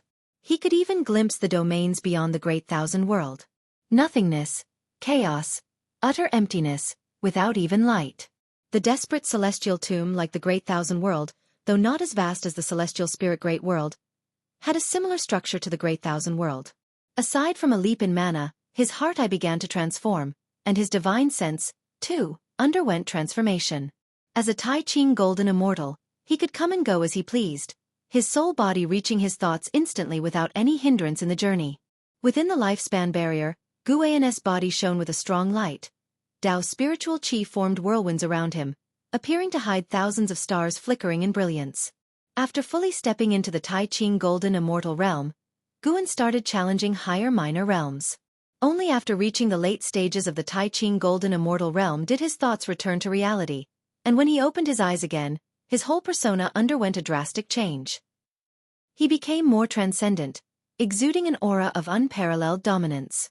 Tai Ching Golden Immortal, the pinnacle of the Golden Immortal Tao fruit and also the sixth realm of the Tao fruit realm, the Great Tao told Guan that very few beings reached this layer of the realm, a domain even the Great Tao couldn't entirely restrict.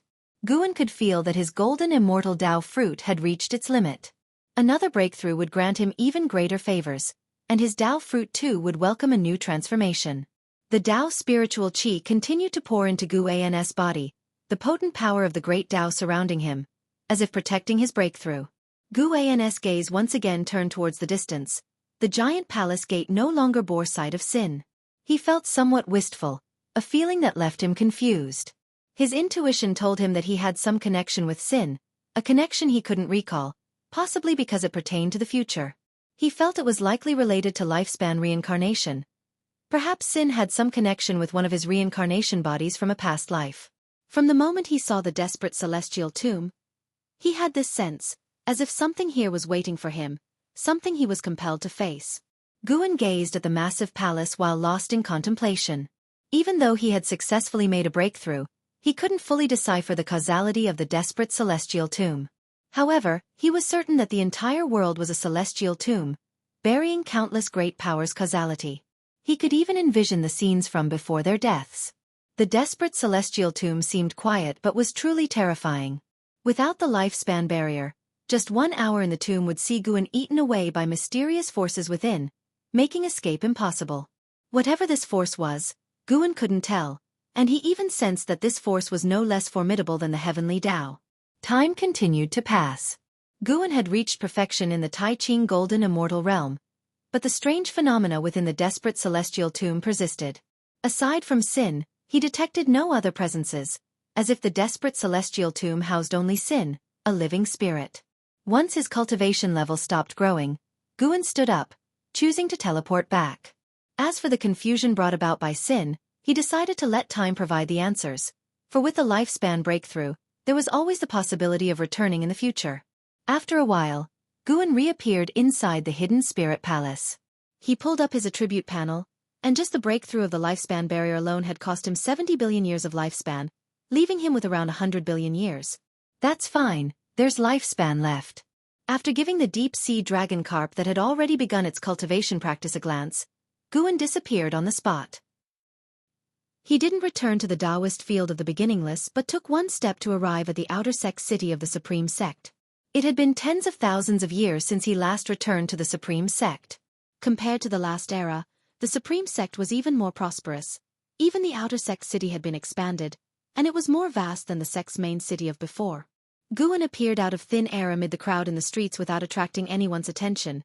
Even when he appeared in front of the passing disciples, they only felt that he had an extraordinary demeanor and were not confused about his sudden appearance, which was the effect of his Tao intent. He could influence people's perception, even manipulate their minds. The Supreme Sect was bustling today. As Guan strolled around, he listened to the discussions among the Supreme Sect disciples.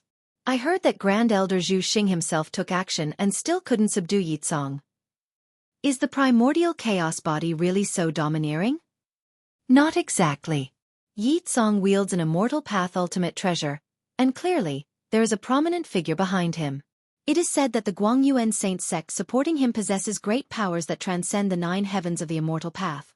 The Supreme Sect won't be overwhelmed, right? Yizong was also once a disciple of our Supreme Sect, but now he has become our enemy. What exactly happened back then? Guan listened to these discussions without paying Yizong any mind. The new era would give birth to new talents, especially since the current great heaven and earth are far stronger than in the last era. Before the great thousand world was reshaped, thousands of great heaven and earths were scattered across the universe. From ancient times to the present, entities wanting to transcend the free immortals realm would leave the great heaven and earth to seek opportunities in the universe, because their own heaven and earth could not help them reach higher realms. Now the great thousand world has been restored to its original state, and the heavenly Tao has re-emerged. Opportunities are everywhere, and more great powers are returning. Some come from the river of the great Tao, others from reincarnation. There are myriad ways, making the overall strength of the celestial spirit great world rapidly increasing. As for the celestial court, perhaps standing too high, they have not noticed this, and the battle court is even more elusive. Returning to the Supreme Sect, Guan mainly felt nostalgic and wanted to come back and take a look. He walked slowly, admiring the street scenes along the way, and before he knew it, he had arrived in front of the library pavilion. This time he didn't step inside. Compared to his last visit, the library pavilion had become majestically imposing, and he felt a sense of unfamiliarity. Old acquaintances kept surfacing in Guan's eyes, bringing a smile to his face. Though the old friends were no longer present, the memories of the past were so beautiful. Whenever he reminisced, his mood would become cheerful. Nowadays, very few people within the Supreme Sect could recognize Guan. These people are highly respected and often in seclusion, not the type to stroll around the outer sect city. Guan just stood in front of the library pavilion, looking at the building, lost in memories. The celestial vault behind him began to change color. Rolling thunderclouds approached from the horizon, quickly covering the sky above the outer sect city. As the world darkened, Guan's thoughts returned to the present. He turned around to look, and at the end of the earth, lightning flashed and thunder roared as if the apocalypse was upon them. Profound Yuan-free immortal realm's Grand Elder Zhu Xing couldn't stop Yizong, or more accurately, couldn't stop the immortal path ultimate treasure in Yizong's hand. The soul inside that immortal path ultimate treasure belonged to a heaven-encompassing free immortal from Luotian, and because it was just a soul, it could only exert the strength of a profound yuan free immortal. Combined with the immortal path ultimate treasure, it had the power to sweep through its realm. Guan saw through the origin of that soul at a glance. This soul, named the heaven-supporting ancestor, came from another great thousand world. When the celestial spirit god was preparing to destroy the great thousand world, he took advantage of the chaos in the great Daos order and sneaked in. He was fleeing a pursuit, with transcendent forces seeking to execute him. Later, the heaven-supporting ancestor encountered Yi Tsong. He was attracted by Yi Tsong's physique and, after thousands of years of companionship, they built a deep connection. Yi Tsong was determined to seek revenge, and the heaven-supporting ancestor could only support him. After defeating Zhu Xing, Yi Tsong rapidly advanced towards the supreme sect. Yi Tsong, who was over 9,000 years old, had already reached the cultivation level of a loose immortal and was not far from the wandering immortal realm. His talent could indeed be considered top-tier in the current era. However, his strength was mainly due to his reliance on the heaven-supporting ancestor. The world was unaware of the existence of the heaven-supporting ancestor, so Yi Tsong's talent was overestimated even more. Simultaneously, on the edge of the continent, above the rolling thunderclouds, a man in black clothes advanced against the wind. His face was stern with sharp eyebrows and eyes. His right hand held an ancient cyan tower that continuously burst forth with rainbow light, battering the sea of clouds. He was Yi Tsong,